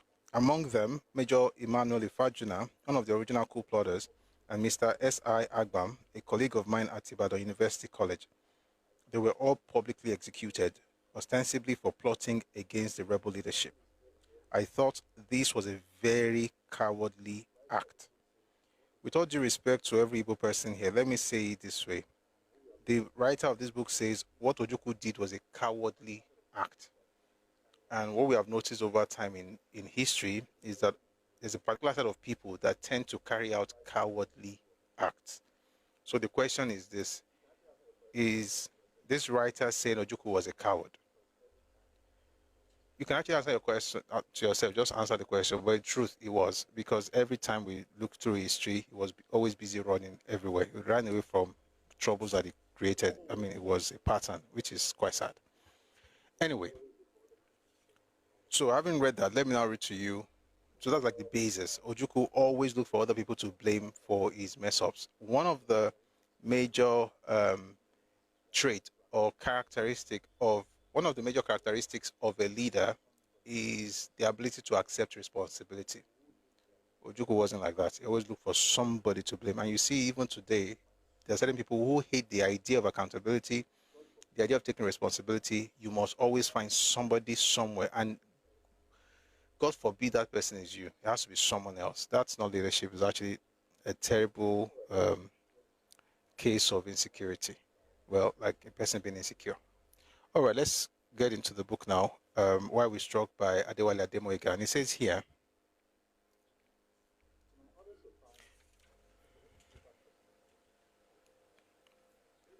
to my utter surprise, okay, let me go back just a little bit because we're talking about Banjo. Later that day, I telephoned Banjo. By the way, at this point, they had already moved the operational headquarters from Benin to Agbo. Later that day, I telephoned Banjo, and he was glad that I came out alive from the ambush. He told me that Enugu was calm and that he would be back the next day in Agbo. From the way he spoke, I knew that he had some news for me, which I was expecting to see him the next day. To my utter surprise, the next day, September 20, brought me a totally different kind of news. I received a military signal from the headquarters in Enugu appointing me as the commander of the Biafran troops in the Midwest and requesting me to confirm my acceptance of the offer. That was really shocking. It will bring me directly under the command of His Excellency Lieutenant Colonel Ojukwu, the head of state of Biafra. Certainly not. I signaled back, declining the offer, and I went further to ask what has happened to Brigadier Banjo and the Liberation Army. Little did I realize that I was stepping on the tail of a wild boar. Honestly, I was fully occupied with the activities of the battlefront, and I received no information whatsoever on what was happening in Enugu. At dawn on the 21st, I still went to the battlefront. At that time, the enemy was on its last leg to the Ikwoba junction, and I knew that they would soon enter Benin. In other words, they left Benin because Benin was about to fall. Like the Nigerian forces, federal forces were coming into Benin, so they moved the base to Agbo. Why am I saying this? You're going to, and a couple of days after, and Enugu fell. So if Ojukwu is claiming that he is unaliving Victor Banjo for not running from the war, for changing the headquarters, for moving the headquarters from Benin to Agbo, that means somebody should have executed Ojukwu for moving the headquarters, operational headquarters from Enugu to Umaya, since moving those things means that you are supposed to die. But let's continue. So remember the Agbo Benin thing, because it's going to come up much later again. So he says here, honestly, I was fully occupied with the activities of the battlefront, and I received no information whatsoever on what was happening in Enugu. At dawn on the 21st, I still went to the battlefront. At that time, the enemy was on its last leg to the Koba Junction, and I knew that they would soon enter Benin. I returned to my headquarters in Agbo just after midday. Lieutenant Colonel Chukwuka was with me, and at about 1400 hours, that's 2 p.m., we both settled down to a good meal. We had not gone far with the meal when, all of a sudden, Major Chuzia and another officer, both in uniform, walked straight to my dining table and both pointed their guns at me and said, "You are now under arrest. Hands up or we shall fire." Gosh, I was extremely infuriated. I was boiling with anger, so I shouted at them, "Okay, you wait till I have taken my own gun." I got up immediately from my dining chair, left both of them standing there, dashed into my bedroom, took my submachine gun, cocked it, and then said, "Right, if you attempt to shoot me now, I will finish both of you." They did not move. Thereupon Chukwuka intervened, saying that there was no need for a fight. Then Major Achuzia, who was notorious for recklessly killing the troops on his own side, piped down. He said that he did not come to arrest me, but to summon me to see His Excellency. "Why didn't you say that? I had been to His Excellency before. Did you have to threaten me?" I remonstrated. After that, we parleyed. "If it was to see His Excellency, I would do that," I said. I had no intention of fighting both the federal and the Biafran forces at the same time, but I would not accept blackmail either. Remember that this same Achuzia was the one that, where's that book? That, yeah, was the one that was described by Nia Borishade as one of the best spies of Ojukwu. It was who would waltz into different spaces just to hear the conversations of his own army and then report to Ojukwu, and that was how they got a lot of so-called saboteurs. So if you had a problem with the way Ojukwu was managing anything, you couldn't say it. To say it meant you were a sabo, according to them. And he got them. No, Hannibal fought. Yeah, Hannibal, yes, I choose Hannibal. Hannibal that was his nickname. He was a strange fighter, but he's not. We're not talking about him today. But he's like let me tell you the way John de St. George described him. He's like the Benjamin Adekunle of the Igbos, right? But then he also had some very interesting things with his credentials and his claims and stuff like that. But anyway, the point is that he was the one who was spying for Ojukwu and who got a lot of people killed because you couldn't even speak against him. So let's continue from where we stopped. I finished my meal and handed over the duties of the headquarters to Chukwuka. I packed my baggage into my staff car and was off to Biafra. Excuse me. As I was going, I still knew nothing of what was happening in Enugu, and nobody gave me any hint. But I knew for sure that I would not return to join the Biafran forces in the Midwest and would neither volunteer nor accept to fight in Biafra. My car was escorted by the Achuzia group up to the entrance to Onitsha. After that, they vanished. It was nightfall before I reached Enugu. I went straight to Banjo's flat. He was not there. The lady I met there told me that he had gone to see His Excellency since morning and had not been back. Beyond that, she did not know exactly what the situation was. I unloaded my luggage to the State House. It was unusually quiet. The usual crowd of workers and waiting visitors were not there. The aide-de-camp was not even around. I was ushered into a sitting room where I sat alone. So I relaxed. After a short while, a gentleman dressed in police uniform, but wearing a lieutenant colonel rank, came to me. "Are you Lieutenant Colonel Ademoyega?" he asked. "Yes," I answered. "By the way, if you're on TikTok, please power tap. Please like the live, please. And if you're on YouTube as well, please like the live, share the live, share with your contacts, whether it's on TikTok, on Facebook, on Twitter, on WhatsApp. I'm taking this break because I need to share as well. Okay, let's read together in like a few seconds and we'll get back to the book. I promise it's not going to take a long time.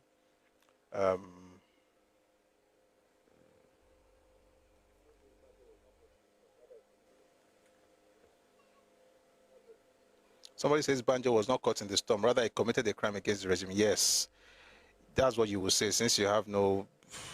You know what? Today is not the day. You are going straight to the naughty corner.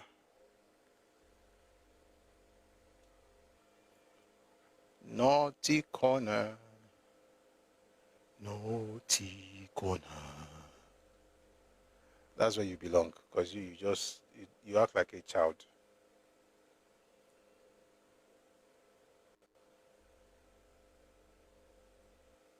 One second, I just want to share this thing, then we can get back to it.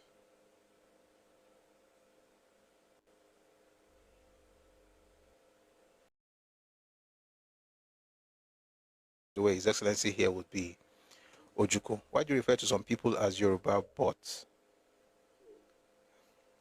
They say it, sell, buy, and lease. So I don't use BOT, by the way. I use BUT. I know some people use BOT, Yoruba bot, but I say BUT because that's what they say. So, for instance, you're having a conversation, you hear things like, I'm a Yoruba bot, you get what I'm saying? So you're having a conversation about, let's say, Nigeria, politics, whatever. Then you hear this guy say, I'm a Yoruba bot. I see the reason why this thing can come. I'm a Yoruba bot. So you say it over and over again. I mean, might as well call you that since that's what you prefer to be. So it's not that I call them that. It's because that's what they always say. And they say it in, one second. They say it in the most ridiculous way. The most ridiculous way, right? They say it to justify even people insulting their heritage, people talking down on them. They have a kind of low self-esteem, right? And they want to be liked. Since you asked that question, we're going back to this book. I want to say something, guys. It's good to be loved. It's great to be loved. But if you cannot walk through life and be convenient and be comfortable with people hating on you, then you are not mature yet. You are still a child. Whatever makes you just want people to like you means you are a baby, like you haven't grown. And it's not a bad thing. It's just something you have to acknowledge so that you can do what? So that you can...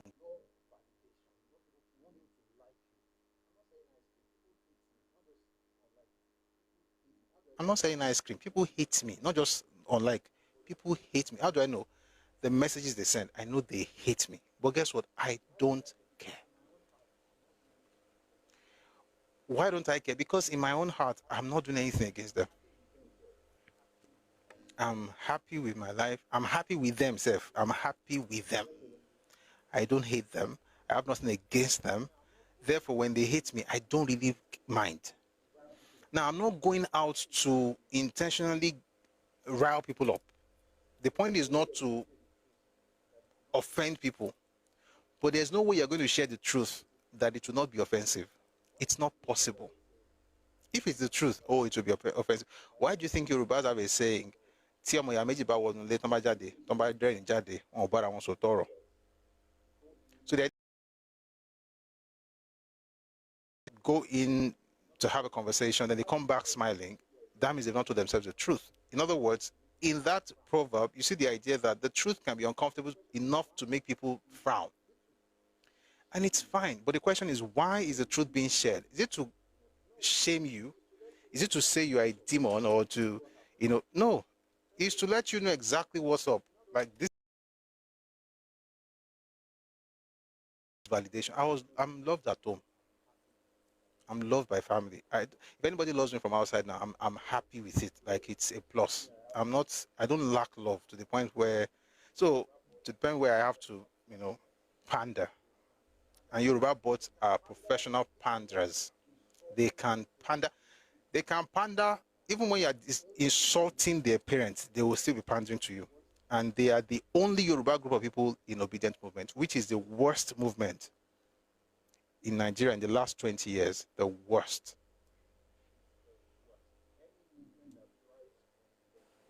It's the worst. Any movement that thrives on the denigration of another people, or another ethnic group is not worth anything. And I promise I'm going to do a session on Sikhism and obedient movement. It's the same. And neither of them cares about Yoruba people. So that's why, Jimboni, please don't say that. Don't say that. The person asking a question is as important as those of us who say we are not Yoruba bots. The way you get those who are Yoruba bots to move is not by just insulting them. You've got to explain stuff. When you say things like you're giving them attention, that's not fair. They're Yoruba. Many of them don't know better. And I said something last week. I said, most of us, it wasn't so long ago that we were ignorant as well. It wasn't so long ago. There are things I've known for a long time, but there are things I'm just discovering as well. And I think that somehow reminds me of many other things I still do not know. So somehow, in some interesting way, it keeps me humble. Brothers and sisters, I'm literally surrounded by books. The books in my library are way more than anything around here. But guess what? There's still more books in the bookshops that I don't have, which means that I still have so much to learn. But I know some. A lot in some instances, but I know some, but I still have a lot to learn. But there was a time I didn't even know the things I know today. If I see a Yoruba bot who is acting in ways that are inimical to the growth of Yoruba people, that person is also important that person be helped. Maybe if we share these things, even if they don't get the opportunity to read, and hopefully they get the opportunity to read, find time to read. But even if they don't get the opportunity to read, at least you hear these things and just reevaluate. Just reevaluate, and ayé wa dá, ilé wa dá, nǹkan burúkú ní ṣe wá.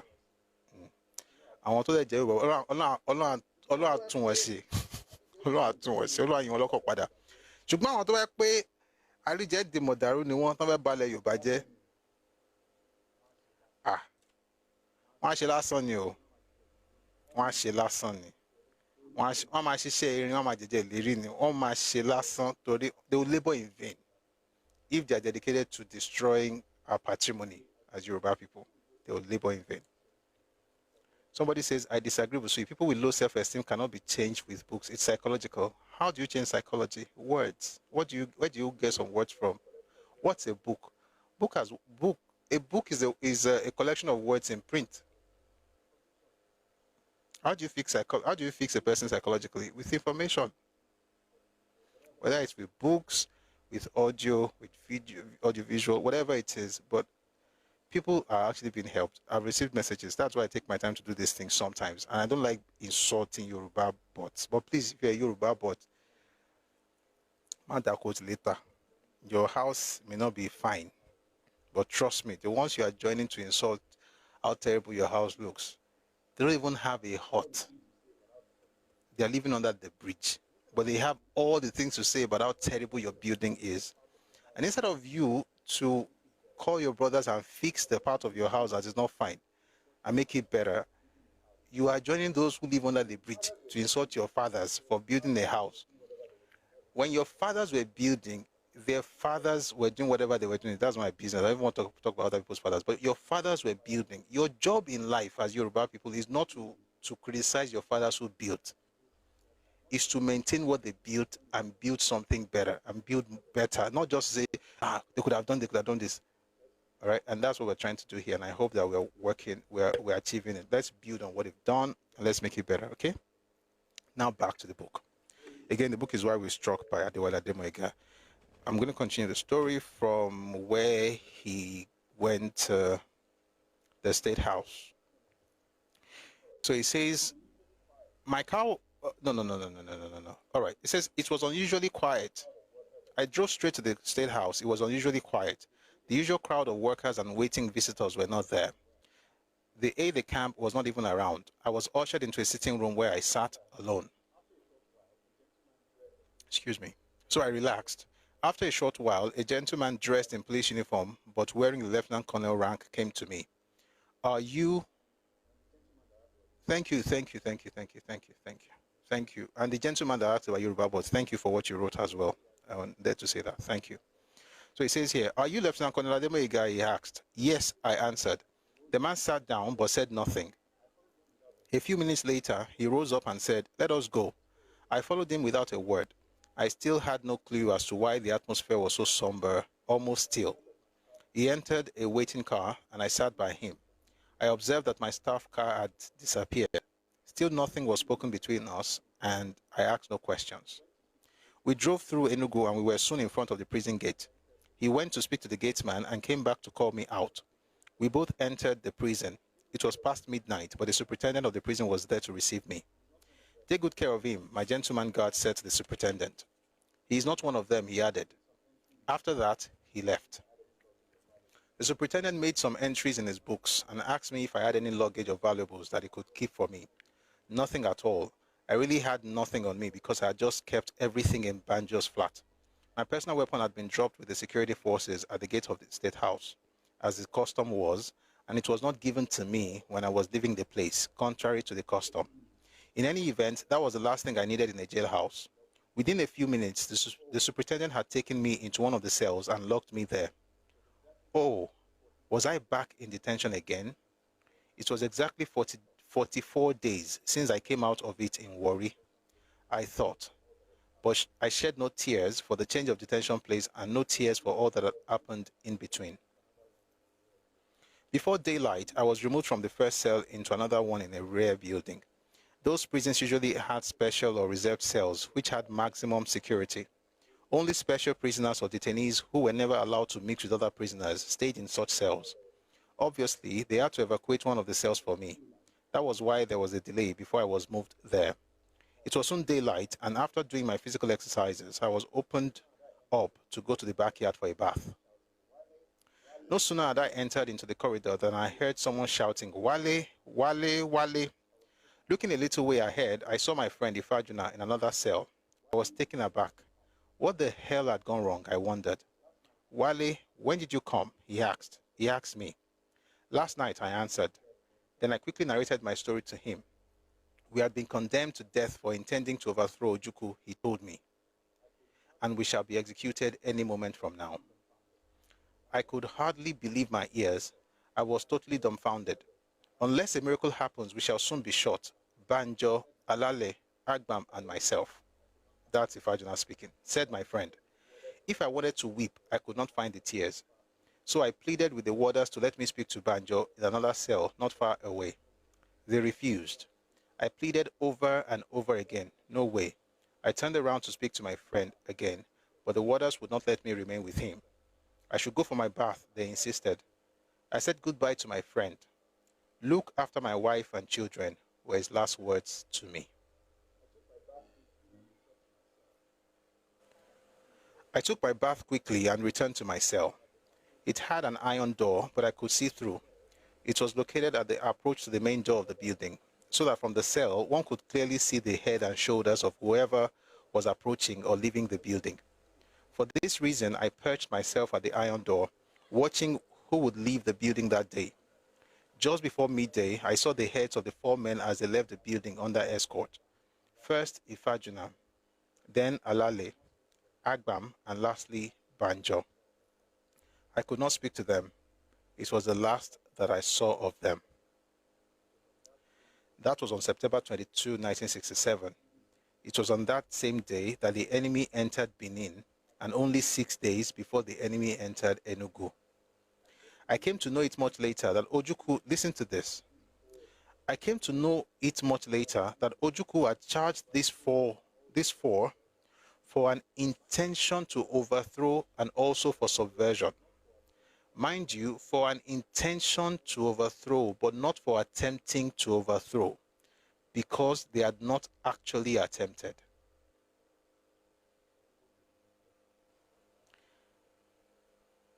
Some people will not rest in peace. That one is true. It's a fact. But I understood that the actual excuses he gave to the general public was that Banjo had abandoned Benin without a fight, and that he had yielded the place while the enemy was yet 22 kilometers away. Another excuse given to the general public was that thousands of the Nigerian pounds were discovered by Biafran security forces in the flat of Brigadier Banjo, and that the money was given to him, to Banjo, by the British High Commission. This much is certain.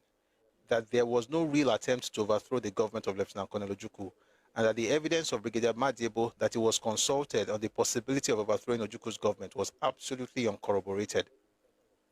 Even the evidence of Bernard Odogu that he was at the meeting where the intention was formed was also uncorroborated. These were the people who planned the coup that killed people in January of 66. So, one Mr. Godwin Nzegu from Onitsha, a lawyer by profession, was named by Ojukwu as a member of the special tribunal instituted against the 4 officers. The members of the special tribunal had been ordered in advance to convict the 4 on the flimsy and uncorroborated evidence given by the prosecution witnesses. Nzegu refused to accept such an order because, to his mind, it would be totally unjust to convict the accused on hearsay. He was detained. He was detained for his refusal to carry out the order, and he remained in detention till the fall of Biafra. He told me this personally because we were in the same detention places throughout the war. Yoruba ronu bo si fe maronu. As previously explained, the charge that we abandoned Benin was ill-conceived. If the enemy were to find our headquarters locked in within Benin, what would be our justification? Welcome. Guys, sorry, 1 second.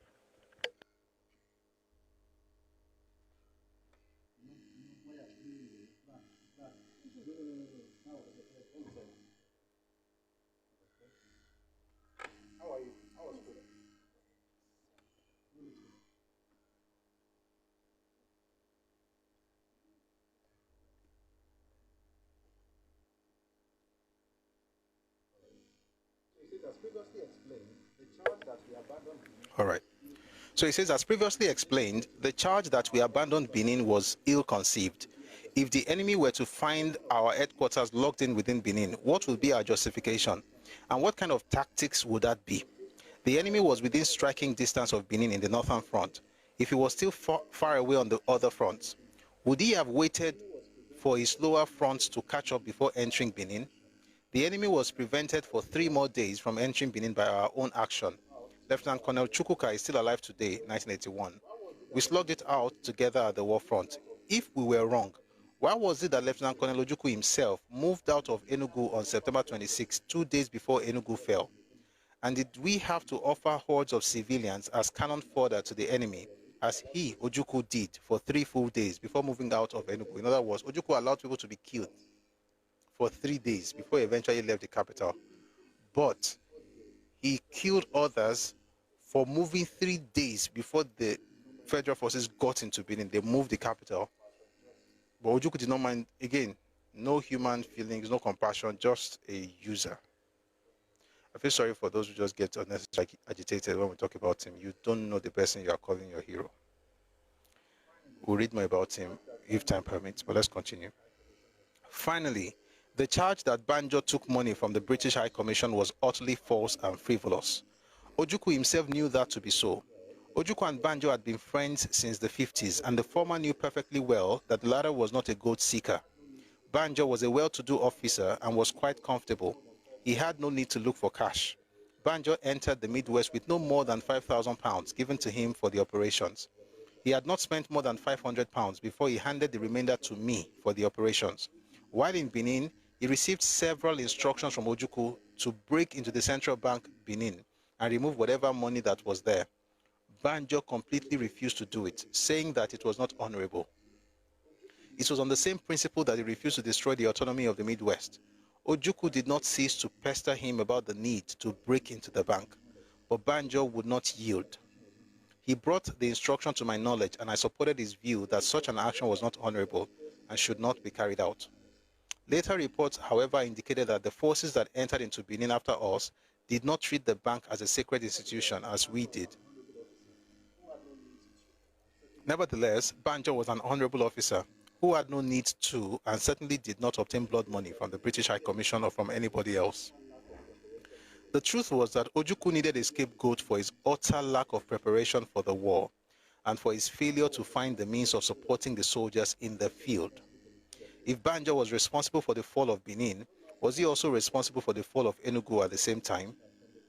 No matter how he looked at it, an independent observer will see that from the beginning to the end, Ojukwu was tacitly sponsoring mob persecution and destruction of seasoned Biafran military soldiers on the false premise that they were responsible for many of the calamities that befell the peoples of Eastern Nigeria for 31 months from May 30, 1967.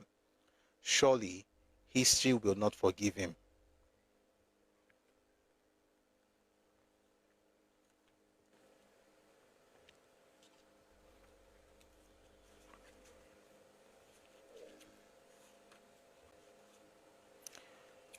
All right.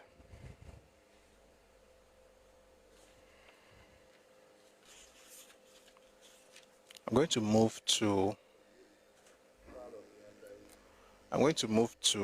the book, The Trial of Biafra's Leaders by Nelson Otta.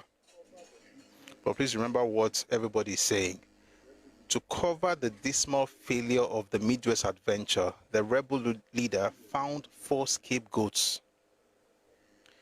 Ojukwu was not a leader. He was a user. But guess what? What were these Yoruba boys doing with a user? If you're a Yoruba person, if they use you, listen, if they use you, to be honest, they will still blame you. Read the book by Alexander Madebo, it's here. The Nigerian Revolution and the Biafran War. He was just criticizing the same person as though he died for nothing.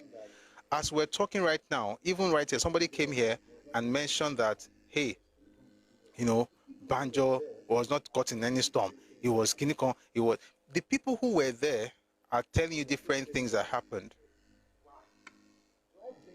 And you're still saying that, why? Do I blame them? I don't blame them. My question to you, Yoruba people, and the ones who are in obedient movement, because you are being used again. Every generation seems to have, I'm going to stop here for a while because this is important. Every generation seems to have no short supply of naive Yoruba people. We had some of them in the 1930s, 1940s into 1950s.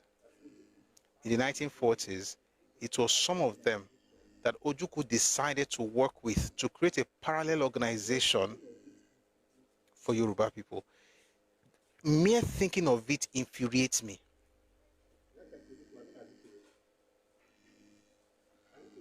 Did I say Ojukwu? I mean Azikiwe. Azikiwe worked with a group of Yoruba people to create a parallel organization for Yoruba people in Yoruba land because he was uncomfortable with the organization that Yoruba people created for themselves in their own land. Awa and the rest of his friends had created Egbemo Oduduwa in 1945 in London. And then it was re-established again in Nigeria, re-established in 1948 in Ife and in Lagos. I'm going to have a session on this thing. From the time they started talking about it, Azikiwe made it a point of duty to use his newspaper to attack them and even called it a fascist organization. Did every single thing to bring it down, to make it worse. He now decided to look for other Yoruba people who he could work with and created what they called Yoruba Federal Union, inaugurated by Zik. But I like what Yoruba people told him in 1948. It's in a paper called Daily Service, which I have the excerpt. So when the time comes, I'm going to read it to you. But I remember a particular phrase. They said to him that you could only create this kind of organization with the waves and strays of Yoruba race. My question to the Yoruba boards of obedient guys is, are you the stray and the wave of Yoruba people? And the crazy part is that there's not been one generation where they don't rise, and there's not been one generation where they don't regret. You can't keep repeating the same mistakes. If your home is not good, fix it. Stop joining outsiders to insult everybody at home. Mr. Banjo went to fight. He had pure heart. He wasn't a bad man. Adewale Dominga was not a bad man. Gani Adeleke was not a bad man. Folo Yewole was not a bad man. Olafimiwa was not a bad man. These guys were not bad people. They're just naive.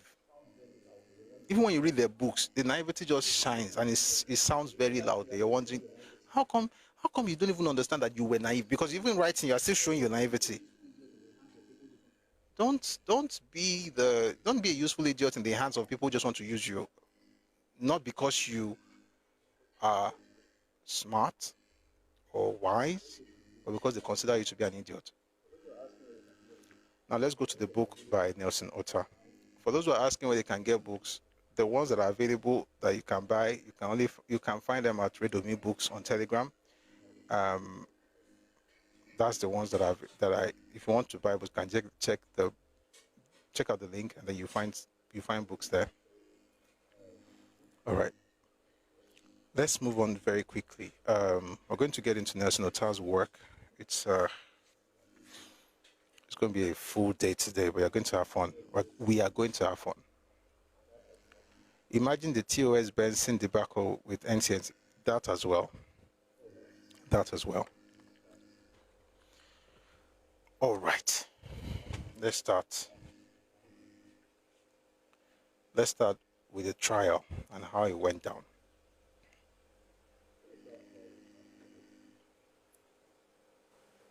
Let me start from chapter 4 because of time.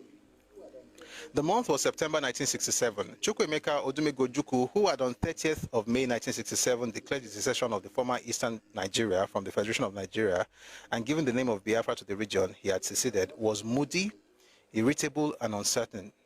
Things had not been developing in the way he had expected or liked.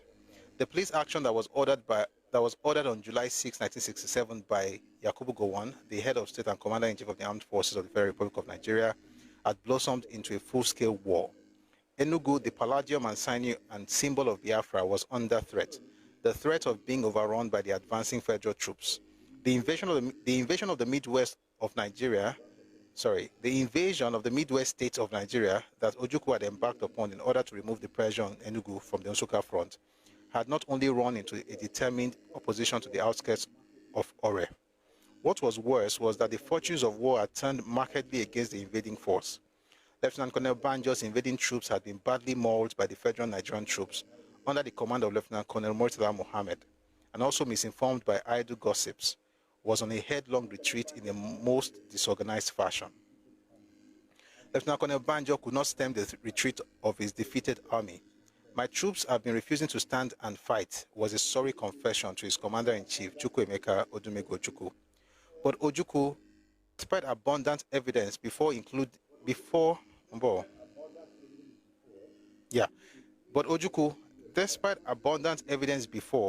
including the fleeing of the Midwest by hundreds of civilian administrators and functionaries he had sent over to follow behind his army for the administration of what he had named the Republic of Benin, could not bring himself to believe that the Western Front was collapsing, but his commander in the field knew better and started right away to seek other non-military means to shore up the collapse and its terrible consequences. Let me quickly explain what I just read right now.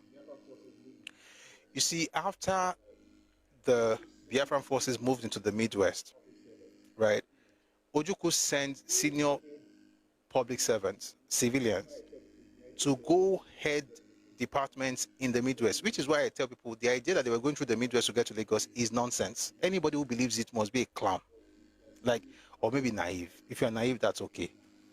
But if you are saying it after you know it's a lie, then you are a clown. And what it means basically is this. Ojukwu essentially he basically annexed the Midwest with all the things he did. And I've read the book here before, The Midwest Response by Uyilawa Uswanlele.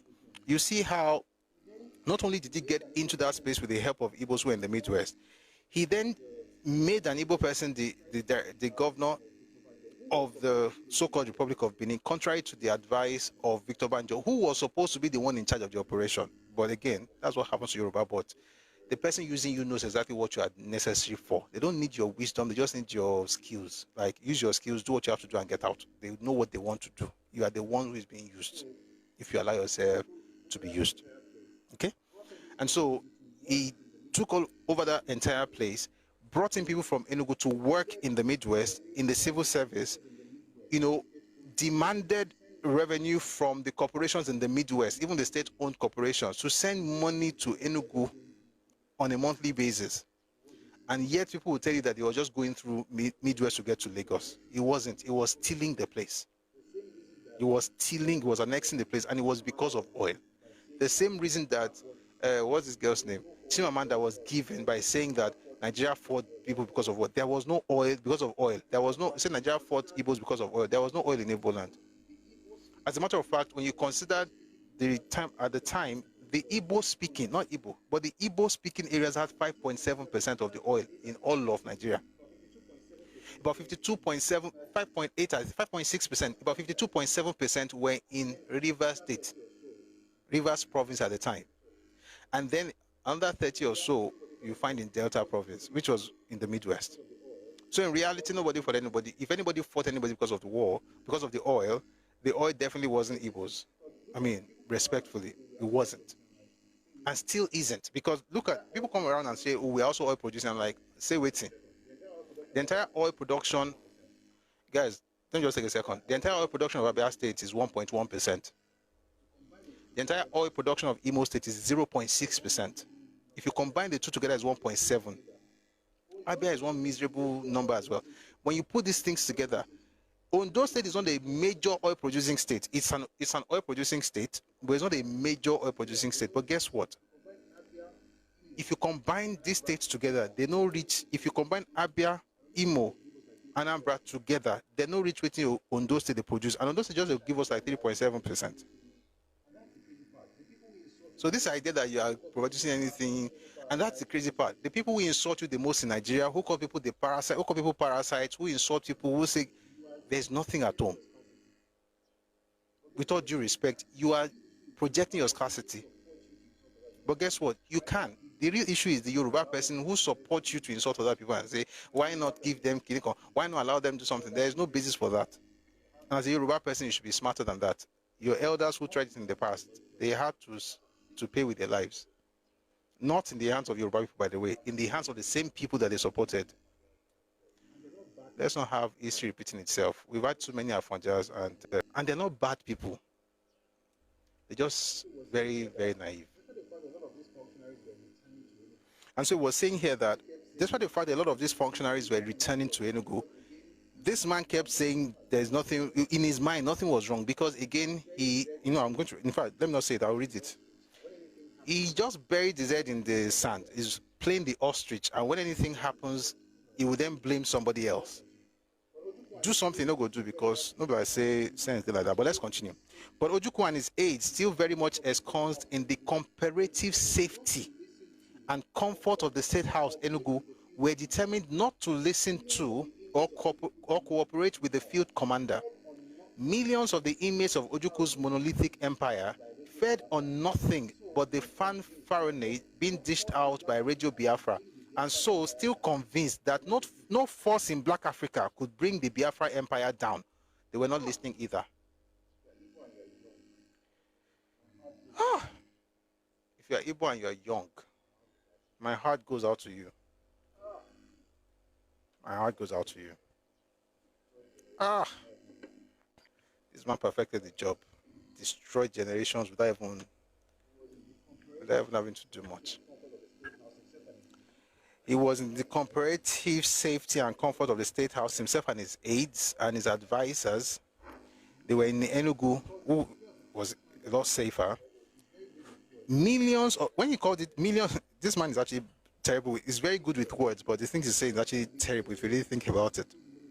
He's saying here, millions of the inmates of Ojukwu's monolithic empire. Who is he talking about? He's talking about Igbo people. Millions of the inmates of Ojukwu's monolithic empire. He's talking about Igbo people. They were his inmates. And then he said, those people were fed on nothing but the fanfaronade. In other words, the propaganda, the idea that they were dishing out on Radio Biafra that no force in Black Africa could bring the Biafran empire down.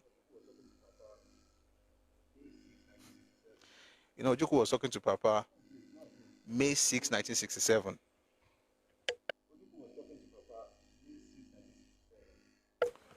Ojukwu was talking to Papa May 6, 1967. He said, I am no longer an underdog.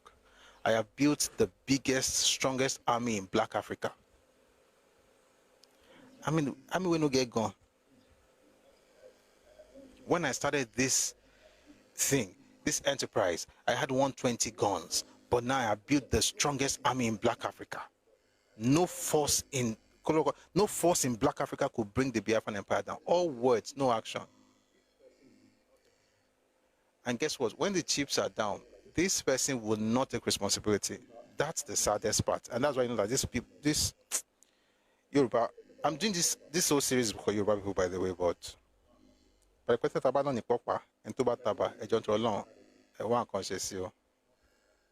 and by the way, it's the same strategy. Nothing has changed. Nothing has changed. Fundamentally, it's the same thing. Don't be lying, beating your chest on nothing. Empty drums, just making the loudest noise. We've bought all your land. We are the most powerful. We are the richest. We are the this. We are the that. Fluff. Nothing. Just. I'll read it again. Millions of the inmates of Ojuku's monolithic empire fed on nothing but the fanfaronade being dished out by Radio Biafra, and so still convinced that no force in Black Africa could bring the Biafran empire down, and they were not listening either. The euphoria was too massive to allow either doubt or dissent. Lieutenant Colonel Banjo, the pessimist and coward, could go on clocking all over the place like a fussy hen. Enugu was still under this propaganda-induced mass hypnosis when the troops of the 2nd Division of the Federal Nigerian Army recaptured Benin from the secessionist troops on 20th September 1967. Lieutenant Colonel Banjo had, even before the fall of the ancient city, removed his headquarters to Agbo. Things were no better for Ojuku on the Nsukka front. By the way, this man, 5th day of the war, just 5 days after the war started, on 10th of July 1967, Ojuku was crying all over the place. Tears, hot tears. Tears. That was shortly before he ran away, but let's continue. That was in July. By September, he also ran from Enugu to Umuahia, but nobody killed him for doing that. Let's continue. It says Enugu was still under. Let me just read again. Enugu was still under this propaganda-induced mass hypnosis when the troops of the 2nd Division of the Federal Nigerian Army recaptured Benin from the secessionist troops on 20th September 1967. Sorry, we have a visitor here. Let's try and know if the person is sane or not. They continue beautiful. Is there a place they manufacture stupidity in your region? Like like this stupidity for this one is factory fitted, like one chef is custom made. What makes you not allow them to go on their own way? Those whom you still feel that they produced. No, I'm not telling them not to go. There's literally a bus at the park. You can get in the park and leave. What do you mean they're stopping you from leaving? You're not ready to go. Thank you, the weekend stoner. No, nobody is stopping you to go. Did they invite you to come? If you want to go, get on the next bus with your nylon bag or whatever you brought. Like, I'm not, guy, you don't know me. Me, I don't have time for a review. You get on the bus and get back home. Nobody said you're not. Oh, you're not useful to me or the government. You can get on the bus and move back home. Nobody's holding you back. Don't. You're not that important. What do you mean? Why are you not letting them go? Is anybody holding you? This is not Pharaoh and Egypt. You're not in Egypt. You don't let my people go here. If you really want to go, you get on the next bus, and you will not be missed.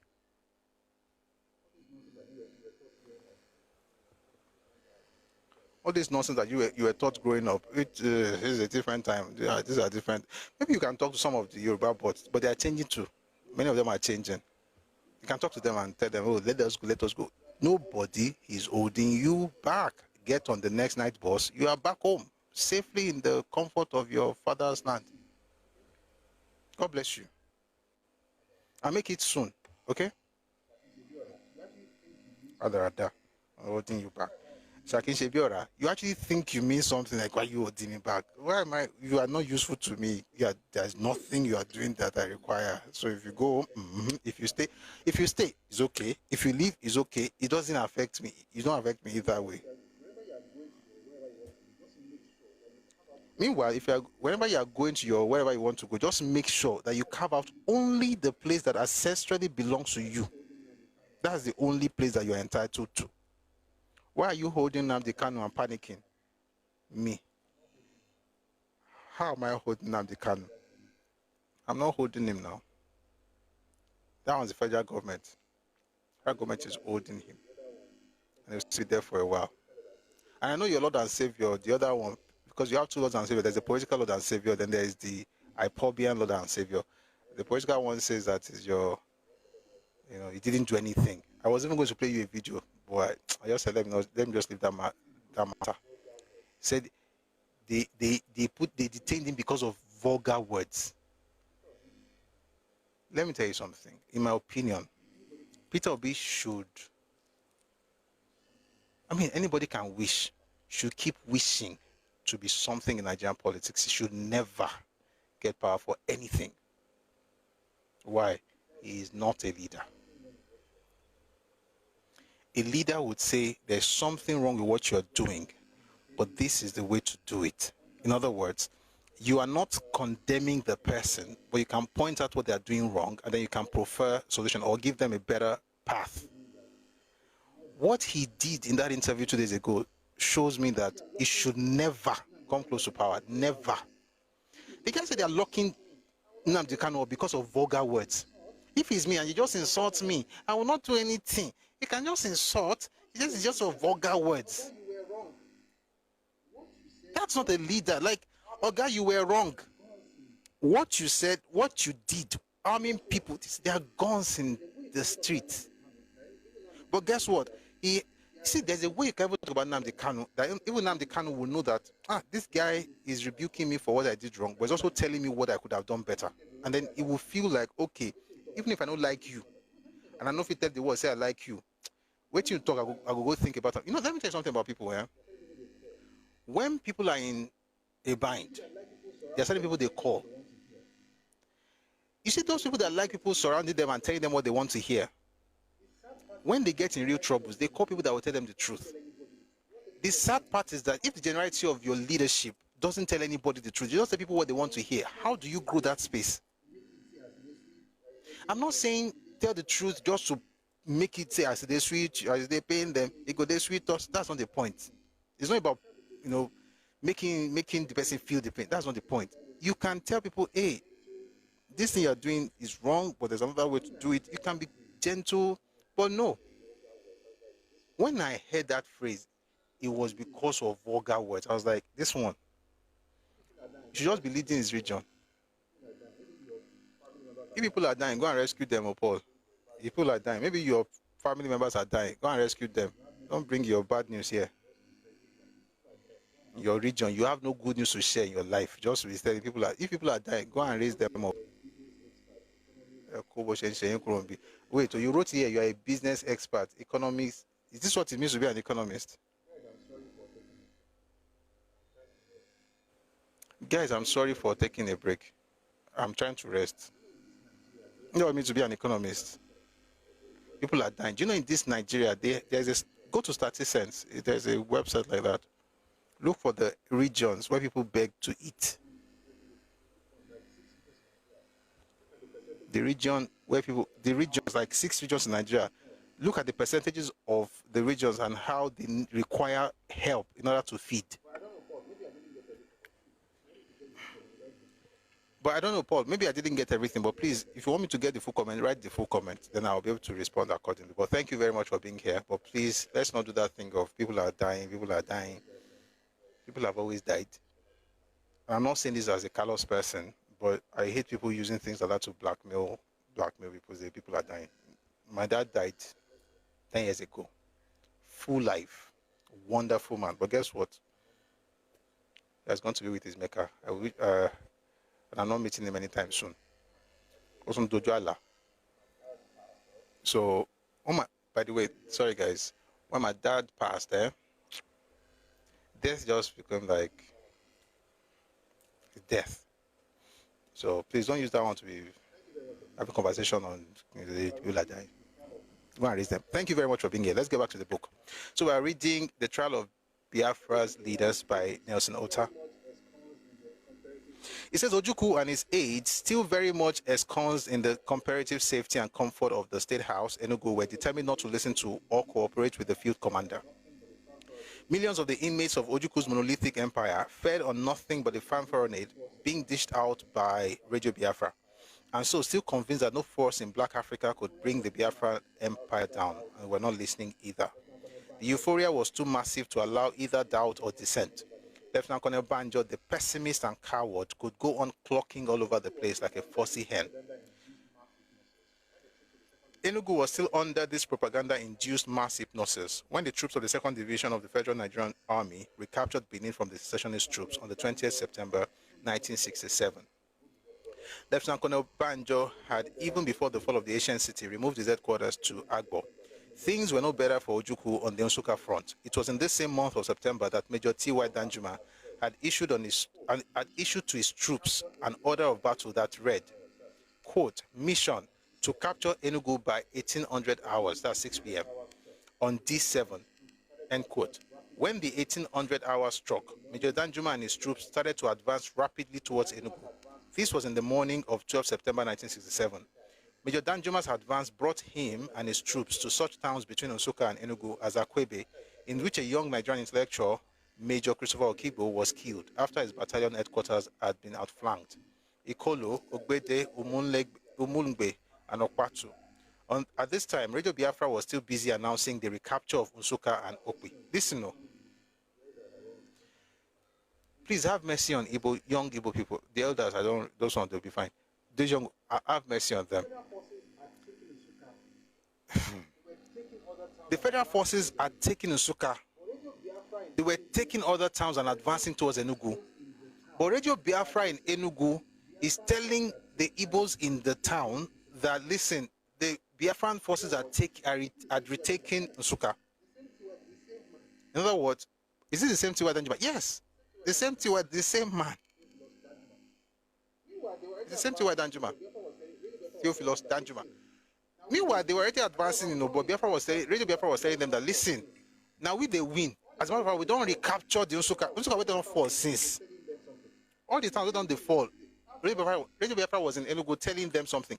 It's the same thing you see today. Have mercy.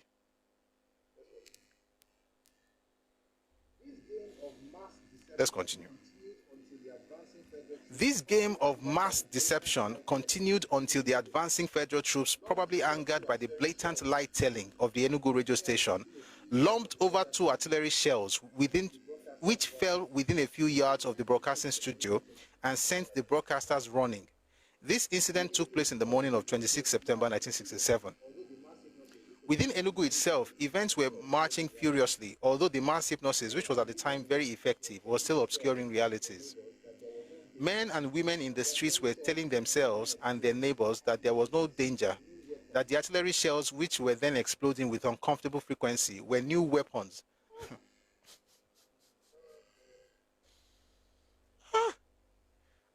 Come back. Sorry, guys.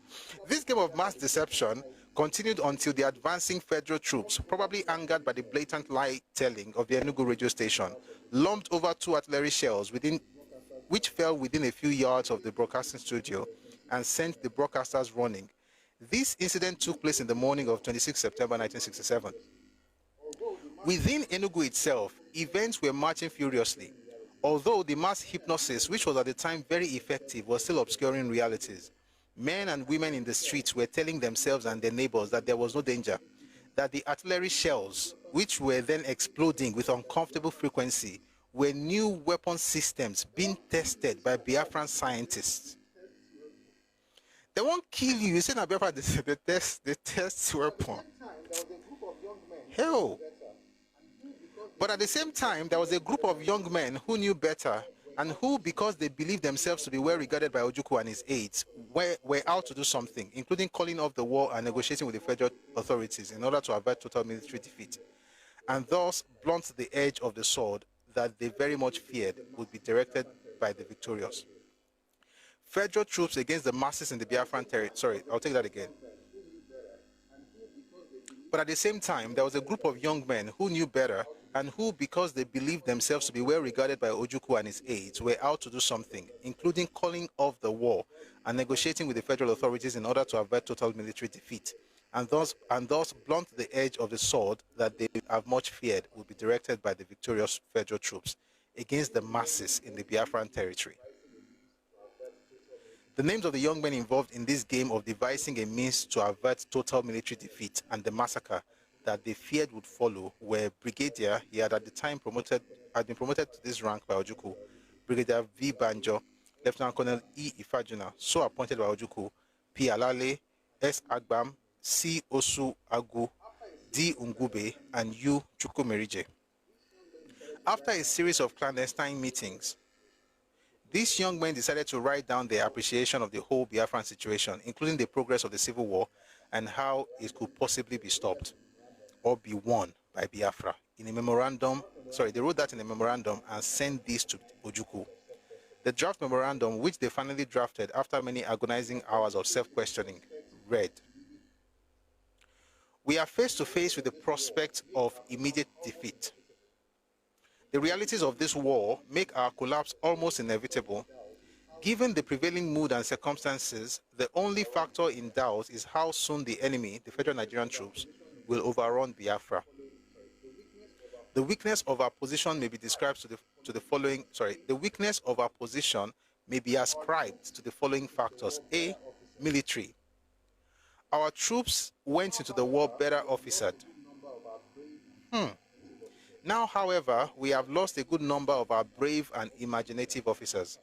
They have either been killed in active combat or become incapacitated through injuries sustained at the battlefield and are therefore hospitalized. This class of officers have borne the brunt of the war because their other colleagues are too cautious and too cowardly to give courageous leadership to our soldiers. Also, it may be said in general that the peacetime habits have obtained such strong hold on our officer corps that the officers are making very heavy weather in acquiring the mental adjustment and unconventional tactics that are the essence of this unsophisticated warfare. Besides, commanders go unpunished and undisciplined when the avoidable errors of judgment or sheer ineptitude lead to a serious reverse. In addition, it must be noted that the recruitment and training of officers from technicians and university graduates have been handled with such clumsiness that the outcome has failed to match the high hopes entertained when the idea was conceived.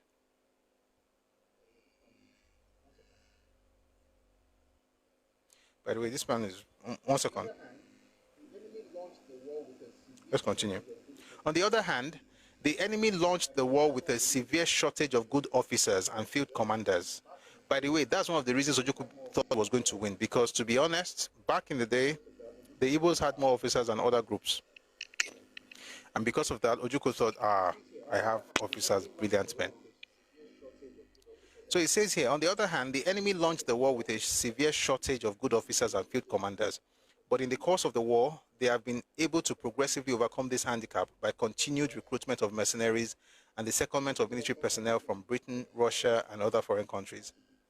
This development has not only put them in parity with us, but will decisively tilt the scale in their favor as time goes on. The rate at which our fighting officers are spent is faster than the speed at which they are replaced with newly trained ones. It is not that our casualty figure is very high. The fact is that the soldiers remain so long in the field of battle that the combined effect of sheer exhaustion and lack of recreation tells adversely on their effectiveness. When to this is added the lack of imaginative and inspired leadership from most of the officers, as well as their belief, I'll explain what I'm reading now.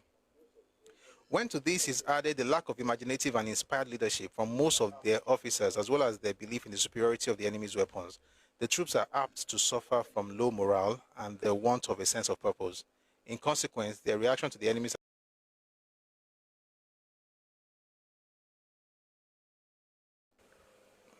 those who fought Biafra, British, Russia, and America never be to any other person Even you have to stop thinking it's Ojukwu. This is not Ojukwu. Why am I saying this? Let me explain. The Biafrans had more officers than the Nigerian forces because when they were in Nigeria, the Igbos had more officers anyway. The federal government then got mercenaries, not got countries to fight you. Use your brain. Got mercenaries. By the way, I'm not talking to everybody. I'm talking to that particular person who is here in Ojukwu. Used mercenaries from Britain and Russia as officers to help fill the gap. Not that American and British army went to fight you. Number one, they would have.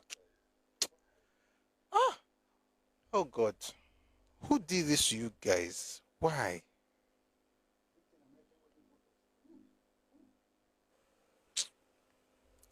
Britain, America, everybody fought us. Who?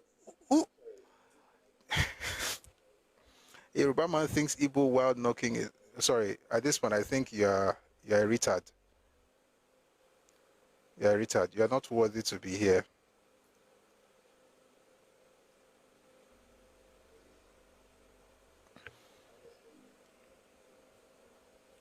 Let's continue. I was explaining to sensible people, so let me finish what I was explaining. The point is that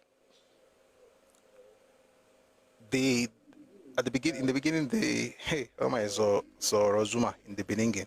In the beginning, the Igbos had the advantage of having more officers, but then the federal government had to get mercenaries. Biafra also used mercenaries eventually. I'm even talking at the beginning, Gomotenso. Eventually, they had fighter pilots from different countries. Not that there's this book that I got over the weekend. I've not read it. That's why I've not talked about it. It's called The Last Fight. It's a very big book. It's very expensive, but it's good. I read it. No, I can't say it's good. I've read the review. I think it is good. So when I read it, I'll let you know. Talked about some of the mercenaries that work with them in Biafra. On ground mercenaries, so really, well, I've not read up to that point. All right. So, yes. Now that you mentioned South Africa, now to click, but I thought they were fighter pilots. I didn't know they were soldiers as well. I always had this thing that they were pilots. Everybody used mercenaries. Famous Belgian pilot who still worshipped in Igbo lot today. The point is that in the beginning, the reason they got these mercenaries was because Nigeria had a lack of, inadequate officers, so they had to get them from abroad. But I think it's important to say this again and again because this one is very logical to say that America, Britain, Russia, the world was fighting Biafra. That's not what happened. They got people to work in the army. Meanwhile, you know what? It doesn't even matter if the entire world fought you. They told you not to fight in the first place. You said you wanted to fight. Why are you complaining? If I like, I should go and get soldiers from Mars. The important thing is to deal with you decisively. And yes, it worked. And it's important to make sure to remind everybody that, thank you, Tosin Onibudo. Thank you. And it's important to make it very clear. In that war, the East lost. Nigeria won. There was nothing like no victor, no vanquished. Why? Because that statement is what this generation is suffering from. People think they can waltz anywhere because nothing really happened, or they blackmail you with the fact that you should allow me to do anything. After all, you fought the war and you said no victor, no vanquished. Anyway, there's a victor, there's vanquished. So what vanquished do? Which I don't like to use, by the way. I don't like that word. But I think that it's better to be vanquished than to be. It's better to be the vanquished than to be a victim. There are three options. You should take the first two. One of the first two: victim or vanquished. Sorry, victor or vanquished. I won or I lost. There is honor in those two. A person who lost something doesn't mean that they have lost. How many times you see boxers fight and lose? Does that mean that they are no longer boxers? They lost that match. That doesn't mean that they are losers.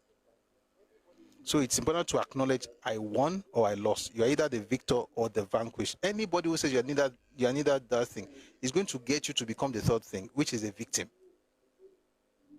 How did I know this? Study the history of Nigeria. The victim is the one who they told he knows he's not the victim, but he will never acknowledge that he was the vanquished.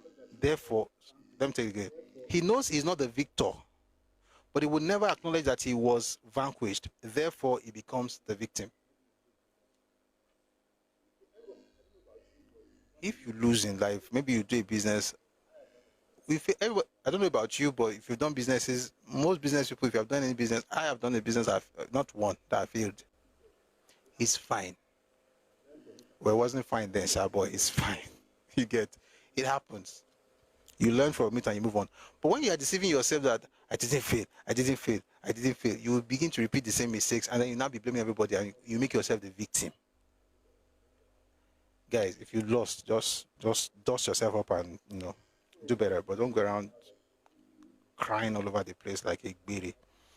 So the number one issue they had was with the military. They thought that they were not doing well enough.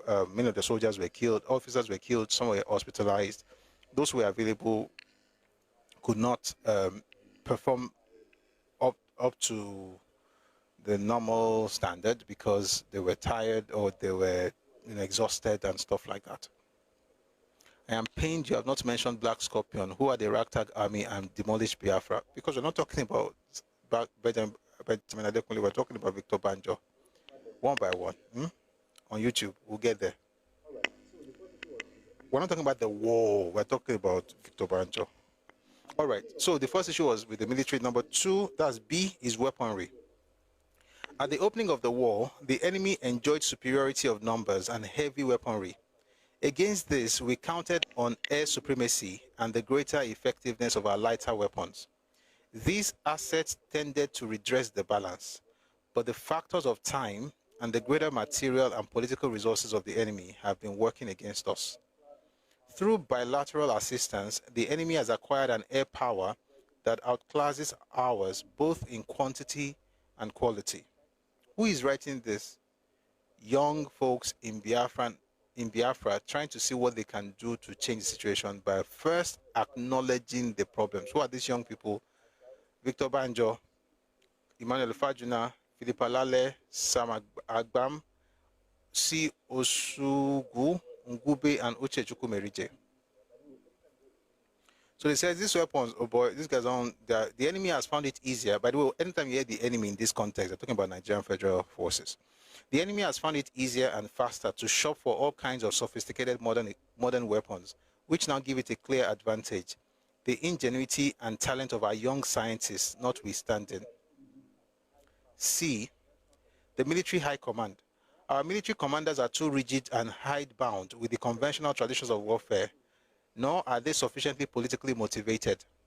Because of this, they have shown little resilience or the required attitude of mind from which can emerge. This thing is long. I'm not going to read everything. I'm just going to tell you the points because of time. So let me just quickly tell you the points. Where I'm going really is the trial. So the issues they had: military weaponry. Number C, military high command. C, military high command. D, economic blockade. E, political issues, and so on and so forth. Okay.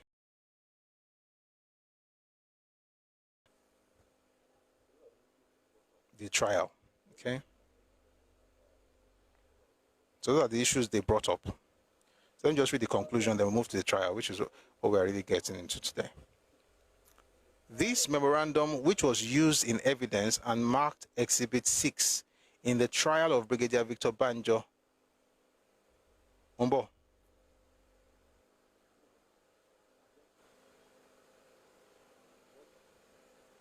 You know what? I've learned something. I'm rushing, but I think there's something I just found I think I should just read. I'm rushing, but just something from maybe a little bit from each point, then we can move to the trial. So for the military, we talked about that one. Weaponry, we've talked about that one. Military high command, it talks about the fact that the leaders were not politically motivated. Then economic blockade, it says we are, as it were, a nation of shopkeepers. Let me just read part of it. Before the war started, we were already suffering from the adverse effects of an economic siege that was ruthlessly enforced by the enemy. Since the war, the fall of Bonny and the menacing presence of the enemy's naval vessels almost all along our seashore have worsened the situation. Then it says, unable to sell or buy abroad, we suffer from an acute shortage of foreign exchange and the supply of essential goods. As long as this condition persists, it is extremely doubtful that we can withstand the onslaught of the enemy much longer. We are, as it were, a nation of shopkeepers. No matter the endurance and determination of our people, our present economic plight is bound, at no distant date, to work havoc on their morale. These ones are even thinking about their people.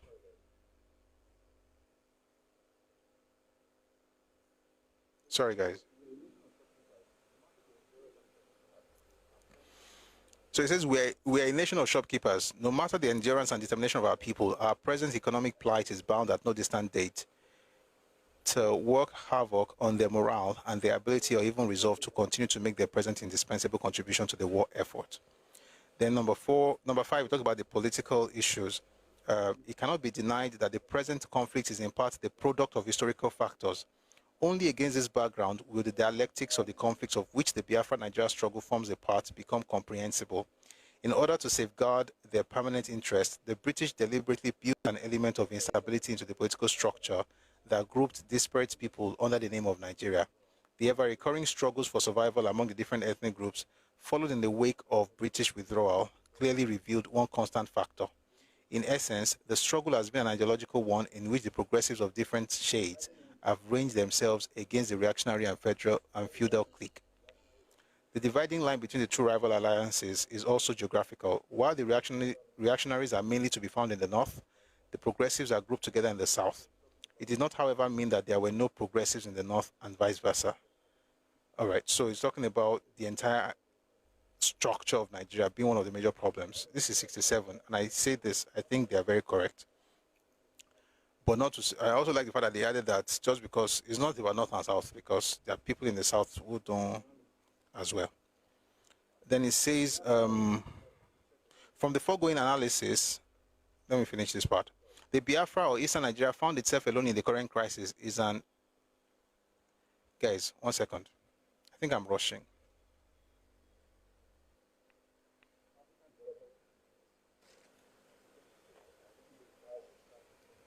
African development interests.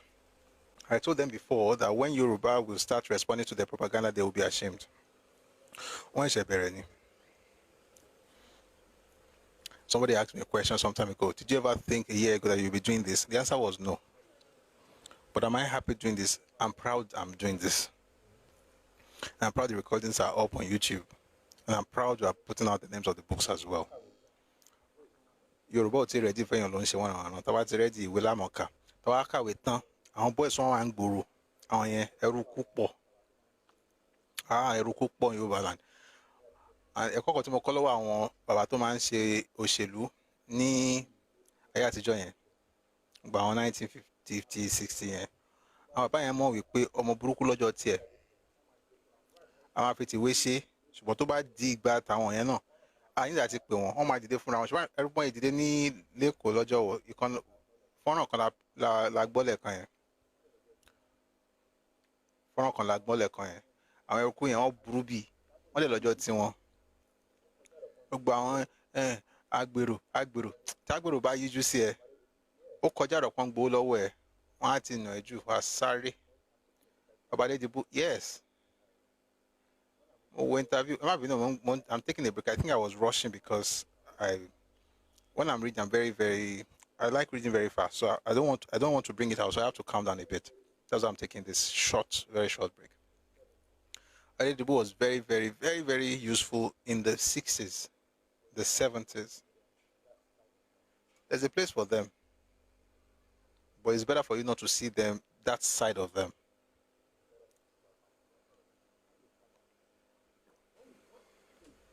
It's better not to see that side of them. When they come out, if we see now, they will greet to.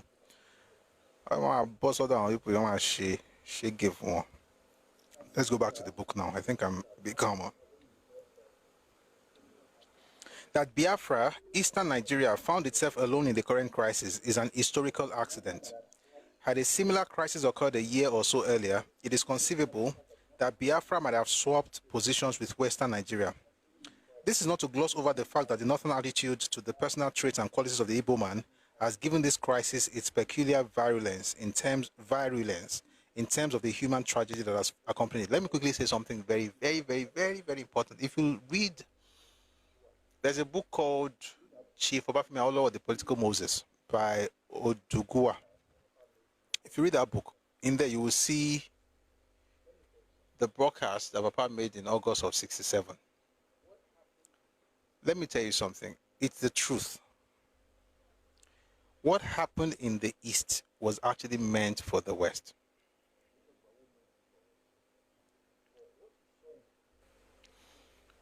We won't talk about who meant it for us now. But what you saw in the East was supposed to happen in the West. But the highest it ever got in the West was last quarter of 65 with Wetia, and part of January of 66 as well, but mostly end of 65 with Wetia. What was meant for evil, God turned it around. God turned it around. Everybody who means evil for Yoruba land, as they are digging that ditch, they are falling inside. There is no, go say Ẹkáàbọ.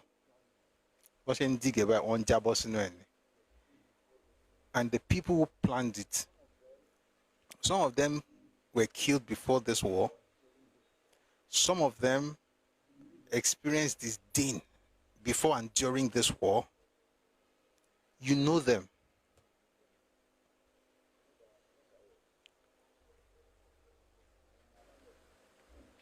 Ẹlẹ́dàá wọ̀ sùn. Àwọn alálẹ̀ wọ́n sùn. Wọ́n máa ti dìpọ̀ láwọn èèyàn. Àákàn máa. You just see your enemies falling on the right and the left. Back to this. From the foregoing analysis, it ought to be obvious that the eastern branch of the Southern Alliance, now Biafra, could successfully hold its ground against the North without the active support of the other branch of the alliance.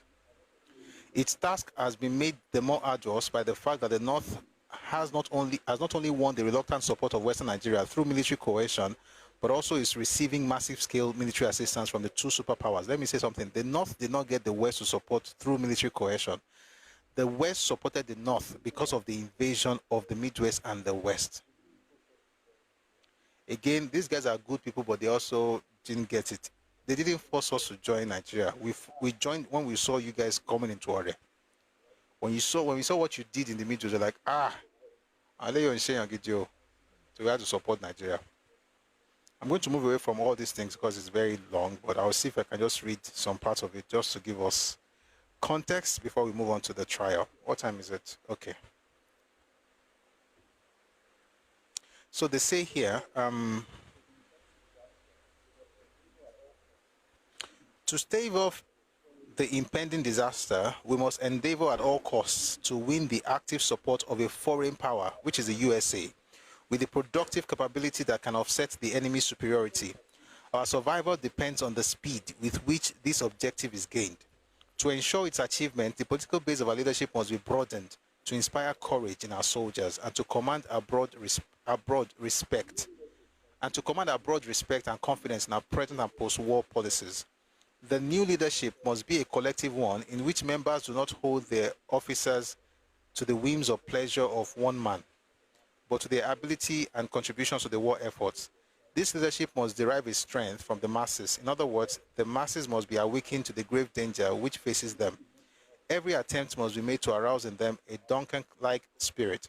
Although the enemy is much nearer to Enugu than on 15th July, our people seem complacent and have fatalistically resigned themselves to any eventuality. The mood of 15th July has been allowed to peter out, and no effort is being made to recapture it. This is fatal to our cause and must be remedied. This memorandum, which was used in evidence and marked Exhibit 6 in the trial of Brigadier Banjo and Philip Alale, Lieutenant Colonel Ifajuna Sawalagbam in the Special Tribunal of the Republic of Biafra under the Law and Order Maintenance Decree 1967, was not, as can be seen by the reader, signed by any of the accused persons. There is equally no evidence to show that it was ever submitted to Ojukwu, either in the form in which it is reproduced in this book or in any other. So it is debatable whether its existence would in itself have led to the arrest, subsequent trial, and execution of the four men mentioned above in the Enugu military barracks on 25th September 1967. Were the four men saboteurs to the Biafran cause in the classic meaning of the term? That any of them was that any of them was never established by the statement he made while under arrest, as the reader shall subsequently find out for himself in the following chapter, but that each strove either under fear, as was the case of Ifajuna, or under remarkably, I'm taking it again, sorry. It says that any of them, let me take it from this last paragraph, were the four main saboteurs to the Biafran cause in the classic meaning of the term. That any of them was never established by the statement he made while under arrest, as the reader shall subsequently find out for himself in the following chapter, but that each strove either under fear, as was the case of Ifajuna, or under remarkably detached appreciation of the prevailing situation, as was the case of Banjo, or under uncontrollable sway of love for ideology, as was the case of Alale, or under the behest of sheer rational calculation, as was the case of Agbam, to find a way out of the war is not, despite the quantity of mud that have been thrown at them, in doubt. I'm going to jump, not read the stuff by Philip Alale. I'll just go straight to the one by Banjo because of time. If you finish listening today, it will be, I would love it so that we can move to other things. But again, we also want to make sure that we're actually getting the right stuff. Can somebody remind this man that the Igbos are going to the next door neighbors to the Oduduwa Republic? You're going to be next door neighbors to the Oduduwa Republic. Benedict Okeoma. People are looking at you, they are crying, and you are laughing. You are a sorry case. And please make sure your brain is reset before you give birth to children. You cannot bring kids to the world with this mindset. Please, for the sake of the unborn. Thank you. Let's go to the book now. I said, let's go to the chapter about Banjo.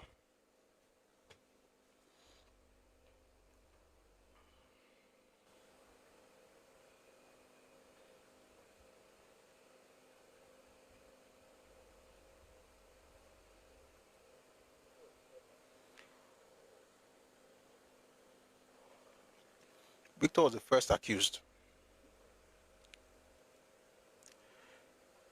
I hope we are ready. Guys, it's about to go down. Let me play music for you guys. I want to just take just ease myself and then get into this. I want to get into Victor Banjo's trial. But like I said, I think I want to see if this thing is going to work, if we can play music while I quickly. So please just a minute. I'll be back in a TV. On ball. We are going to. So if you want to stretch, I mean, we have gone to conferences where they tell you just stretch a little bit, and then we're about to resume. Just stretch. So please stretch, right, before we get into the next part.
My name is Brigadier Victor Banjo.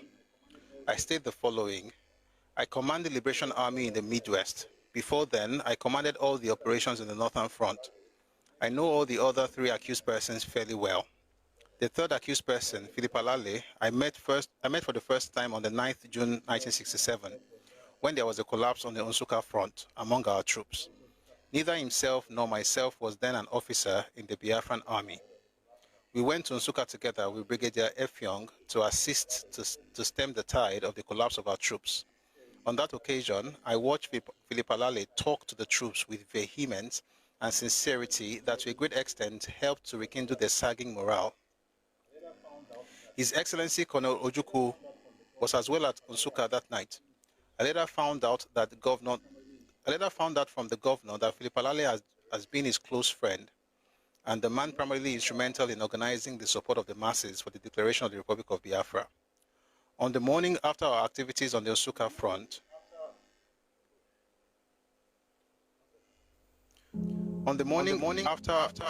oh shit.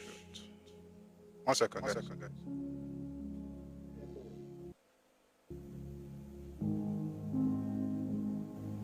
Is it echoing?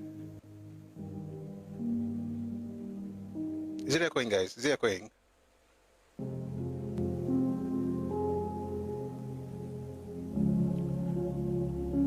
It's echoing.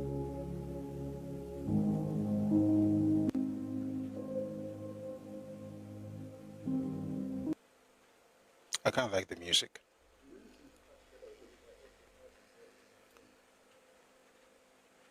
We went to Nsukka together with Brigadier Effiong, that's himself, and Alale.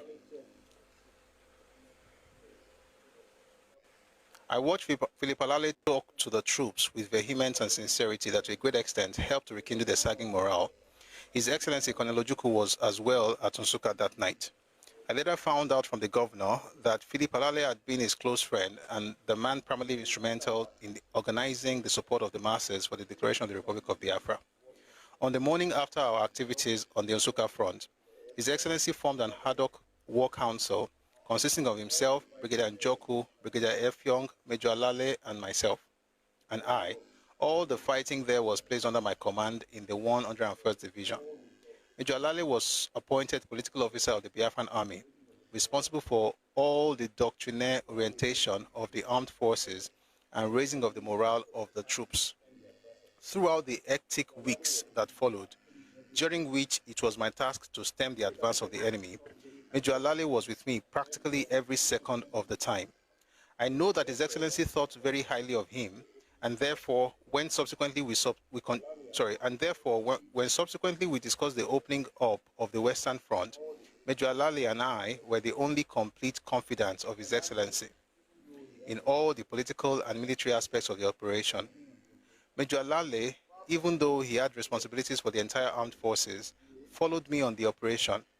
Far from being a political officer, he demonstrated a zeal and an initiative that one could normally expect in a deputy. When subsequently I was recalled from the Western Front, and there arose a disagreement on political policy in the Midwest between the military governor and myself, Major Alale was the prime instrument in bringing us together again. I know that Major Alale has been involved in trade union movements in Biafra. I have, in discussions with him, found out a most extraordinary genuineness in his support of the governor as a revolutionary leader and in his service to the masses of Biafra. I am aware that in all his activities with the trade unions, he has always consulted His Excellency before making any move whatsoever. In fact, I consider it a testimony of the regard in which His Excellency held him, that in one of my discussions with him, during which I requested that Major Alale be made one of my officers for the Western Front, His Excellency replied that on the contrary, Major Alale was his officer and that in fact he intended to bring him forward at a future stage as a member of his cabinet. I know that Major Alale has been involved in settling some conflicts in the trade union movement, which might well account for the extraordinary hostility of one of the witnesses, Mr. L.M. Ezenbugo, for the prosecution. I remember, in fact, that when I was about to return to the Western Command, His Excellency refused to allow Major Alale to accompany me because he needed the Major for the more important task of preparing a political program for the Republic of Biafra. it would be impossible to conceive of Major Alale being tried by this tribunal for the offenses listed in the charge.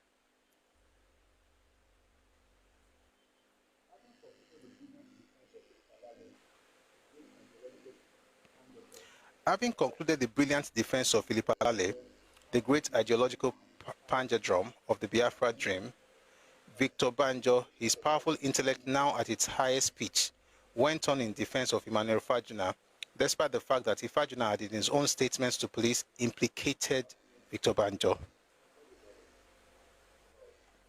By the way, if you read Obasanjo's book, Zogu, he talked about Ifajuna was a courageous coward. That was what Obasanjo said of him in the book Zogu. But we'll talk about that some other time. Let's continue. This is what Victor Banjo said. I know Lieutenant Colonel Emmanuel Fajuna very well. He had been my colleague in the old Nigerian army, although a junior colleague. I know about his involvement in the coup of January 1966. He was responsible for the death of a few people. He was with me in prison for quite some time. I have had the opportunity of discussing details of that coup with him. I know he regrets the bloodshed that took place on that occasion. You see what the Yoruba guy is doing? He has not even talked about himself yet too. Wonderful. He was responsible. Okay, let me go. Okay, I know he regrets the bloodshed that took place on that occasion. In fact, his aversion to bloodshed is in the nature of an obsession, which to a certain extent militates against his efficiency as a commander of troops in the battlefront. Thanks for the gift. Thanks a lot. These considerations were primary in my mind when it was offered to me as a commanding officer for the Western operations. Instead, I chose to make him my chief of staff. As chief of staff, he discharged himself with such thoughtless confidence that contributed in no small measure to the success of that operation. I have several times discussed him with His Excellency, and His Excellency has often spoken of him as one of his very trusted officers in whom he would not hesitate to repose the highest confidence, yes, by killing him. I am aware that in June 1967, by the way, that by killing him, that's from you. I am aware that in June 1967, His Excellency was involved in a tussle for power with Brigadier Njoku. His Excellency, I am informed, could in fact have been voted out of office but for the intervention of Lieutenant Colonel Ifajuna. For many weeks during the period, Lieutenant Colonel Ifajuna became extremely unpopular with most of the officers of the Biafran army. I remember very well that shortly after the declaration of the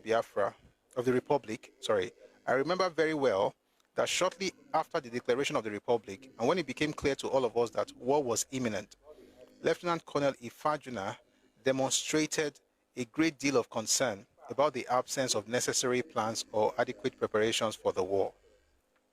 In fact, he wrote 2 very serious memoranda on the subject to His Excellency, copies of which he gave me to read.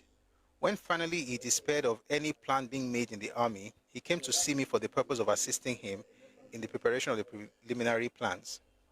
It was at that meeting that we first discussed that the Northern Front should be held in equilibrium for some time and a Western Front opened at a time when the Midwest states as a whole shall completely have been rid of Northern troops.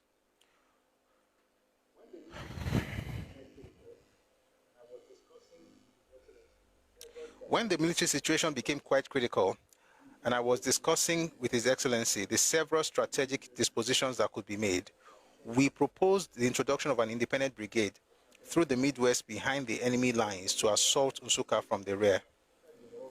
Lieutenant Colonel Ifajuna was the first officer that His Excellency proposed as either the overall brigade commander or at least the battalion commander. When subsequently it was decided that I would take the Liberation Army farther into the West, and we discussed the officer who would be most suitable politically and militarily to leave behind in the Midwest, His Excellency proposed Lieutenant Colonel Ifajuna.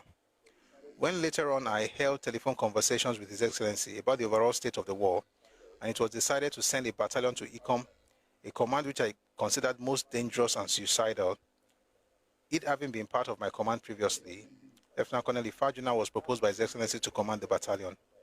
It was in the process of assembling his battalion, a task which was obstructed at every turn by Army headquarters, that the arguments about the company from Calabar arose. This company was sent to Enugu to be posted under the command of Lieutenant Colonel Ifajuna. He went to speak to the officers and the NCOs of the company at the place they were quartered, but to his surprise, he was informed that those troops were being held under the personal orders of Brigadier Njoku. It was as a result of this information, coupled with his past suspicions about the loyalty of Brigadier Njoku, that led Lieutenant Colonel Ifajuna to the frantic rush around Enugu to stem an imminent coup against the person of His Excellency. It is extremely ironical that he could at the same moment be considered to be organizing a coup against the same person. Lieutenant Colonel Ifajuna joined a group of young men who have been in the habit of giving advice to His Excellency on state matters. During my short disagreement with His Excellency on the Midwest political policy, he was himself personally instrumental in bringing to His Excellency my points of view on the Midwest operation. I am aware that he subsequently became a frequent member of this group. Victor Banjo had so far brilliantly defended two of his coadjutors, but it was not done yet. Before he would come to his own personal defense, he still had Samuel Agbam, the fourth accused person, to defend. Never had a Nigerian demonstrated as Victor Banjo did, with calm and dignity in the face of death. That man, despite his harsh circumstances, can manage to lift himself up. I'll take that again. Never had a Nigerian demonstrated as Victor Banjo did, with calm and dignity, and in the face of death. That man, despite his harsh circumstances, can manage to lift himself up to the stature of the Olympians. He continued. I was at the first meeting of this group with myself that met Samuel Agbam. He came with his delegation, having already had a meeting with His Excellency to attempt to persuade me to return to the Western Front on the terms proposed by His Excellency. Mr. Agbam excelled in that group by his anxiety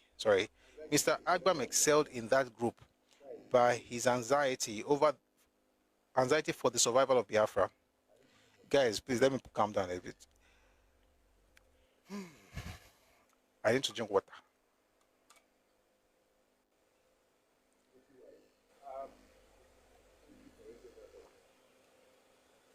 TJTY, absolutely. Thank you for raising that as well. Thank you. That's true. Thank you.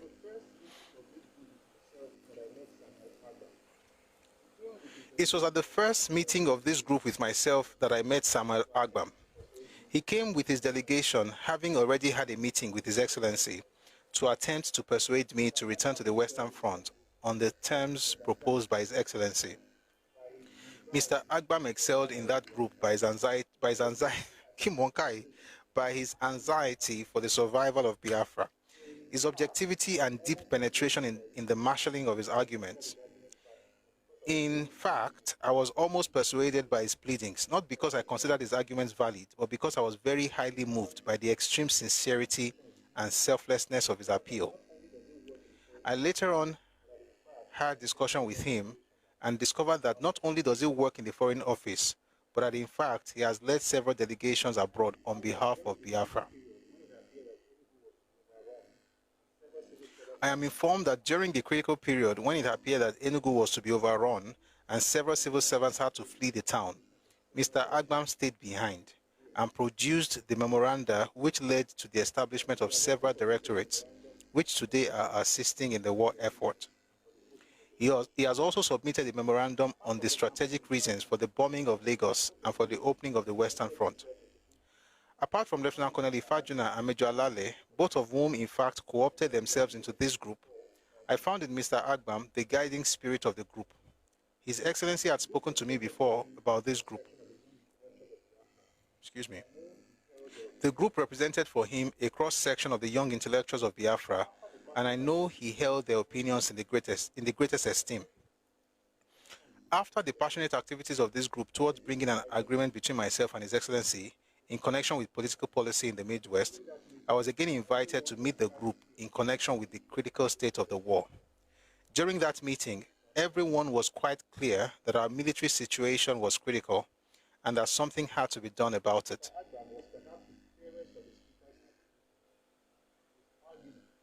Mr. Agbam was perhaps the clearest of the speakers at the meeting. His arguments and some others led to the decision to write a memorandum to His Excellency with a view to helping the situation. I was invited to that meeting as the man who has commanded practically all of Biafra's battlefronts, and also as a very close friend and confidant of His Excellency, as someone in a position to bring effective influence to bear on His Excellency. Several members spoke during that first meeting with me and at subsequent meetings in my house. As would be expected from a meeting of intellectual youth, there was a certain amount of exuberance in the opinions expressed about the military government and about the conduct of the state and the war by His Excellency. I did not consider that the remarks made by anyone were of a nature that could be termed violent, or were made in any more than the high youthful spirit. I was there particularly because of my closeness to Colonel Ojukwu. I considered it my duty at that meeting to steer the discussion in the direction of sane, constructive proposals. Guys, I have to switch this audio source, please.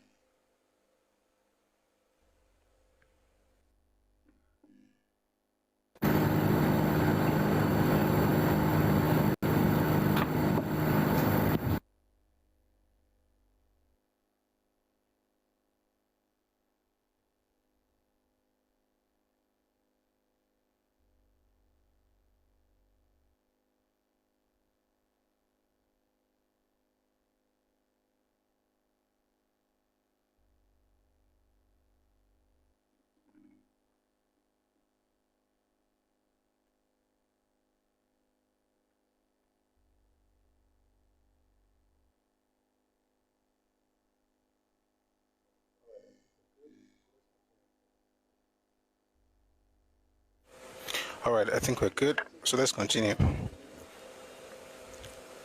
So he says, I was there particularly because of my closeness to Colonel Ojukwu. I considered it my duty at that meeting to steer the discussion in the direction of sane, constructive proposals. I did not consider the discussions dangerous or in any way subversive. Certainly, it would be inconceivable for me to be party to any decision that threatened the person or the office of Colonel Ojukwu. We were all aware that the military situation was bad. We had used up our opportunities at the time. 1 second, guys. We had used up our opportunities and time. This war was started with a considerable material disadvantage. Our best opportunity for the successful conclusion of this war was achieved on the Western Front operation, but we frittered away that opportunity in futile arguments on the political dispensations of the Midwest. Now, most of our Western Front officers are dead or in hospital.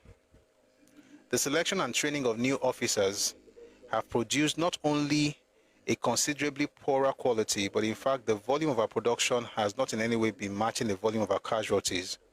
We had also used up our best soldiers. The new replacements are not only inadequately prepared for war, but do not even have the basic substance for tactical maneuvers. They flee at the first contact with the enemy, without the slightest attempt at resistance. There is a growing fear amongst our troops in the field, which renders them practically useless for military operations. With fearless and cold brilliance, with a strong hold on technical details, with almost supreme contempt for the dwellers in the Biafran cloud castle, who were still then refusing to accept the grim realities of the military situation. This, despite the fact that those realities were assaulting their very eyes.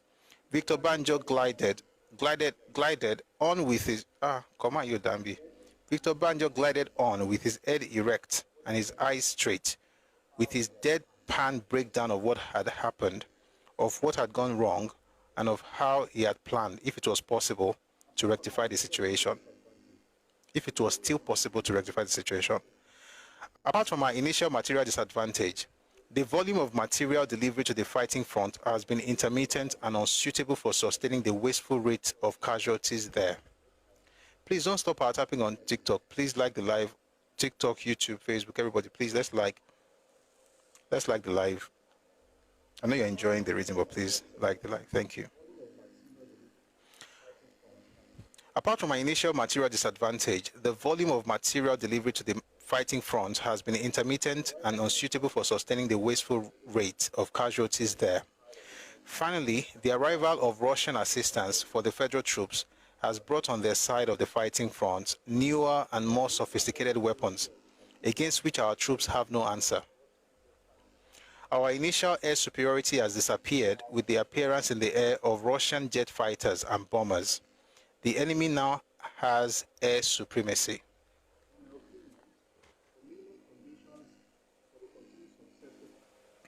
In my opinion, the minimum conditions for the continued successful prosecution of the war have ceased to exist. We are slowly losing ground on all fronts, and I have been personal witness to the horrible brutality on the local population, usually accompanying the presence of Nigerian troops. It is my view that while we held the control of the Midwest, we had a good political bargaining power within the context of Nigeria. It is also my view that the Western democracies, particularly America and Britain, could not, under normal conditions, sit aside and watch Russia take over the territory that they would normally consider their sphere of influence. It is my view, therefore, that America cannot willingly sit aside and watch us defeated by Russian arms. This is the first occasion, to my knowledge, in which America has been neutral in such a situation. It is my view that efforts should be made to ascertain the reasons for the withholding of American assistance to us. It is also my view that it is also my view as well as that of the group that consultations between us and the representatives could not take place without fulfilling certain vital prerequisites. These are, number one, there should be arranged at least, by the way, guys, I know this can sound boring, but please stay with me. We'll chat later. So please stay with me. It's long, but stay with me. We're going to chat about all of these things, but you need to have the full information so that it's not just coming from my head, like some people would assume.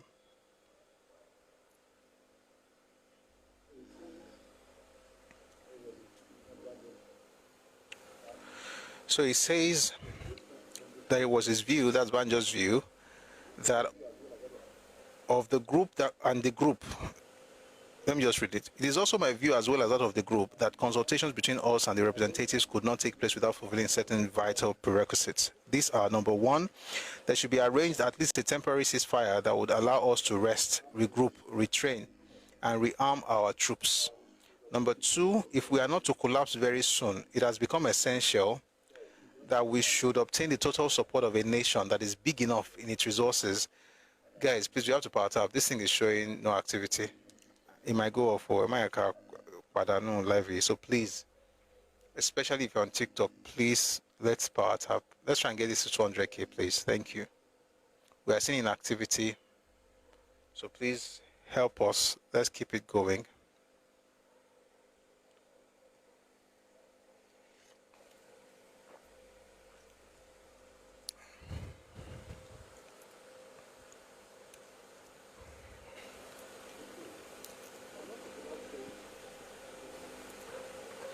Yeah.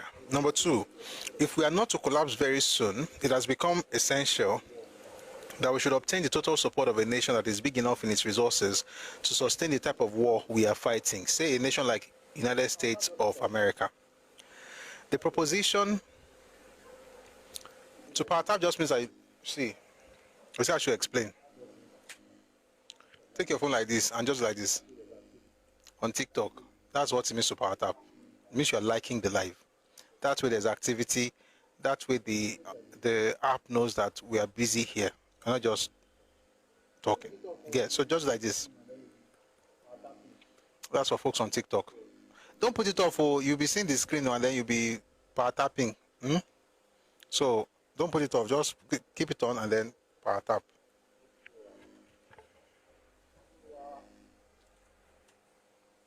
Show to yewa. Show yewa o yewa. Show.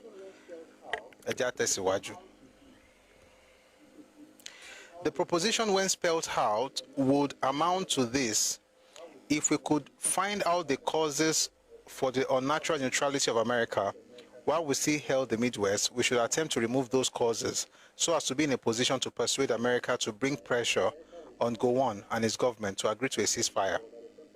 Knowing fully well that America would not want us to lose, I felt sure that a temporary ceasefire could be achieved. How did you know this? How did you know America would not want them to lose?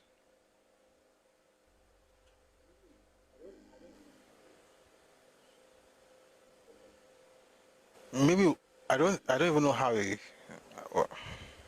Let's continue. Bossman, thank you. So he says, I felt sure that a temporary ceasefire could be achieved. We could, after commence political discussion, which, if they founded as a result of the intransigence, let me take it again slowly. We could, after commence, the way they use comma in this book, Chiswelo, we could, after commence political discussion, which, if they founded as a result of the intransigence of Gowon and his group, which should be expected in any case, would compel America to come to our side. We could thus have achieved both of the primary requirements. Several ways and means of achieving these objectives were discussed. The final decision was to... I want to even imagine, these guys were in their 30s. This is good. This is that we're talking about BBL. These guys were in their 30s. Having such conversations in your 30s means that you're serious. Regardless of what came out of it, the fact that they were even discussing this is actually a plus. Not Ojuku. Ojuku was not even there. But the people, this is good.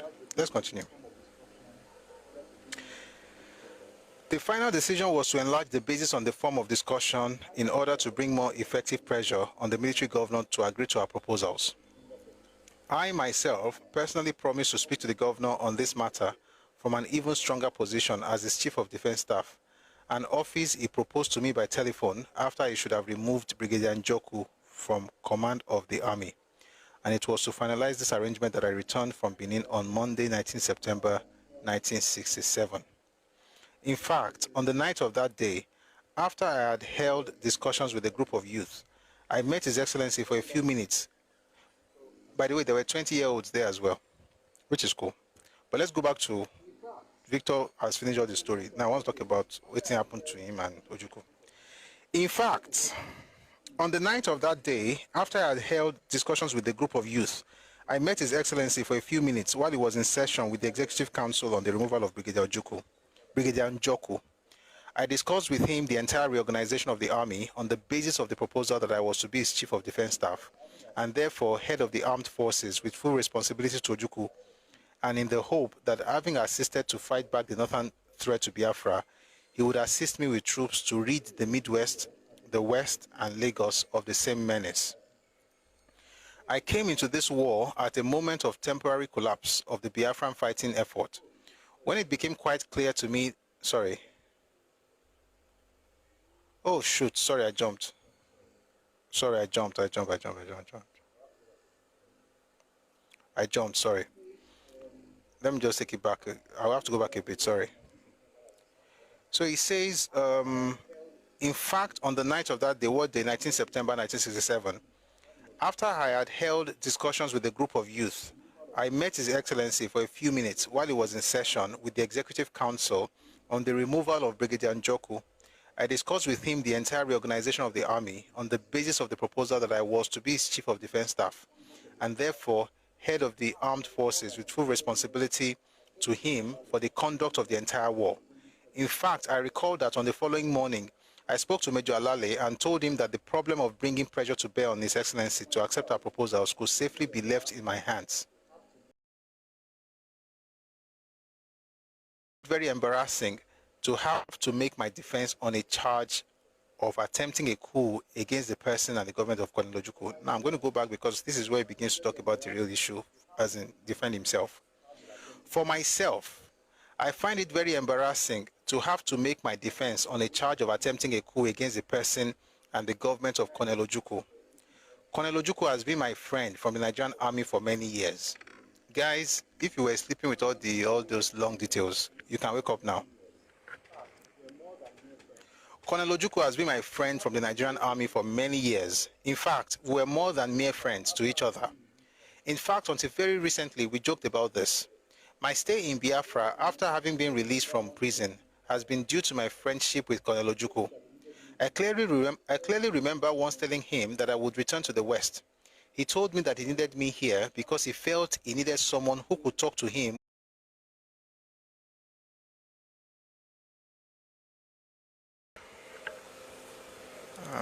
point, yeah.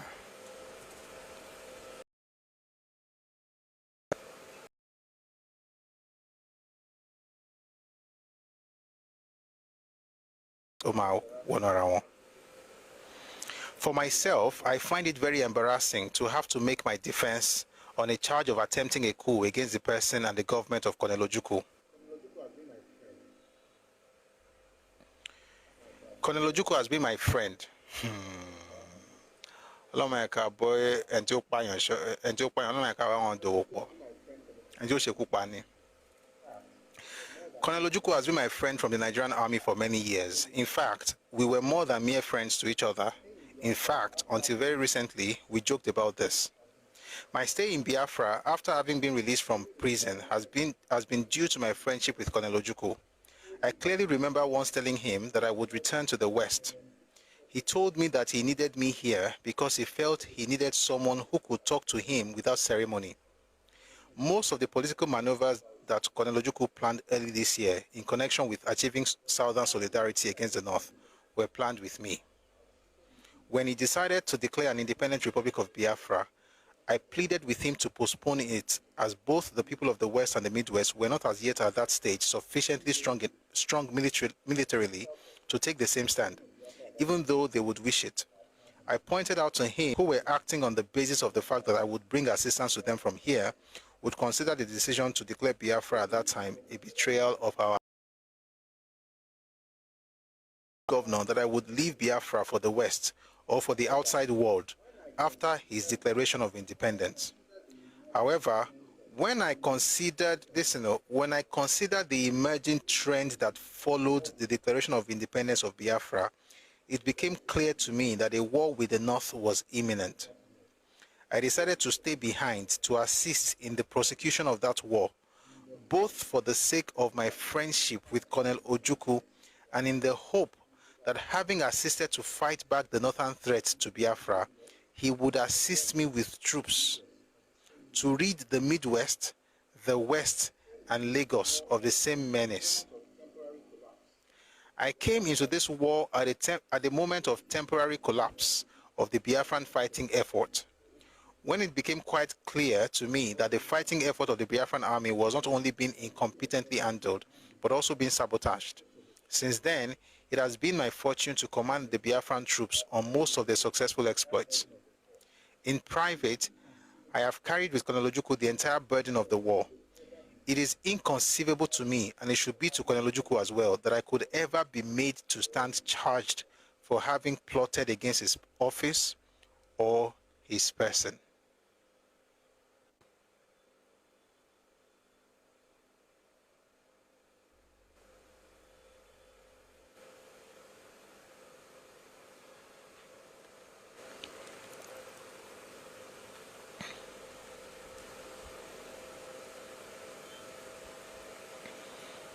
Somebody say it was as a friend and asked for mutual support for the West and Midwest. Yes, it did. Victor Banjo's defense was brilliant, marathon, and fearless. It was also shattering by its powers of revelation, but it failed to startle its audience into either conviction or sympathy. Instead, it startled all those who listened to it into more violent reaction. I'll take that again. Instead, it startled all those who listened to it into more violent reaction. Victor Banjo, they all mumbled, was too brilliant, too machine-like to be anything but evil that must be exterminated. He was feared by his judges and accusers, and at the end of his defense, more hated than loved. Human beings never love those they fear. Victor Banjo died because, through a demonstration of intellectual arrogance that matched that of Satan, as portrayed by John Milton, he unwittingly succeeded in frightening and provoking the hostility of the inmates of Biafra. He keeps calling them inmates of Biafra, just as Milton's Satan frightened and provoked the hostility of the inmates of heaven. As is shown in the next chapter, Victor Banjo's brilliant defense was torn to shreds by the witnesses that his accuser had assembled against him, by the nagging fear of those witnesses that to in any way allow their quarry to escape the firing squad would only mean that they would thus be living in their midst a menacing incubus. that who knows may in time still translate into a living and deadly foe of the would-be new country of which they were inmates. The only thing the history of the fate of Banjo has succeeded in establishing is that while high intelligence is to the rest of the world as brilliant as and beautiful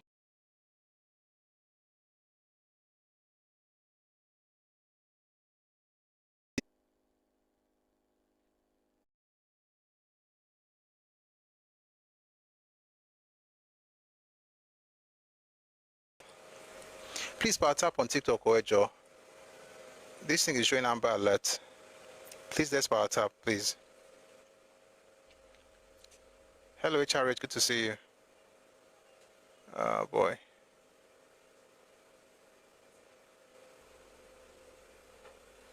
Oh dear.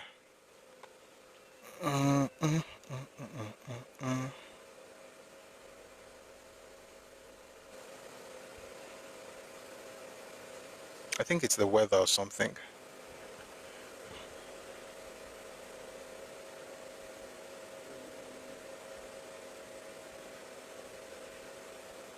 I think it's the weather. But we're good now. I think we're good. We're good. I would like to see what will make Obi display cowardice like his ancestors someday. You are waiting to see why. The person who is saying, who cannot even talk about IPOP, you are still looking for something that will make him act like a coward. What else do you want him to do? All right. Sorry about that, everyone. YouTube, Facebook, TikTok, our people. I might be no.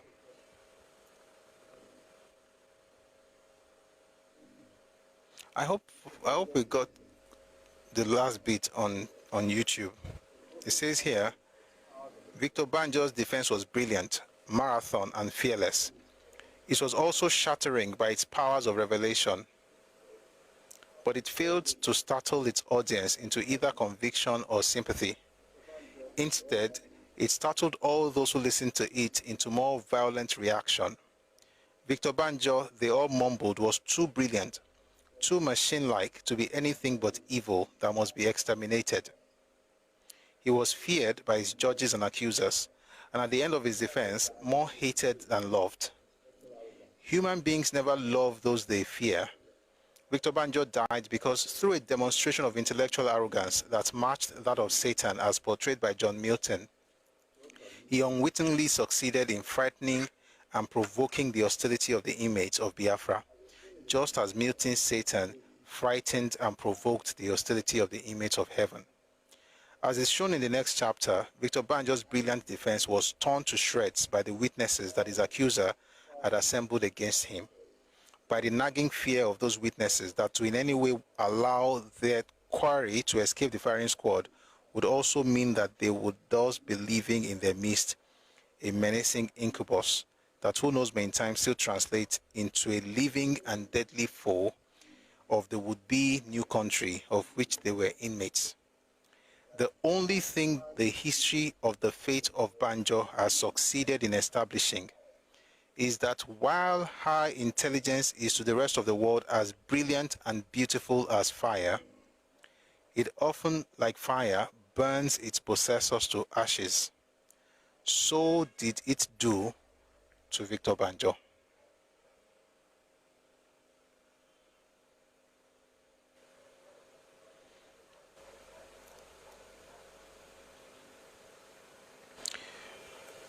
The next chapter is actually more of what Ifajina said. And yes, Ifajina also talked about Banjo as well. But because of time, what time is it? Okay. We'll probably just jump straight. Mumbo. Let me just read part of what he had to say because it also helps with the conversation. We'll round up today by God's grace. Wherever we stop, I'll just jump to the judgments. But I think this helps us to tie things together. Again, I'm reading the book by Nelson Otta. It's called The Trial of Biafra's Leaders. Let's read something from chapter 7. Lieutenant Colonel Emmanuel Arinze Ifajina, handsome, athletic, and charming, was almost from his early youth a sort of human lightning conductor.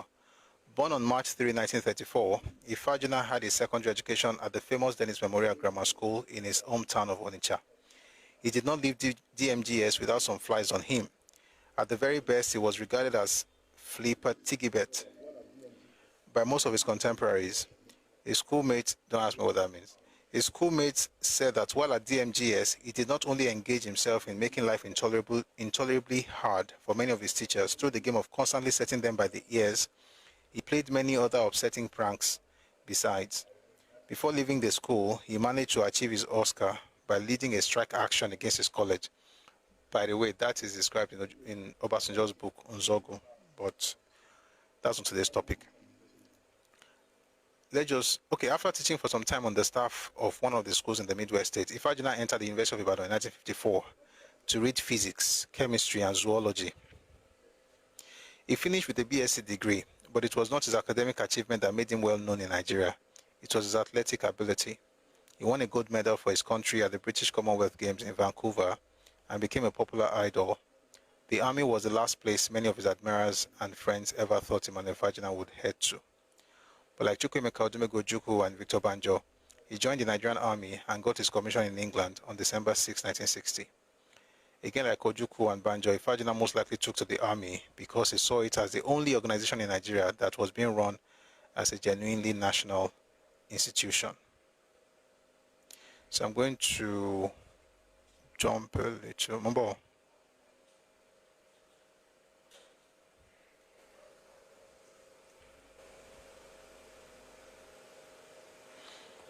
I want to jump because of time. There are so many things in his own speech.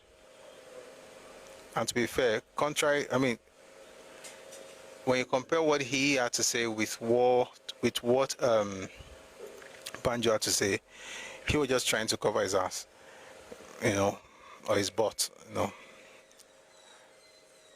Delta and Edo State are not Biafran, so we cannot be next door neighbors.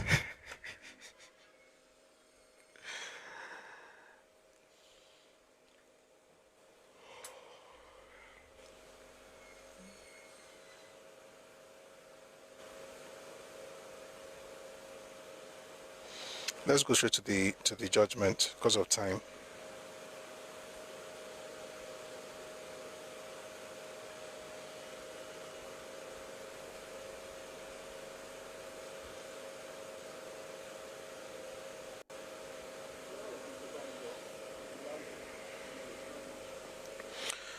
All right. The trial of Victor Banjo, Philip Alale, Emmanuel Ifajuna, and Samuel Agbam by the Special Tribunal of the Republic of Biafra under the Law and Order Maintenance Decree 1967 that started secretly in Enugu on September 20, 1967 under the chairmanship of the late Justice G.C. Nkemena, who was assisted by Brigadier U.O. Imo and Mr. John Uduafia, was, despite the hysteria and white-hot heat that were riding the wind, a solemn and scrupulous affair. Outside the heavily guarded courtroom were thousands of men and women who, however mistaken they were, in this strongly believed that the 4 men on trial had sold them and Biafra down the river, and therefore deserved nothing but death. Have them all shot was the popular cry of these thousands of men and women, wherever they gathered to exchange views and gossips about how the secret trial was going. But inside the courtroom, there was no scene that resembled the one that attended the trial of Jesus Christ by Pontius Pilate. Mr. Justice Nkemena, a sober, fair-minded, and upright justice of peace, who was forced by an overwhelming event to preside over a trial that in normal circumstances he would have thrown out of hand, was at least determined to give the proceedings a semblance of legal dignity, solemnity, and scrupulosity. He was determined to follow the practice and precepts of the law. He was determined to follow the practice and the precepts of the law he knew to its minutest details, even when he also knew, as he certainly must have known in the circumstance, that history, which most always is less concerned with intentions than with deeds, would laugh at the end result of his scrupulosity, of his solemnity, of his determined attempt at correctness. The first witness for the state, after all,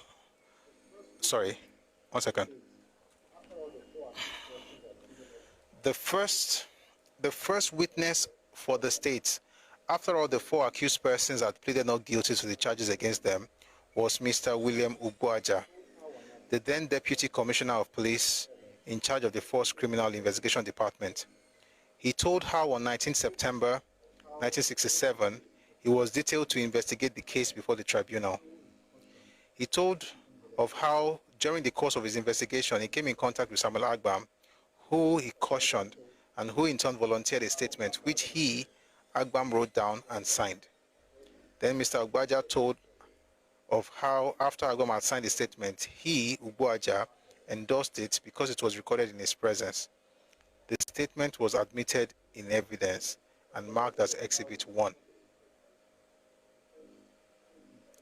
Continuing his evidence, Mr. Ugboaja told of how, in the course of his investigation, the State Inspector General of Police delivered a statement that was written by Emmanuel Ifajina to him, and of how he showed this statement to Ifajina, who did not object to it. This statement was admitted in evidence and marked as Exhibit 2. Mr. Ugboaja was not cross-examined by any of the 4 accused persons. The next witness and one of the stars of the macabre proceedings was Alexander Atta Madebo, the author of this book.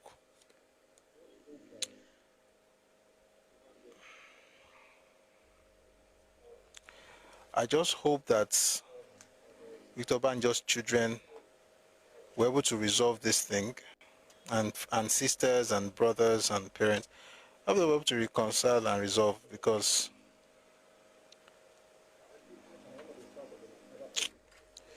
let me not talk, I just read. The next witness and one of the stars of the macabre proceedings was Alexander Atta Madebo. After having been sworn on the Bible, he began his evidence by saying that he was a brigadier and the commander of the Biafran army. Brigadier Larry Njoku, the former commander, having been relieved of his command 2 days earlier. Madebo added that he knew all the accused persons. He told the tribunal of how on 15 September 1967, Philip Alale visited him at his Nkalago command headquarters. The visit took place at about 11:30 a.m. They sat down to a chat, during which Philip Alale told him that the war was lost, that Benin might fall at any time, and that Usuka sector was hopeless. He told of how Philip Alale pointedly told him that there was need for mediation. He said that he agreed that there was need for mediation. He said that he agreed with Alale, who from that point on went further to tell him that the Americans might help, but that they would not like to do so under the present Biafran leadership headed by Ojukwu. Madebo told of how before he could utter a word in answer to all that Alale had just told him, Alale asked him whether he, Madebo, did not believe that mediation was a good thing in the circumstance. Madebo said that he told Philip Alale that he was all for mediation, depending on the basis for it. He said that Alale left him after lunch. Continuing his evidence, Madebo told of how rattled he was by what Alale had just told him. By the way, this Madebo is a demon. It was the same person who went to talk to Nzogu and convinced him to surrender to Iransi. It was the same person who was against the idea of Victor Banjo becoming the head of the 101st Brigade. It was the same person who wrote in his book asking why Victor Banjo did not do what he was supposed to do. Meanwhile, he was sitting down in one place like that. He's the same person here.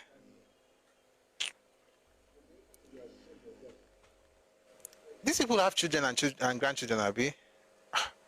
Their generation should be ashamed of them more. Respectfully.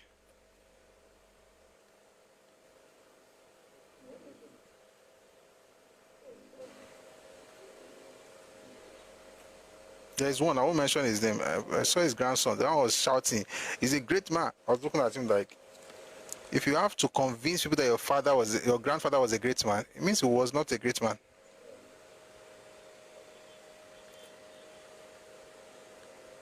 How can you be convincing people that your father was a great man? It means he wasn't that great. Let's get back to the book. Continuing his evidence, Madebo told of how rattled he was by what Alale had just told him, and how he immediately spoke to Lieutenant Colonel Amadi about his conversation with Alale. He said that Lieutenant Colonel Amadi told him that mediation would not be against the reason for our fighting. Madebo added that that was not the end of the matter. He was to have no respite from the conspirators, he added. On the 19th of September 1967, at about 7 a.m., Madiabo went on. Philip Alale, this time accompanied by Emmanuel Fajuna, came again to his Nkaragu command headquarters and woke him up. He said that during this first meeting with Alale, he, Madiabo, had insisted that Emmanuel Fajuna, who was under his command, should come to see him. He said that he thought that Ifajuna came in response to his request. He said that Alale resumed the conversation by telling him that he still believed that mediation was necessary, but not under the present leadership. He said that Alale insisted that there was need to change the governor, Ojukwu, and to install another person to start off the negotiations. He added that Ifajuna was in attendance when Alale said this. He said he wanted to know how the governor could be changed. To this, Alale replied that a delegation should be sent to the governor to ask him to step down. Madiabo said that he asked Alale what would happen if the governor... By the way, everything I'm reading here, if you read the book by Adewale Ademoyiga, he said nobody corroborated everything that this man was saying. No, he just said it and nobody questioned it, and it was hearsay evidence essentially. But not only in the talk and based on that thing, they just judge it. We'll just continue. I'm feeling upset by reading this thing. If I was on my own, I'll just leave it, walk away, come back. But here, I know if you stand up. Let's just continue.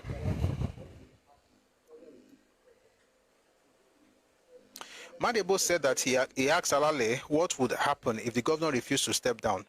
To this, he said Alale told him that the governor would be asked to do precisely that, step down. He said he asked Alale and Ifajuna whether they have seen his senior officers. To this question, he said Alale promptly replied to the effect that he, Madiabo, was the most suitable person to be informed at that stage. Madiabo said that he asked the two men what the faults of the present leadership were. To this question, Madiabo said that Alale replied that there was a lot of deceit and over-centralization of power. One man's affair, that is. Madiabo said that he agreed with Alale that Ojukwu had said a few things which turned out to be untrue, but that he added a few things. Bawo, everything Ojukwu said, most of it was untrue.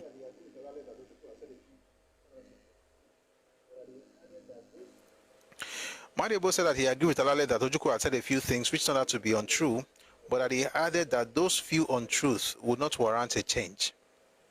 He said he warned Alale that if there was any attempt to bring about a change, there would be bloodshed.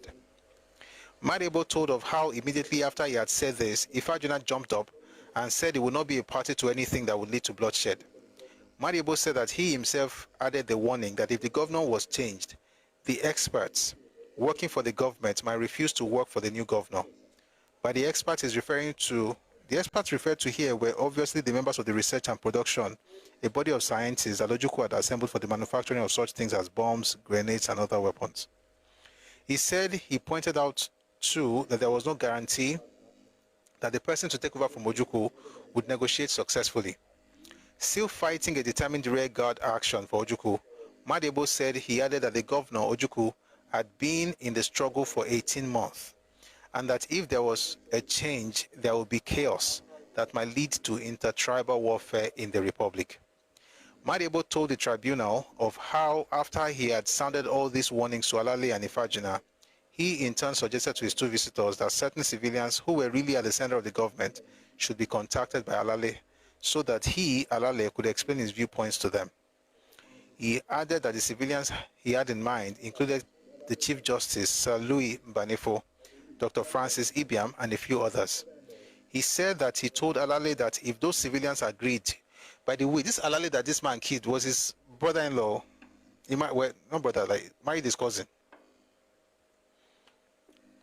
Just a bunch of demon-infested brains. Well, guys, just take me as I am, eh? I need a break. I need a break from all this. Let me drink water. You know, this thing can take a toll on your mind.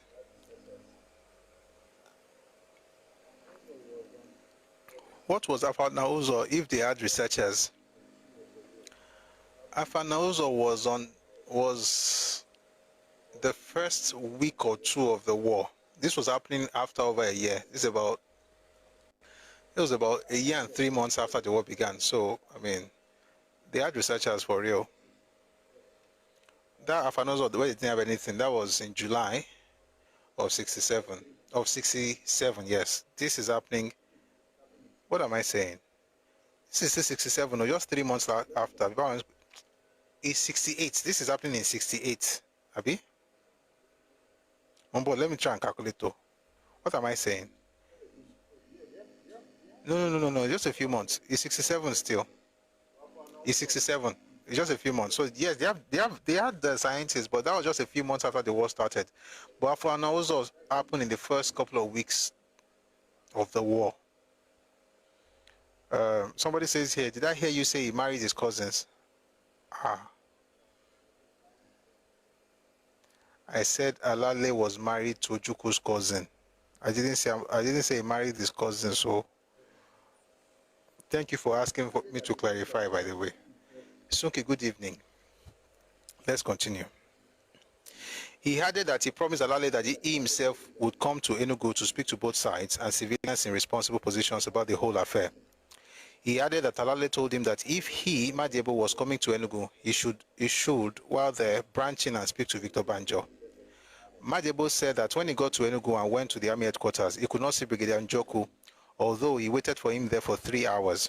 He said that he instead spoke to Colonel Anwuna. The same Anwuna. Jesus, this life.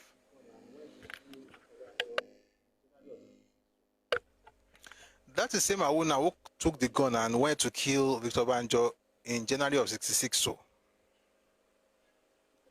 what was Banjo thinking, working with these people? The same Anwuna who got promoted 3 months after he tried to kill Banjo and arrested him. Anwuna and Kurubo. This life. Let's continue. Madiebo said that when he got to Enugu and went to the army headquarters, he could not see Brigadier Njoku, although he waited for him there for 3 hours. He said that he instead spoke to Colonel Anwuna. He said that Colonel Anwuna, here unwittingly taking the same position that was taken by Field Marshal von Rostand during the German general's plot against Hitler, refused to discuss anything in private. He, Colonel Anwuna, insisted on sending for his secretary. Madiebo said that he objected to this. Relenting a bit, Colonel Anwuna said that in that case, they should all go to the office of the Chief of Staff. And there they all went and met Colonel Conrad Wanwo and Lieutenant Colonel Nwaje. Who are these people? Do you guys remember them? I don't know what happened to Banjo to even be with this group. Wanwo and Nwaje were the officers in the Midwest. They were Midwest Igbo officers who betrayed the Ejo and the federal military by opening the door to Biafran forces to gain entry into the Midwest.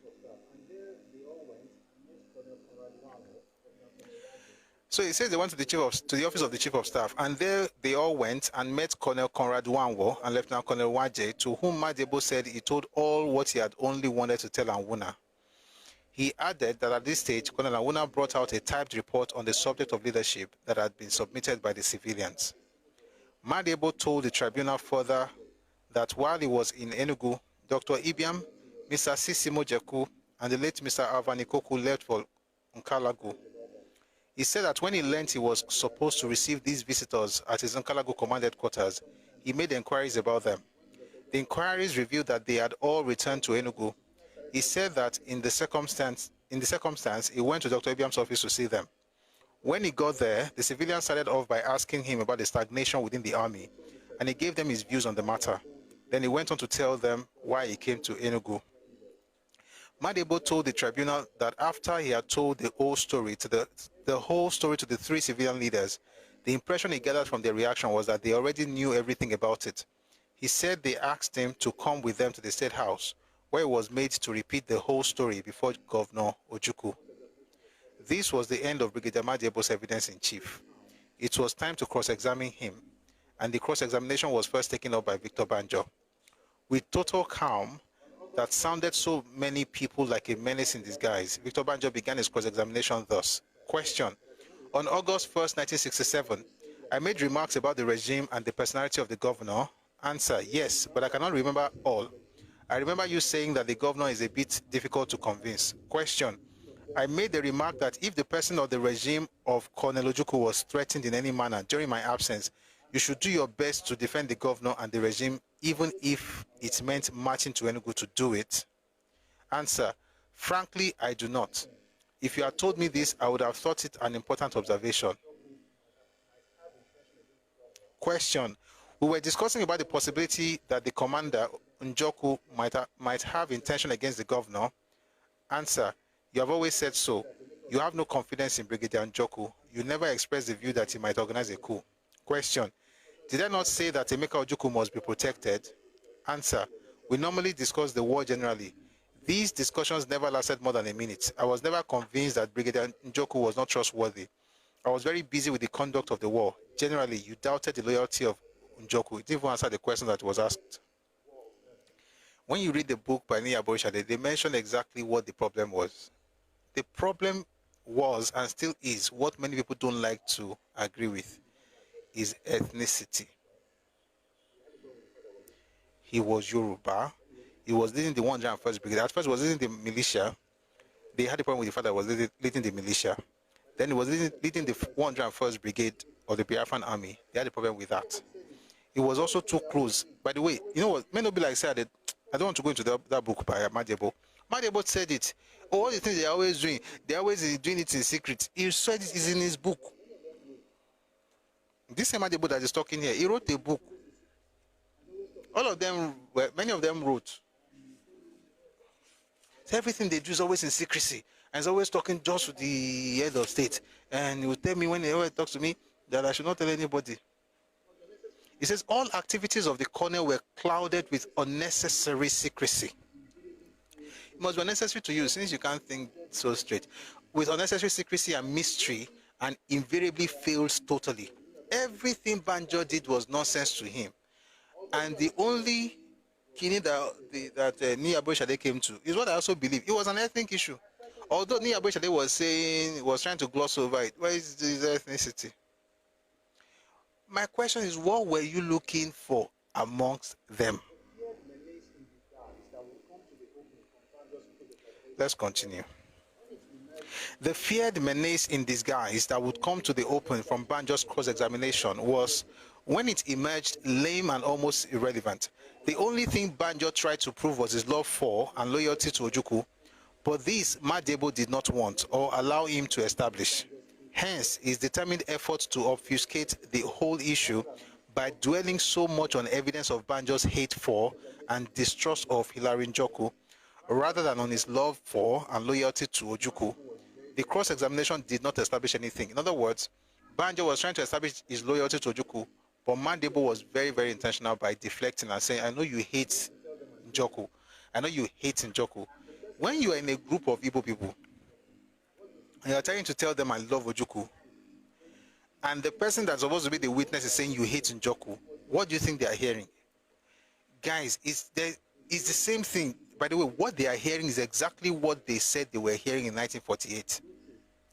They said, and it's the same thing that people do in 2025. If you've noticed, whenever we're having sessions, and it has happened today as well, it happens every time. If you are talking about what Ojukwu did wrong, what do you hear from folks from the Southeast? Why do you hate the who? Why do you hate Ojukwu? No. Why do you hate the Igbos? See, what I am saying is actually for the Igbos. I'm saying that Ojukwu did something that hurts the Igbos. So I'm on the side of the Igbos. But I'm questioning what Ojukwu did. The Igbos then come to me and say, why do you hate, not Ojukwu, why do you hate the Igbos? In other words, an attack on one is an attack on all. So Banjo saying there that I love Ojukwu, nobody cares because they're not wired to think positively. You hate Njoku, therefore you hate all of us. That's the... You never hear anybody come here to say you don't like Ojukwu. Not once has it happened in this conversation. Not once. And I've been having this conversation for a while, discussing the war. Not once has an Igbo person come here to say, why do you have a problem with Ojukwu? They will not. They are incapable of doing it. They will say, you hate Igbos. Meanwhile, the person I'm talking about is the one who got the Igbos killed. How am I the one who hates Igbos? That cost the life of innocent people. Oh no, you think I hate the innocent people? I'm telling you what somebody did that cost the life of innocent people. But no, you think I hate the innocent people. Because for you, it's your Messiah that you cannot question. We question our leaders. Listen, we question our even sometimes we even question our deities in Yoruba land. Orishabo Legbemi, Fimile Boshebami, we have a way to even question our deities. You have a bunch of interesting characters who let people die and you can't question them.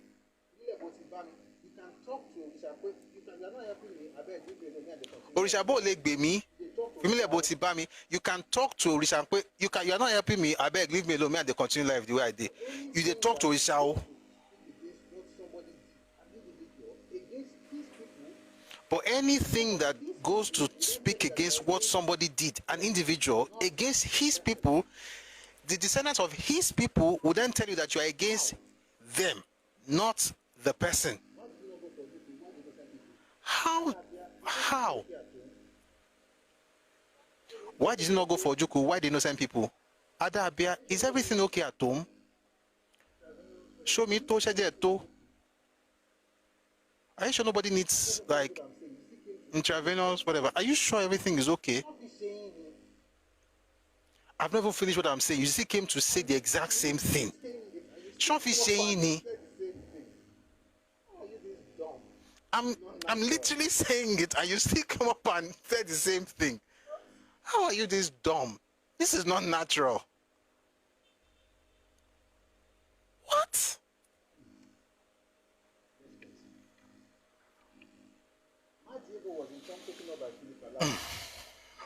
Let's continue. Madiebo was in turn taken up by Philip Alale.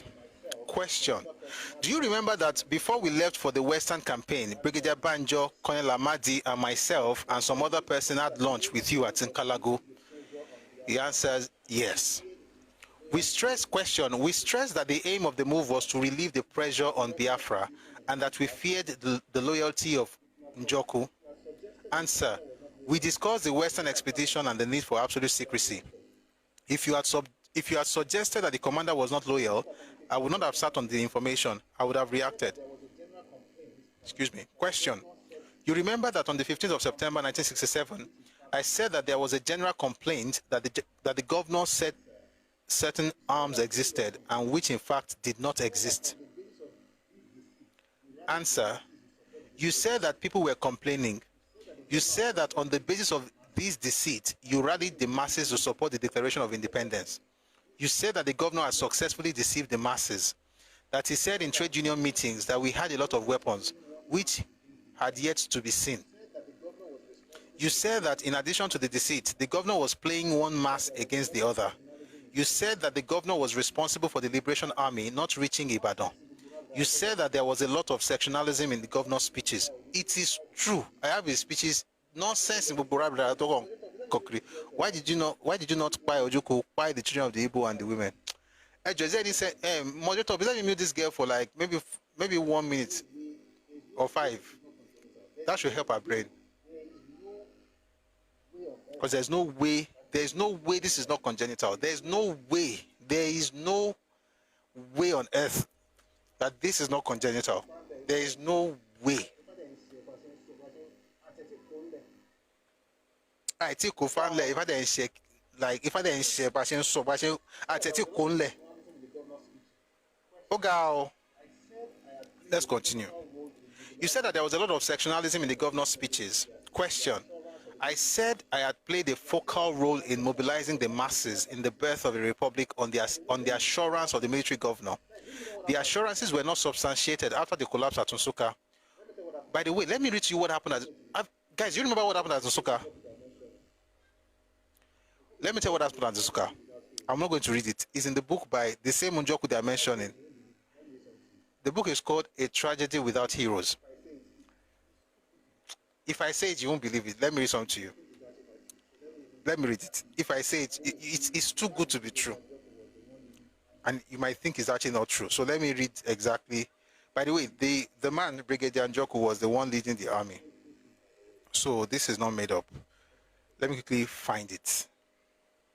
It's a shameful thing, by the way. Nothing to celebrate.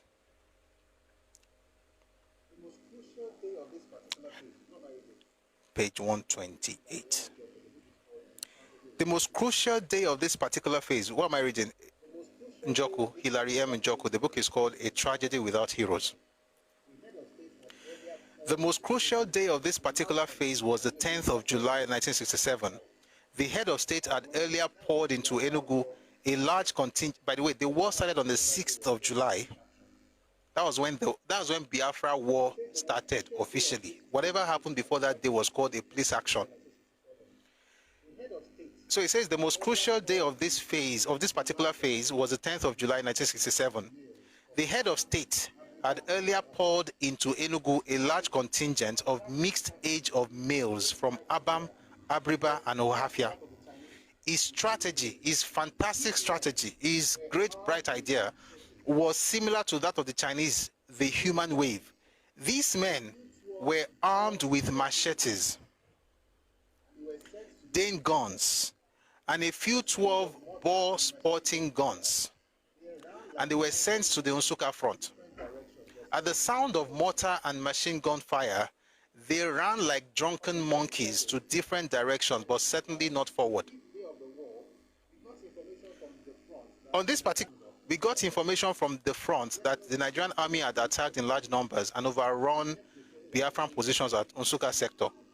His Excellency took Colonel Philip Effiong with him to the front. They met the forces at Okehe Secondary School compound, not to fight, after they don't finish them. They did everything to get the troops back to fight, but did not succeed. His Excellency returned to Enugu.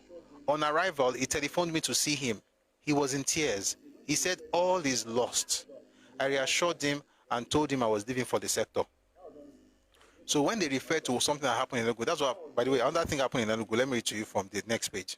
That was when, if you hear somebody say Afunauzo, that was where they took a Dibia. Ojuku's plan, strategy to destroy everybody, because he built the strongest army in Black Africa. That strategy, or the strongest army included a Dibia, who went with a white cock, Adie Fufu, Akuko Fufu, to the war front, shouting, go on Afunauzo, go on Afunauzo. By the time the guy heard, boom, the guy said, Jesus Christ. That's to tell you how powerful the Dibia was. Bunch of clowns. So that's what happened at Nsukka sector. So let's go back to the book that we're reading. Oh boy, it's past 7. But we'll finish this thing, I hope. If we can't finish it, I'll stop any point. But I think maybe let's see how much more we can read. So it says here, I said I had played a focal role in mobilizing the masses in the birth of the Republic on the assurance of the military governor. The assurances were not substantiated after the collapse at Nsukka. What Nsukka was the Afunauzo. Nsukka was where people ran away like drunken monkeys. Nsukka was the same place where Ojukwu was crying like a baby.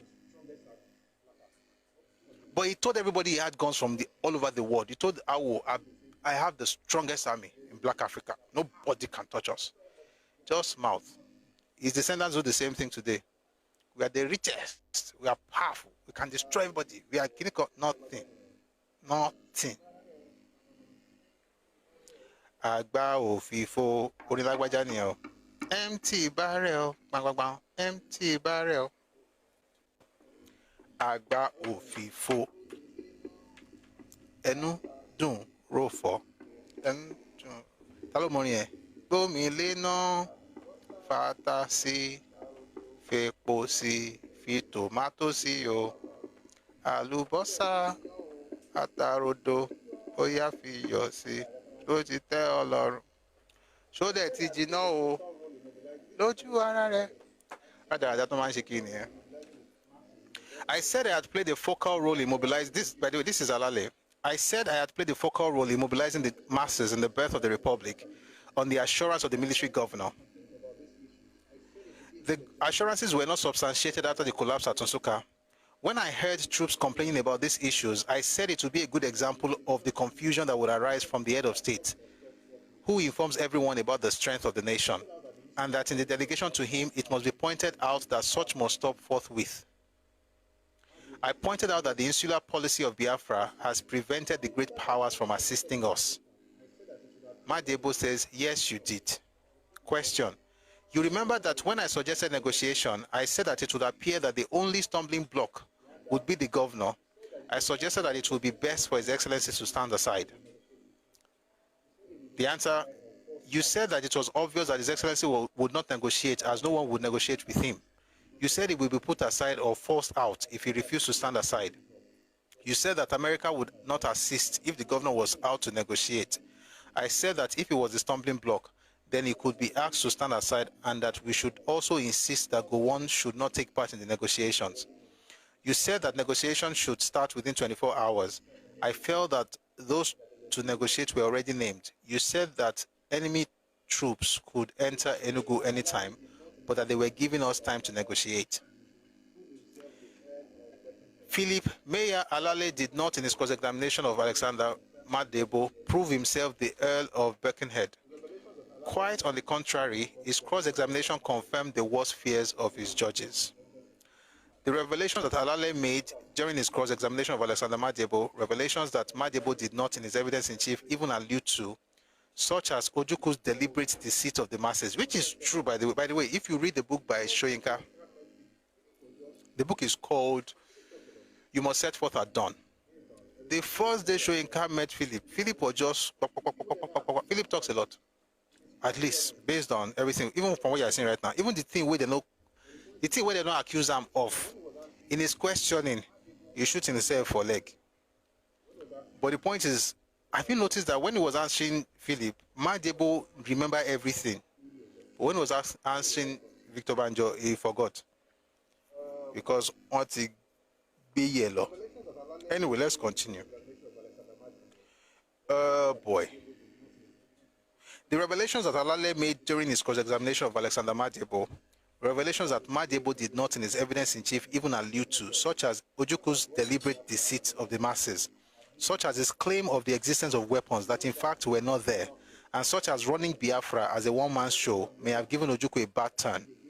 But beyond that, they achieved nothing to the advantage of Alale. They certainly, on the other hand, achieved a great deal to his disadvantage. They certainly alarmed the late Justice Nkemena. They certainly gave Brigadier Imo quite a pretty river of sweat. They certainly sent Mr. J. Odoafia into a patently understandable lather. True, Philip Alale was brave, but as was soon proved by the verdict he and his coadjutors received, his was that kind of bravery which always left its possessor out on a limb. His was the bravery of ignorance, of too much faith in human sensibility in a moment of great crisis. He told brave truth to an audience that would have preferred to do with a cowardly lie. It was Emmanuel Ifajuna's turn to cross-examine Alexander Madebo. Again,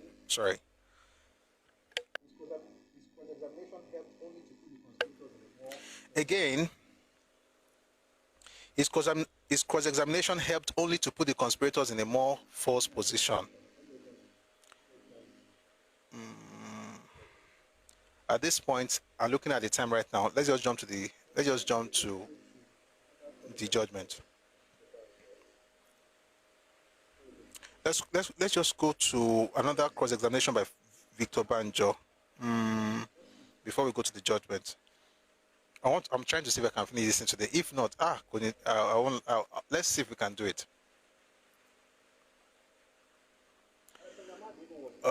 Boy.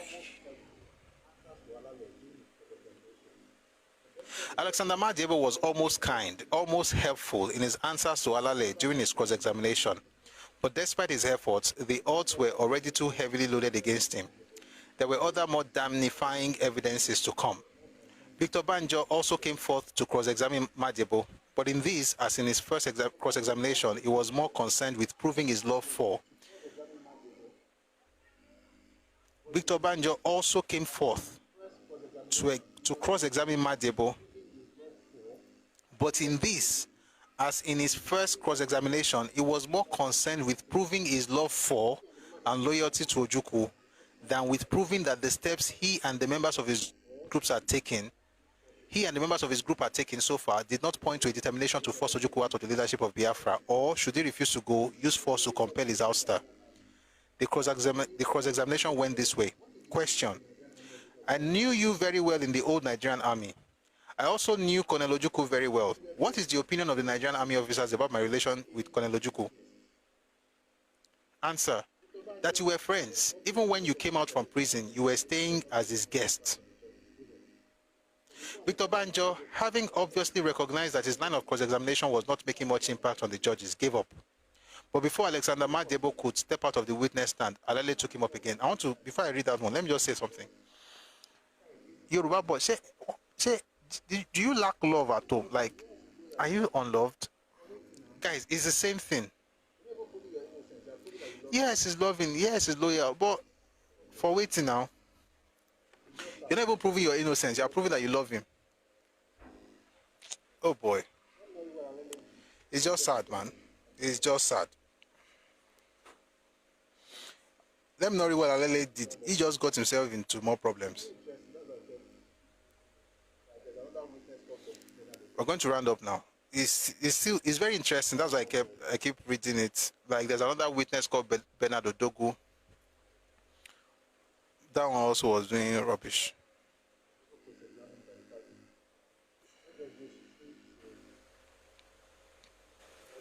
Was also cross-examined by Fajina.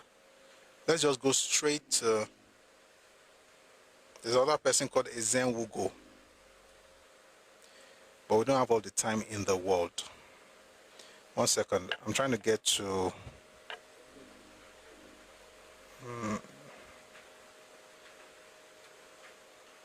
All right, let's get to the judgment.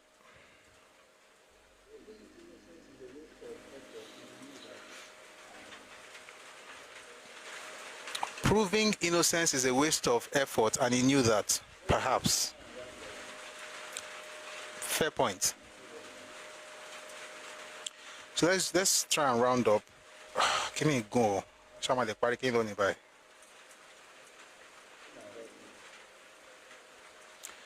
We can't finish this one today.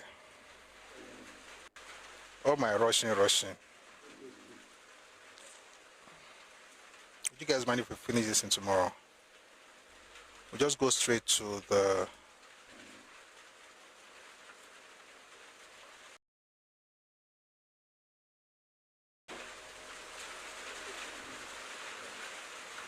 There are many witnesses. I'm not going to read any witness again, but let's just go straight to the judgment. But we can't finish it today, shall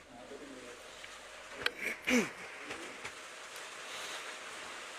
By the way, if you're hearing any sound, any noises, it's because it's raining and I'm okay patapata. So para emash sorry orule.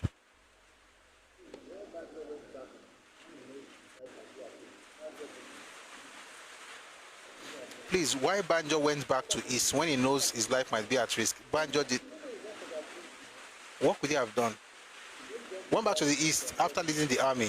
He did not know his life was at risk now. See, don't judge the past. You are fighting for Biafra. Ẹkáàbọ. You are still fighting on the Biafran side.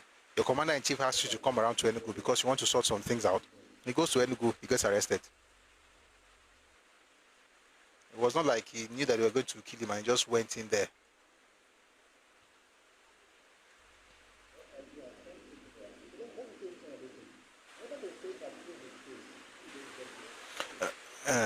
Yeah, thank you for that. So let's quickly read some of these things. Whether the state had proved its case, I'm going to just jump to 107. Whether the state had proved its case against the four men could be determined by jurists when the charges against them were juxtaposed with what the witnesses for the state had been able in their evidence to establish against the four men on the one hand, and what the four men, both in their statements and cross-examinations, had been able to establish as either their intention or their purport of it or their purpose. The charge sheet reads, this network might go off anytime soon. You know what, let's end here. Let's end here. I'm going to continue from here tomorrow just to talk about the charge sheet statement of offense. You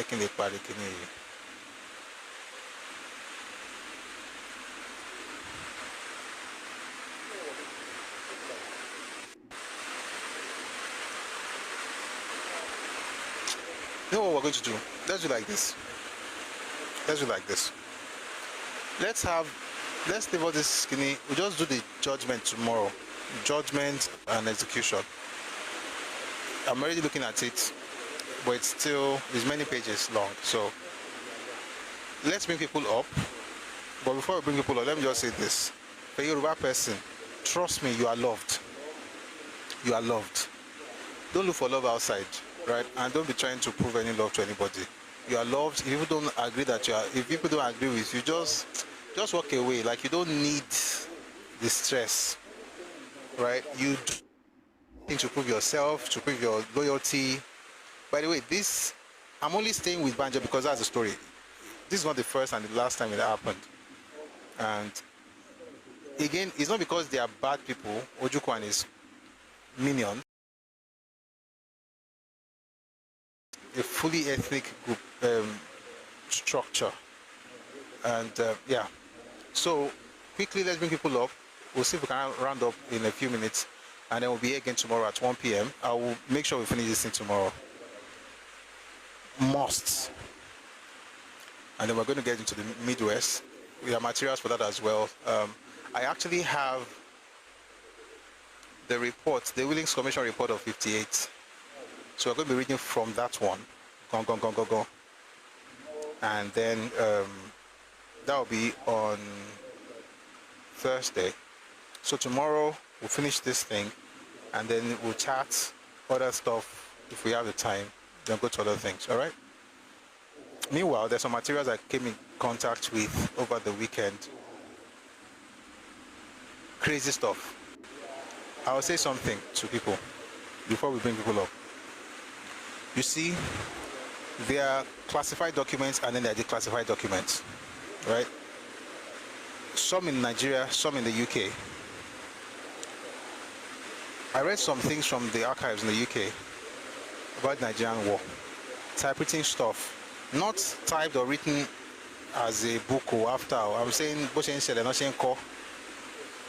those things. Maybe I'll read part of. No, I won't. It's not yet time. But those things, if any Igbo person sees them, if there's a way to actually make Igbo see those documents, okay, it won't change anything, to be honest, because they will say it's a lie. But if they are truthful about their destiny and their life, they will seek repentance. Not because they are wrong, but they will apologize on behalf of those who led them in the past. They did a terrible job. May God forgive them. But they are dead, so it is fine. Make people learn from. But from time to time, I'll bring this is a huge stuff. For Yoruba, you don't know what God has done for you long. Don't even know anything. We're just cruising. We're just cruising. Anything you say, see, and by the way, it's not like we don't have bad people amongst ourselves. We have bad people, like people that made mistakes. But because of our culture, we can talk about what they did, and not be hiding behind one finger, like certain people. All right, let's bring some people up. We'll do this and then we'll run. Tomorrow, 1 p.m. Ife time, West African time. I promise we're going to finish this series, and then we're going to go into something else. But I want to ask you while I'm bringing people up, do you want to talk about the Midwest? Sorry, the state creation, history of state creation in Nigeria, or the concept of indigeneity or indigenship in Nigeria? So you can pick one of those two.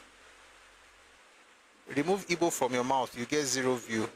Chuku Dimbu Eya. Igbo is not in my mouth. It can't even be there. Do you know what the word means? I don't smoke. So you are the one who smokes, apparently. Igbo to warrior. All right. So please choose in the comment section A is state creation, B is indigenship. So I just see what people would like to talk about, and then we'll, please, as I'm bringing you up, please, the zero view shouldn't be your worry. A Midwest. So in the, as I'm bringing up, please mute, please mute, please mute, please mute, please mute, please, please. Tell me muting Magbelo Leo, SEO. JFAD, mute. A, B, B. Oak and honey. You want to confuse me? You're writing A, B. So state creation, of course, will start from actually in the 40s, or not even Midwest, but at least not even the Willings. But the Willings is the most important document on that. A and both of them can be discussed together. No, no, no, no. It's not like they can't be discussed. I mean, I can discuss, but it's just that you're going to find out that you are focusing on something, and then you're just treating the other one. How is just becoming? Yes, she took a break. She's resting. She took a break, but she's fine. Thank you for asking. 6:30. I missed her, but she's good. Thank you for asking. She's all right. She just needed to take a break. Your mates are building AI models. You are here with your fake historian stories. Chukundibu, your mates are selling parts. You are here being stupid. Why not just go and sell the parts? Maybe you are going to get some money to send to your parents. Learn work, you won't learn. Read books, you won't read. You are looking for people that will make you laugh on TikTok. If you're looking for comedy, let me send you some money. You can go to the next show by any of these comedians. But at least make your daddy proud. Go and sell the parts, eh? Meanwhile, we don't even know where these papers are coming from. Most of it is fake. You're the one causing an accident. You know your dad used to sell fake products. He said that maybe you can do better by importing fake spare parts. You, your father, you're not helping the economy. Why are you doing like this? Why? 50% of fake products in Nigeria come from your side. Like the Pharmacy Association of Nigeria, they are complaining right now. They say 50% of the drugs in the market are fake. See what your dad is doing to Nigerians. Why? Talk to your dad and talk to yourself as well. That spare part you want to sell, if you don't have enough money to bring in the original, leave the fake ones. Eh? God bless you. Chuku Madimbu, your name God says sound like fight. Chuku Madimbu. Your name like fight, but I'm not fighting you. All right, let's have the speakers on stage to speak. You can write another one. This one I won't talk about spare part. I'll send you straight to your ancestor, because they gave a terrible legacy. You're the product of that legacy, sadly. Do you know business? As long as it's not hero beer business, as long as it's not fake products and maybe manufacturing, whatever, I know business. But Jimmy, the kind of business I know, you cannot know that kind of business. So all your business knowledge is illegal. So thank you very much for asking, by the way. Now, that's the end of your couple of minutes of fame. Let's go to JFAD. Hello, JFAD. Good afternoon, Abi. Good evening.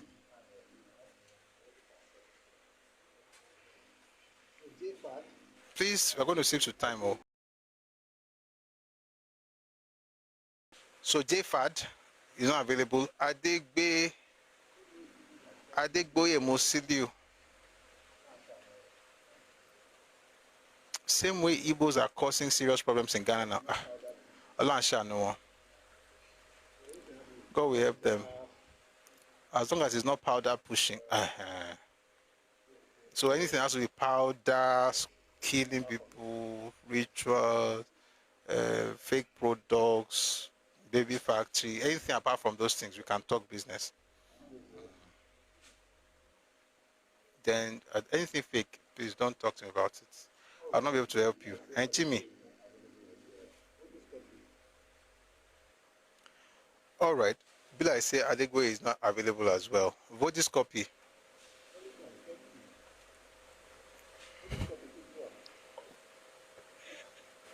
Lolly Funds, thank you. Vodis Copy, please go on. Good evening, House. Good evening. Good evening. Good evening, everybody.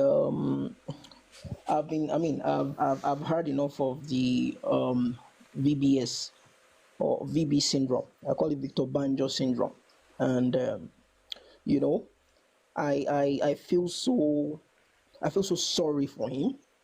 And in my head, I was wondering, what would he have been telling his family that time? I'm sure he was already telling his family, don't worry, everything is fine. We are trying to, liberate the Igbos. Once we are done with that, we'll be coming back to the Southwest. Everything is going to be all right. I'm on top of the situation.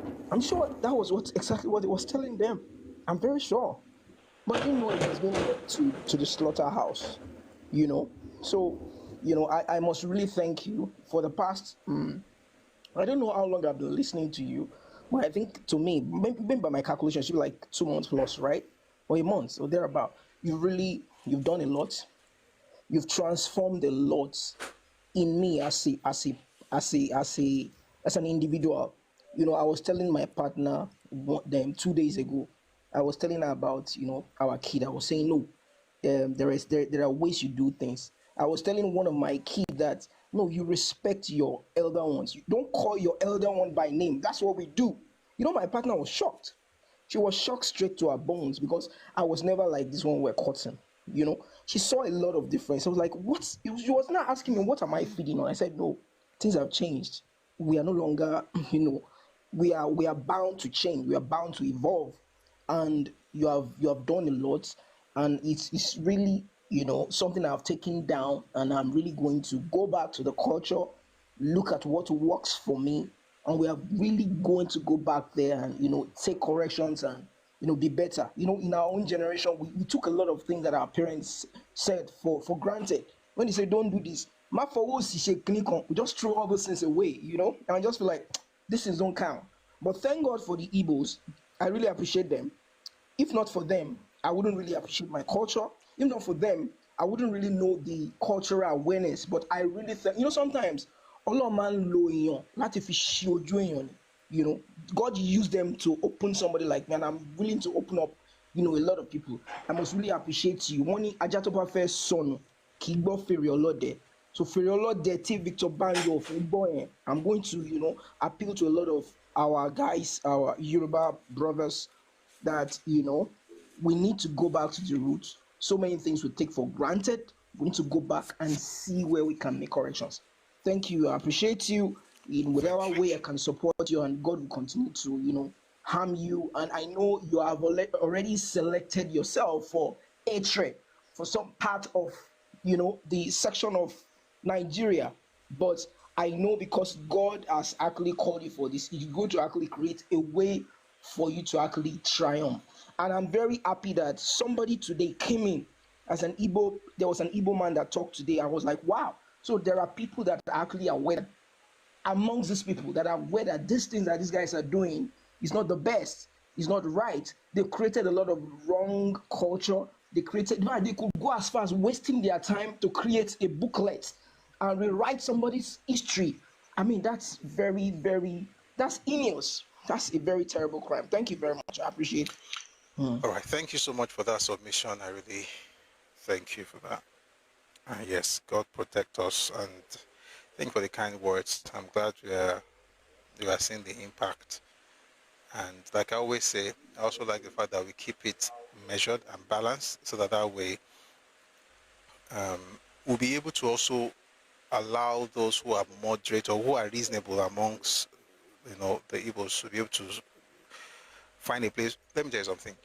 They also don't have a way to even speak on the things that really matter for whatever reason. We know the reasons, but anyway, thank you for the submission. Edalto, then JFAD. Ẹkáàlẹ́. Ẹkáàlẹ́, ọṣẹ́ wa. Ẹ kú iṣẹ́ látàárọ̀, ẹ kú ìjókòó, ẹ kú ẹ̀kọ́ tẹ̀ ń kọ́ wa. Ilé ìgbìmọ̀ àbá tọ́jú ọ̀nà yín àti ilé yín náà. Tó bá du orí olórí, elémàá ní du orí elémàá du orí yín. Àmín. mo rántí nǹkan kan tí Mr. Martins máa ń sọ pé èmi ò ní sọ òyìnbó bíbá àwọn Yorùbá ẹgbẹ́ mi mo fẹ́ bá sọ̀rọ̀ and in truth àwọn Yorùbá mo fẹ́ bá sọ̀rọ̀ lẹ́yìn gbogbo nǹkan tó ti ṣẹlẹ̀ láti 40s 50s 60s àti 70s ó ṣẹlẹ̀ 1983 ó ṣẹlẹ̀ 1993 2025 la wà yìí the same thing ló yìí ṣẹlẹ̀ tó o bá jẹ́ Yorùbá bot ò kí sábà escape ikú ló máa ń sábà jẹ́rìí ẹ̀ṣẹ̀ o nígbà tá à ń ka ibi ìbàdàn lẹ́ẹ̀kan you know as an artist what I started doing was to put myself in the dock in the questioning box of the courts as Victor Banjo and I began to feel like what will he be feeling at that time so ìgbà tọ́rọ̀ yẹn ti sùn tó ní pé wo mi ti ẹ̀ béèrè mọ́ he was already resolute that he was going to die for what as in what are you actually dying for you aren't dying for anything beautiful Yoruba but you are not contributing anything to the greatness of anything because there is nothing that is even great in that nonsense that they are doing so stop it ikú ló máa ń sábà jẹ́rìí ẹ̀ṣẹ̀ because èrè ẹ̀ṣẹ̀ ni kò jẹ́ Yorùbá but ẹ̀ṣẹ̀ ni kò sọ pé Yorùbá ni mí àmọ́ kinní kan ò dá kinní kan ẹ jẹ́ ká fún kò sí wọn kì í fúnyàn láyè politically anywhere in the world nǹkan méjì lèèyàn máa ń ṣe is either kéèyàn negotiate tàbí kéèyàn fagbára gbà tó bá fagbára gbà agbára ẹ lè má tó tó bá negotiate ọwọ́ ẹ lè má bà Tinubu tó ń ṣe president lọ́wọ́lọ́wọ́ Nàìjíríà nísìn ó ti plan kìíní yẹn for almost 20 years tí wọ́n bá rí nǹkan tó ń ṣe èèyàn á rí i pé planning yẹn ti pọ̀ jù tẹ́ bá lọ wọ àwọn south wọ́n ti position ara wọn bákan pé tí Yorùbá bá fi lè parí 2031 tí àwọn Haúsá àbí Fúlàní nǹkan kan bá lè gádà ara wọn tó bá fi lè jẹ́ pẹ̀lú wọ́n ṣe ń ṣe south ló fẹ́ẹ́ jọ nǹkan tó tún máa padà síbẹ̀ torí ó ṣeé ṣe kí Yorùbá má lè lẹ́ni tó máa ti gbàgbára tó ń gbà yẹn but ẹ̀yin jàgídíjàgan lẹ́ ṣe ìwọ Yorùbá tó o bá ń bá wọn ṣe ó ń tọrẹ ẹni o ikú ni èrè ẹ̀ṣẹ̀ fàtúwá táwọn mùsùlùmí máa ń dá fúnra wọn nìyẹn ikú ó ní èrè ẹ̀ṣẹ̀ bíbá yánmírín ṣe lòdì sí nǹkan tí Yorùbá bá gbàgbọ́ nínú ẹ̀ kí ló fà á Yorùbá ò kì í ṣe mistake ṣé mo pé gbogbo ayé ń ka kíni mo kàn apply gbogbo nǹkan tí Yorùbá ní sínú nǹkan tí Banjo ṣe ni kò sí gbogbo òwe Yorùbá ló takò gbogbo òwe Yorùbá gbogbo àlọ́ Yorùbá gbogbo ẹ̀sìn Yorùbá gbogbo nǹkan tó ṣe yẹn gbogbo nǹkan tó ń pè ní Yorùbá ló takò bíkọ́ àǹtí ẹ̀ tún kọ lẹ́tà sí pé àbúrò má gbàgbé Àfọ̀njá o má gbàgbé Àfọ̀njá ìyá kan jẹ Yorùbá lọ́tọ̀wọ́ Àfọ̀njá ló padà forí kó o. So anybody who comes, you were talking the other time, you said you pity him. If Bishop Banjo comes back today, I will be one of the people that will still stone him. Cherry brilliance, kò ní nǹkan kan ṣe pẹ̀lú wisdom. Brilliance, ó yàtọ̀. Native intelligence yàtọ̀. Wisdom ó yàtọ̀. Application gbogbo ẹ̀ ní wisdom. Ó yẹ kó rò pé somebody asked the valid question. Kí ló padà lọ ṣe? Nǹkan tí Victor Banjo padà lọ ṣe, you were saying that it was someone, a superior officer summoned him. You know why? You know why he went back? It was because from the word go, he could not even discern anything. As at that time, tó fi wà ní Midwest yẹn tó bá pẹ́ tó lọ́pọlọ tó ní làákàyè tó ní ọgbọ́n ni láti mọ̀ pé ó dẹ̀ pa àwọn pípé yìí wọ́n nífẹ̀ẹ́ mi tí ojúkú bá tiẹ̀ nífẹ̀ẹ́ mi tójúkú bá tiẹ̀ nífẹ̀ẹ́ wọ́n dẹ̀ pé àwọn pípé yìí ò nífẹ̀ẹ́ ṣé wọ́n ní ṣe kéta mi báyìí. Ó yẹ kó kúra gbé mọ́tò kúra máa bọ̀ nílé pé wo Ọlọ́run á bá yín parí ìjà yín tàbí kó tiẹ̀ kó ní gbogbo agbègbè ó tiẹ̀ lè máa lọ kúrò Nàìjíríà káàtẹ̀ ní pé kò fẹ́ bá àwọn Yorùbá ṣe àbí kò fẹ́ dalẹ̀ ọ̀rẹ́ ẹ̀ láti bá Nàìjíríà láti jà on the side of Nigeria ó yẹ kó ra kúrò ní. But saying that pé à ń jọ̀jẹ̀ ìbá nǹkan tá a mọ̀ lénìí ṣe é mọ̀ pé àwọn èèyàn wọ́n ń ṣe nǹkan lénìí báyìí torí proper permutations wọ́n ti rò pé kí ló máa ṣẹlẹ̀ lọ́la kí ló máa ṣẹlẹ̀ ní ọ̀túnla torí ẹ̀ ni wọ́n fi ní gbé àwọn ìgbésẹ̀ kan. Banjo èmi amama bulé ní yìí gangan torí pé position tí Banjo wà yẹn àwa náà wà bẹ́ẹ̀ lénìí náà kí la wá ṣe àfira wa sínú ẹ̀ because we were able to discern pé bí ní 2020 àwọn tó lọ gbé ìpàdé òbí kan wá pé irọ́ ni wọ́n ń pa àwa ti mọ̀ ṣẹ́rí nǹkan àsọ pé saint kankan fẹ́ wá ṣe politics the only person lè rí as a saint ní politics tí mo mọ̀ jòwó rẹ ni lójú tèmi but àti expect saint à ń wá economic nìkan gbogbo àwọn olóyìnbó táwọn èèyàn ń sọ yẹn náà jẹgúdújẹrá kúnbẹ olè kúnbẹ láàrin àwọn tí wọ́n darí wọn náà bọ̀ nǹkan tá à ń sọ ni pé tọ́mọ wa lọ pákéjì olè kan wá fún ẹ gbogbo wọn náà olè ni wọ́n pákéjì ọgbà tó pákéjì Buhari ẹnu ya ọ̀pọ̀lọpọ̀ wa pé àbí because àwọn ọmọ Nàìjíríà wọn máa jẹ́ kéèyàn máa sọ̀rọ̀ bí ẹni pé èèyàn ti darúgbó gan ti máa náà ìgbà tí mo primary school pé ìgbà tí mo primary school 30 kọ́bọ̀ ni mo ń gbà lówó oúnjẹ ó máa dàbí ẹni pé mo ti dàgbà gan kò yí pẹ́ ẹ̀ ṣe bí ọ̀tọ̀ tá à ń sọ yóò pẹ́ 30 kọ́bọ̀ là ń gbà yẹn ìfà ìgbà tí mo wà ní GS2 ní bí a GS2 àbí GS3 ní 7 up to 1 naira so ó máa dàbí ẹni ó máa jẹ́ ká fìdí ẹni pé ó ti pẹ́ gan tàti wà láyé now torí pé ìdẹ́ Nàìjíríà máa ń repeat rẹ̀ ó dẹ̀ máa ń ṣẹlẹ̀ léraléra nǹkan tó fà á nìyẹn nígbà tán lọ gbé Buhari di gbogbo àwọn òwe so ìwọ tó ti mọ̀ pé wọ́n yẹn package Buhari yẹn because ọ̀rọ̀ Buhari ṣojú wa ń lu yìí náà so àwọn tó lọ package Buhari yẹn tó máa tún lọ package ẹlòmíì náà wà ó tún máa jẹ́ ọ̀dẹ̀ ni once beaten twice shy ni so ìgbà tó ti gbé yẹn wọ́n tó bá àwọn package ọ̀bọ̀n yẹn ok nǹkan tó fẹ́ nìyẹn let them enjoy it but ìgbà tó wà lọ gbé àǹgùlù ìdè wọ́n á ti mọ̀ pé ṣẹ́ra àwọn kan wà wọ́n ṣe bá ṣe mọ̀jàmọ̀sá lèèyàn máa fi bá wọn ṣe tó bá ń bá mọ́là ṣe tó ń bá Hausa ṣe tó ń bá Fúlàní ṣe wá ti mọ̀ pé àwọn eléyìí á mọ̀ bá a ṣe lè dédì pẹ̀lú wọn but àwọn ọmọ Yorùbá ògùn politics là ń discuss ìjọba ọ̀run kò sí ọ̀nà discuss ìjọba tí wà tọ́lọ́ ń jọ fẹ́ jà sí ìjọba ayé là ń discuss ìjọba ayé yẹn history ló máa tẹ́lẹ̀ history ló máa sọ fún ẹ pé kò sí sẹ́yìn níbi kankan mọ́ nínú Nàìjíríà tá a rán lẹ́nu ọ̀pọ̀lọpọ̀ àwa tá a lọ pé àtikáwà ọ̀pọ̀ dandandan àwọn machineries tó máa ń gbé àwọn èèyàn sókè ń bẹ̀ ọ̀pọ̀lọpọ̀ wa ò tí ì ní the only thing we need to continue to do is to continue to organize a máa organize àti a máa educate àwọn èèyàn títí wà táwọn ti fa èèyàn kan lẹ̀ gòkè eléyìí àti wò fín àti pé kò sí ìwà àjẹkùjọba àbí ìwà òdì àbí ìwà kankan nínú àti wòfin àti pé kò sí ìwà àjẹgúdújẹrá àbí ìwà òbí àbí ìwà kankan nínú ẹ̀. òbí yìí kò wà consistent láyé obedience kò wà consistent láyé òun ò Abacha rí Abacha mọ̀ òun rí òun jẹ́ kíní kan ṣe òun rí ẹjọ́ òṣèlú ká gbọ́ gbogbo nǹkan tí àwọn politician máa ń ṣe jẹ́nàlì kò ń ṣòbí nìkan kíní kan ṣe òun rí kò ń ṣòbí nìkan ni ò dá as a politician gbogbo ọ̀pọ̀lọpọ̀ wọn particularly from the east kò ń ṣòbí nìkan ni ò dá as a politician gbogbo ẹni ló fi sọ mo lè fi sọ particularly from the east gbogbo àwọn politician tó wà ní east gbogbo ẹni ló fi sọ gbogbo àwọn politician tó wà ní east kò sí tó dànù wọn kò sí tó dà tó Haúsá tó wọ̀ sí jù gbogbo politician tó wà ní east àwọn pọ̀ ní pàgọ́ wọn pọ̀ kò sí tó dà tó Haúsá tó wọ̀ sí pákéjì fún yín gbogbo politician tó wà ní east pàwọn pọ̀ pàgọ́ wọn pọ̀ ẹ wá ń torí ẹ̀ tako àwọn nǹkan táwọn Yorùbá yín tí wọ́n gbójúlé tàbí wọ́n ní wọ́n wá bẹ̀rẹ̀ sí ọkọ̀ ti bẹ̀rẹ̀ láti kọ́ máa bú àwọn obìnrin wa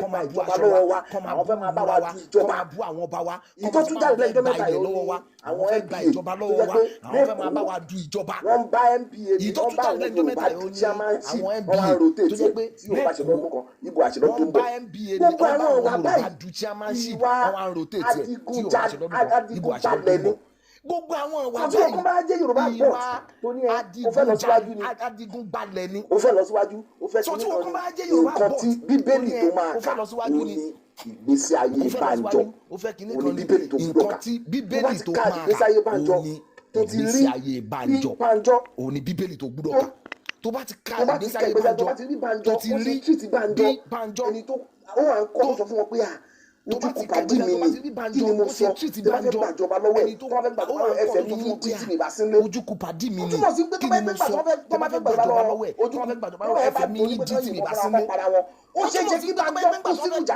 pé tọ́rọ̀ ẹ bá do ní pé kán yìnbọn fúnra wọn kọ́ para wọn ó ṣe ṣe kó lè jọ kú sínú ìjà ẹ pé kí ló máa kú sí okú sórí ìranù okú sórí irọ́ okú sórí àìtòótọ́ okú sórí ìwà ọ̀dàlẹ̀ okú sórí ìranù okú sórí irọ́ okú sórí àìtòótọ́ okú sórí ìwà ọ̀dàlẹ̀ okú sórí ìwà ọ̀dàlẹ̀ lẹ́ni láàárọ̀ yìí mo gbọ́ tí àwọn kan bẹ̀ sí kọ̀ọ̀bẹ̀ Chimamanda Adichie wọ́n kọ̀ọ̀bẹ̀ sí Ṣóyínká láàárọ̀ yìí lọ́bẹ̀ sí Ṣóyínká rẹpẹtẹ mo wá rẹ́rìn mo ní even orúkọ rẹ wa tó wà bàdàn yìí lásán ẹ lè fi wọlé òkè sípẹ̀ lásán kẹfì wé Chimamanda Adichie wọlé òkè sípẹ̀ òṣègbè ẹ̀ kálọ́lọ́ náà àkàìmọye tálẹ́fẹ́ ṣé tádé pàdé ọlá lẹ́fi wé ni kò tiẹ̀ gbogbo ẹni tó dáa jù ńlẹ̀ Ìgbò kan pa gbogbo wọn pọ̀ àtàwọn ẹni tó wà lágbègbè wọn kan pa wọn pọ̀ wọn ò tí ì tó ẹmọ sùtù ọlá lásán dèpòdépò pé ẹ gbé wọn sẹ́gbẹ̀ẹ́ Ṣóyínká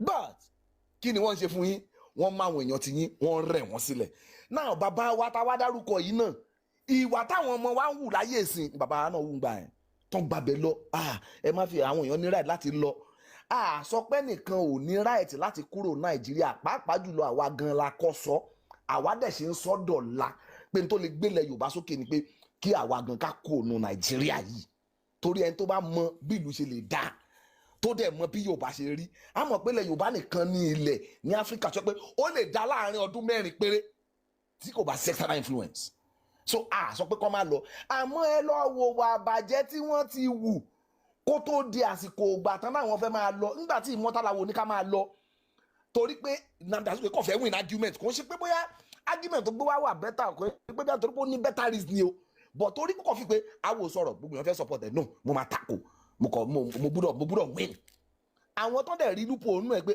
táwọn bíbí bá lọ ìyá máa jẹ àwọn èèyàn sáré support ẹ̀ so bá ṣe lose ká lè máa lọ nìyẹn ẹ̀yin wá bẹ̀ sí bọ́n gbogbo èkó ẹ̀ ń bọ́n gbogbo ẹ̀ wá ní pé ẹ fẹ́ máa lọ bẹ́ẹ̀ ká má bá yín jà ká má gbẹ̀san díẹ̀ ẹ ká máa round up tètè. àti ra báyìí ká má gbẹ̀san díẹ̀ lára àwọn kìíní yẹn so ìwọ ọmọ bàbá náà lọ bẹ̀ ńgbà yẹn tó lọ support wọn bàbá Wọlé Ṣóyínká wọ́n ṣe ẹ̀wọ̀n nítorí àwọn ọmọ Ìgbò wọ́n ṣe ẹ̀wọ̀n 18 months àbí nǹkan kan ni bàbá yẹn fi ṣe ẹ̀wọ̀n yẹn torí àwọn ọmọ Ìgbò ta ni wọ́n fi dáná sọ di ìtayín sìn tí wọ́n fi ń tayín Ṣóyínká ni òun ni gbogbo àwọn ọmọ Ìgbò fi ń tayín wọ́n dẹ̀ láwọn leaders níbẹ̀ tó yẹ kó caution wọn tí wọ́n mọ history yìí tí ọ̀rọ̀ táwọn sọ ọ̀rọ̀ civil war yóò ti pẹ́ o kò ì pẹ́ rárá tó fẹ́ pẹ́ serious country lẹ́wà kò ń ṣe nǹkan tó ti pẹ́ rárá tó yẹ pé ní lè discuss yìí o because èyí tó wà before yẹn holocaust àwọn èèyàn máa ń sọ normal ni ká máa ti wá sọ pé civil war tó jẹ́ pé àná ìlú ṣẹlẹ̀ Ṣóyínká tó fẹ́ torí ẹ̀ fẹ́ kú fún wọn gbà yẹn òun náà fi ń tayín lẹ́ni Victor Banjo tó lóun fẹ́ kú fún wọn gbà yẹn òun ni wọ́n pàdánù lẹ́ni so gbogbo ẹ̀yin ọmọ Yorùbá ok ìgbà tó lọ ṣe ADC tó ní wọ́n ṣe nísìn gbogbo àwọn ọmọ Yorùbá tó wà vocal nígbà tó wà ní LP ibo ni gbogbo wọn wà nísìn gbogbo wọn wà lọ́wọ́lọ́wọ́ báyìí eré ni gbogbo wọn sá káàkiri ǹjọ́ yẹ kó rí bẹ́ẹ̀ kò yẹ kó rí bẹ́ẹ̀ nígbà tẹ́ ẹ̀ ń lọ tẹ́fẹ́ lọ má dá tẹ́lẹ̀ fẹ́ lọ mú yẹn gbogbo àwọn èèkàn tó lẹ́nu láni àwọn ìlú bòmí ìlú ẹ̀kẹ́ kó dání àbí kí náà ṣe wọ́n mú àwọn ọmọ tiwọn wọ́n mú wọn lọ́bẹ̀ wọ́n fi àwọn ọmọ Yorùbá sílẹ̀ so ẹ̀yin ọmọ Yorùbá ẹ jí gìrì o gbogbo ẹ̀yin tẹ́lẹ̀ ń jẹ Yorùbá bọ̀ tiẹ̀ ikú òun ni èrè ẹ̀ṣẹ̀ tí ẹ̀ bá jáwọ́ tèmi nìyẹn. All right, Esheongo, Adalto, thank you very much for that submission. So we're rounding up now. We're going to get other people who haven't spoken yet. And so we're going to go to JFAD. JFAD, if you don't speak now, I'm going to have to take you down because of maybe you're not available or something. JFAD, are you there? No. Hello, can you hear me? Okay, yeah, we can hear you. Hello? Yes. Hear me? Please hold on. We can hear you. Jesus is Lord. We'll come back to you. Right. Yes.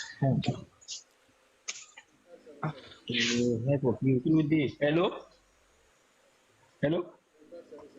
Prince 577, please go on. Prince 577. Professor Busui, I don't really have much to say. I just want to thank you for a very good job you are doing.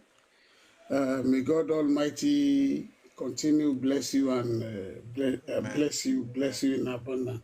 So, Baba Edato, he has spoken, but just to contribute a little bit, because we're always here.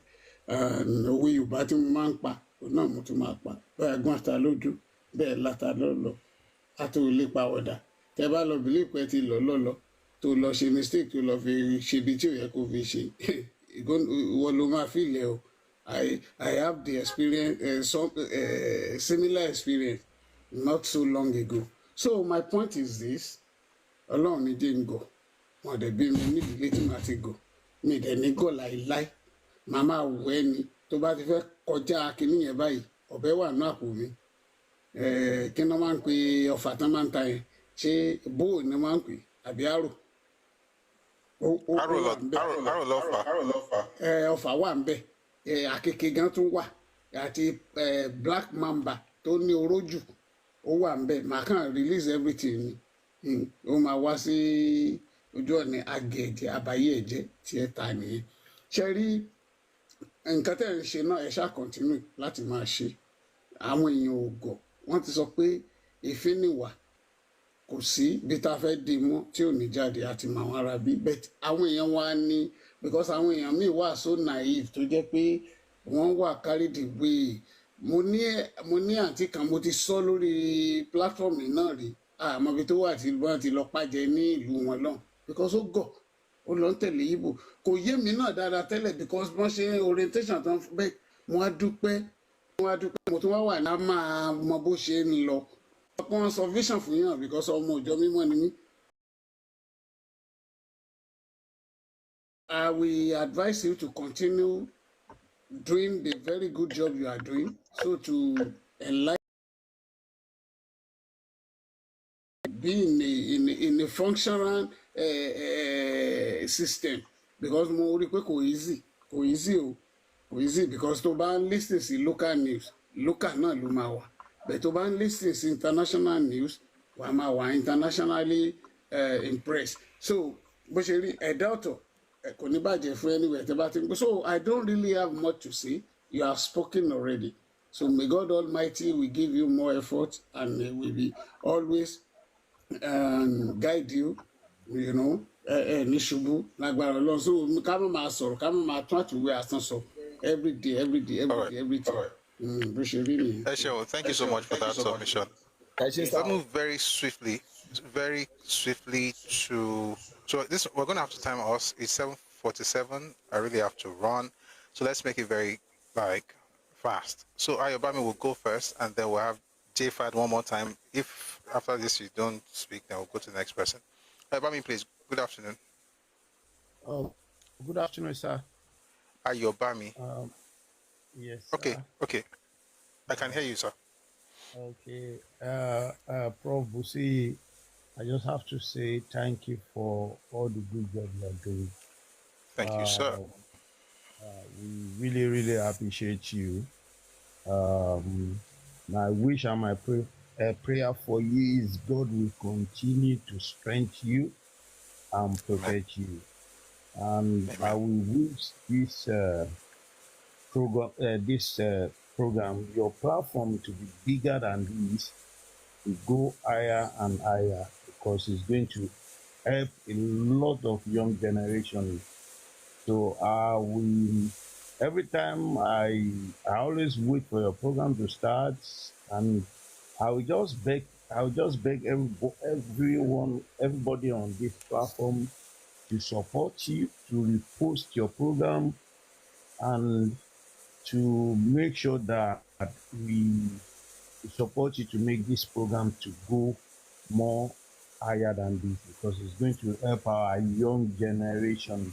Because those young generation is like the package like what Baba Edautos say, they package something that is kind of nice to them, but what is inside that thing is delicate, you know. I will just say little things about when you're reading about that Victor Banjo. I feel sorry for that man, because he actually think he's dealing with a genuine person, because that man is he said they grow up together. He's his friend, you know. He opened his mind. He think he's dealing with a genuine person, which is that man have something different. You know, that man doesn't actually care about him. doesn't even actually, so I feel so sorry for him. And then I think some Yoruba boat will learn from this. If you think you are dealing with some people because you are thinking the way you think you are, that's what that person is. You are making a big mistake. We need to be careful, and I will just beg everybody to support you. This program need to be bigger than this, so our young generation can learn. Thank you so much, sir. I really appreciate you. Thank you, sir.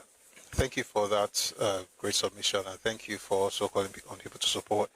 While you were talking, I noticed somebody subscribed. Olufumi, thank you so much for subscribing. That's a way to support. You can subscribe. You could also, sorry, somebody's mic is on. Jfa, please mute now. All right, so thank you. So you can subscribe, you can give gifts, you can also use the bank details I usually put up. I'm trying to bring it up now, so maybe once TikTok allows it, you'll be able to see it. But if you also want to support that way, you can reach out to me, the DMs, or on Telegram at Busui Oris, and then we can tell you how you can support. I'm trying to put up the account details actually, but then I think TikTok is taking its time. But thank you very much for bringing that up. It actually is a very, very important thing it's very important to have you say that. Thank you. To hear you say that. All right, so moving on, we're going to JFAD. Can you hear us now? Yes, I can hear you, sir. All right, please go on. All right, sir. Thank you very much for having me once again. Thank you, sir. And once again, I just wanted to pray for you again, sir. That the grace, the strength, the wisdom, knowledge, understanding to continue this. May God please continue to grant it to you. Amen. May God protect you and your family. Amen. May God protect everything you love. Amen. And no negativity will come to you in the mighty name of Jesus. Amen. Mr. Busui, what you're doing is more like you are liberating a lot of us. I am one of them, not sure you are liberating. Because of the information I got from your page, at least I've been able to open my eyes with a lot of things. And I'm thinking back to what has happened before to me and to some others who are my friends. Do you know that? Let me not just say this because it will make me very, very emotional. However, I just want to say, please, sir, please and please, no matter the discouragement you might get from our people, the people that I refer to as Yoruba bot and Yoruba bot, please,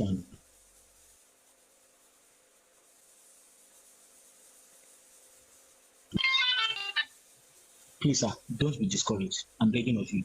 Please continue this. You're a breath of fresh air, and your program is actually liberating your people. Our people is liberating us. Please continue. Thank you very much. Thank you very much for that, and thank you. These things also encourages one, so thank you very much for that. It's a privilege I don't take for granted. And I said something in passing the other time when someone asked me if a year ago I thought I was going to be doing this. I was thinking about that thing yesterday, It was this morning I was driving. I went to pick up something, so I was driving back and I was like, this TikTok thing, no, it's not even TikTok, it's on YouTube as well, on Facebook. This online thing, essentially, but you see, Ashok Balanda Fungba, and God also knows our path in life. And maybe we were born for such a time as this. I just think it's important for our people to know stuff and, after knowing these things, if you now decide whatever you want to do, to be based on information, on knowledge, essentially, not that you're just going to be naive about things, right? Oh, wow. Thank you, Imani. Thank you. Thank you. That's also another way to support. Thank you, Imani. God bless you. And God bless everybody. I know a lot of you give gifts. I may not stop each time to acknowledge it because, of course, sometimes I'm reading or I'm speaking. But thank you. Thank you so much for your support. These things they actually help. There is, somebody came and like, oh, why are you not working? I'm like, it's a lot of work. Studying, editing, putting things out, having the sessions. We've been here since 1. But thank you for making it easier, to do this. All those who support, thank you for your generosity. Thank you for the gifts, and thank you for using the bank details as well. So please, if you want to and you don't have the bank details, it's up here. That GTP stuff, yeah. So please use it whenever you can, or now if you can. Thank you very much. So we have one more person. I think we're done actually. The person has gone down. So thank you for even saving me, because yeah, it's 5 minutes to 8 p.m. We'll be again tomorrow. Then she say, "Kolola uyi obeni beshu atele se abenowo." And to bani kamadi like deba. Man, our guys never had. Prof. Anyway, yes sir. Ṣé mo lè sáré sọ nǹkan sir? Tó bá ń gbà yín ju 5 seconds lọ. 1 second. Ṣé ó ti pé. Yeah, okay. Prof, ẹ mọ nǹkan tó ṣẹlẹ̀, tí n bá wrong, ẹ correct me. So ẹ mọ̀ pé ìgbà mi ṣé ẹ̀yin ò believe pé kí wọ́n máa fowó sí àkáǹtì Nàìjà ó pè ju gift lọ. Ẹ mọ̀ pé gift kì í ṣe gbogbo nǹkan tí wọ́n bá gift yàn. Normal. Bẹ́ẹ̀ni, wọn jábà fún yàn gbogbo ẹ̀. Dọ́rọ̀ náà ṣe account details wà lókè iṣẹ́ rí. Mo ti rí account details yẹn sìn. So èmi kàn tún encourage ẹlòmíì náà. Ok, fáwọn èèyàn láti mọ̀, ok, òótọ́ ni. Ìkọ́ kì í ṣe gbogbo nǹkan tó ń bá fún yàn. Normal, at least èmi máa fó kékeré síbẹ̀ nsìn, kò bá jẹ́ kékeré, kò bá jẹ́ ẹni iye tó máa fi síbẹ̀. So ó máa lè help program yìí, ó máa lè help project yìí láti máa continue. And prof, ẹ má gbàgbé àwọn ẹ mọ̀ pé mo máa ń repost àwọn fídíò yìí gan, àwọn bẹ́ẹ̀ ṣe máa ń cut ẹ̀ kékèké yẹn, ẹ máa cut ẹ̀ ká máa repost ẹ̀, so we will go far. Ẹ mọ̀ pé àwọn jésì yẹn kì í lè dúró.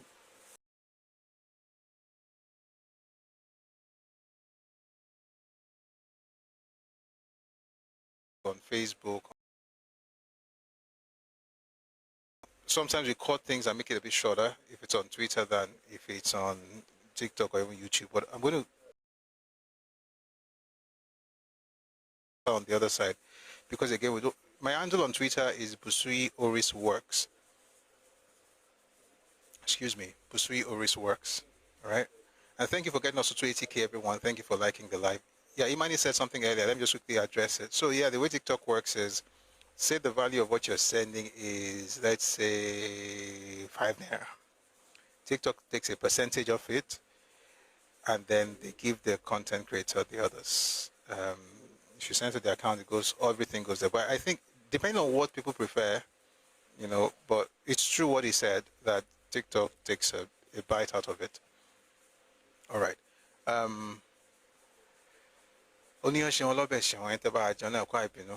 Folks on YouTube and Facebook, we're going to let you go now because we're about to play our anthems. So we usually play the Yoruba anthem, the Nigerian anthem, and then Yoruba anthem as we close. I understand that copyright issues are on YouTube and Facebook, but here on TikTok, we're just going to listen to it. Time to continue to conclude this conversation of Victor Banjo. We're going to be talking about the charge and then the judgment, right, that was pronounced, and also the execution itself. Let me just thank everybody who has come up to speak. Thank you very much for coming up. It's a blessing to have you share the stage. To share the stage with you and to also have your thoughts. So thank you, Adalto. Thank you, JFAD, Ayobami, Prince 577, Dark Poet, everybody who has come up earlier as well. Thank you very much for being part of this session. Thanks to everybody in the comment section. Thank you for tapping and sharing and liking and commenting. On TikTok, on YouTube, thank you for engaging as well. Also, our folks, let me just remind, I was going to say something, that if you want to watch like past sessions, you can see them on YouTube. So there's a live section that you can just go to Busui on YouTube, and then you find full sessions that we've had before. Let me thank the moderator as well. Today's been HRH. Thank you. Thank Imani. Imani has also helped, and Gorilla. Thank you for giving us, boosting our morale in the comment section to tap, power tap, and now we're on 284.4K. I think we're going to get to 300 before we close today. We're just going to play while the anthem is going on. Please don't stop tapping. These things help the live. And we are moving up also on TikTok. And J-Links. J-Links was here earlier. Yes. Thank you, guys. Just becoming is fine. Go. I'll tell her that people are saying hello to her. And then hopefully by tomorrow she'll be... a bit of rest. So thanks, everyone. Thanks for... say let's propose. Allah, wallah, your shoe shine, your face show. Allah.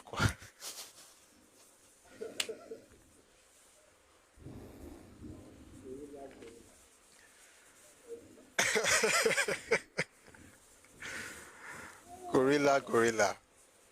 Well done. My shoe shine. Thank you. So folks on YouTube, thank you very much for joining us. I'm going to let you go now because of copyright stuff, so we can play the anthem, and then we'll call it a day. And I'm glad that my show is shining according to Gorilla. My face, sorry, your shoe shine, your face show, correct. I came to my cock, but I was like, yeah, about me, your shoe shine. Thank you. All right, guys. So YouTube, bye-bye.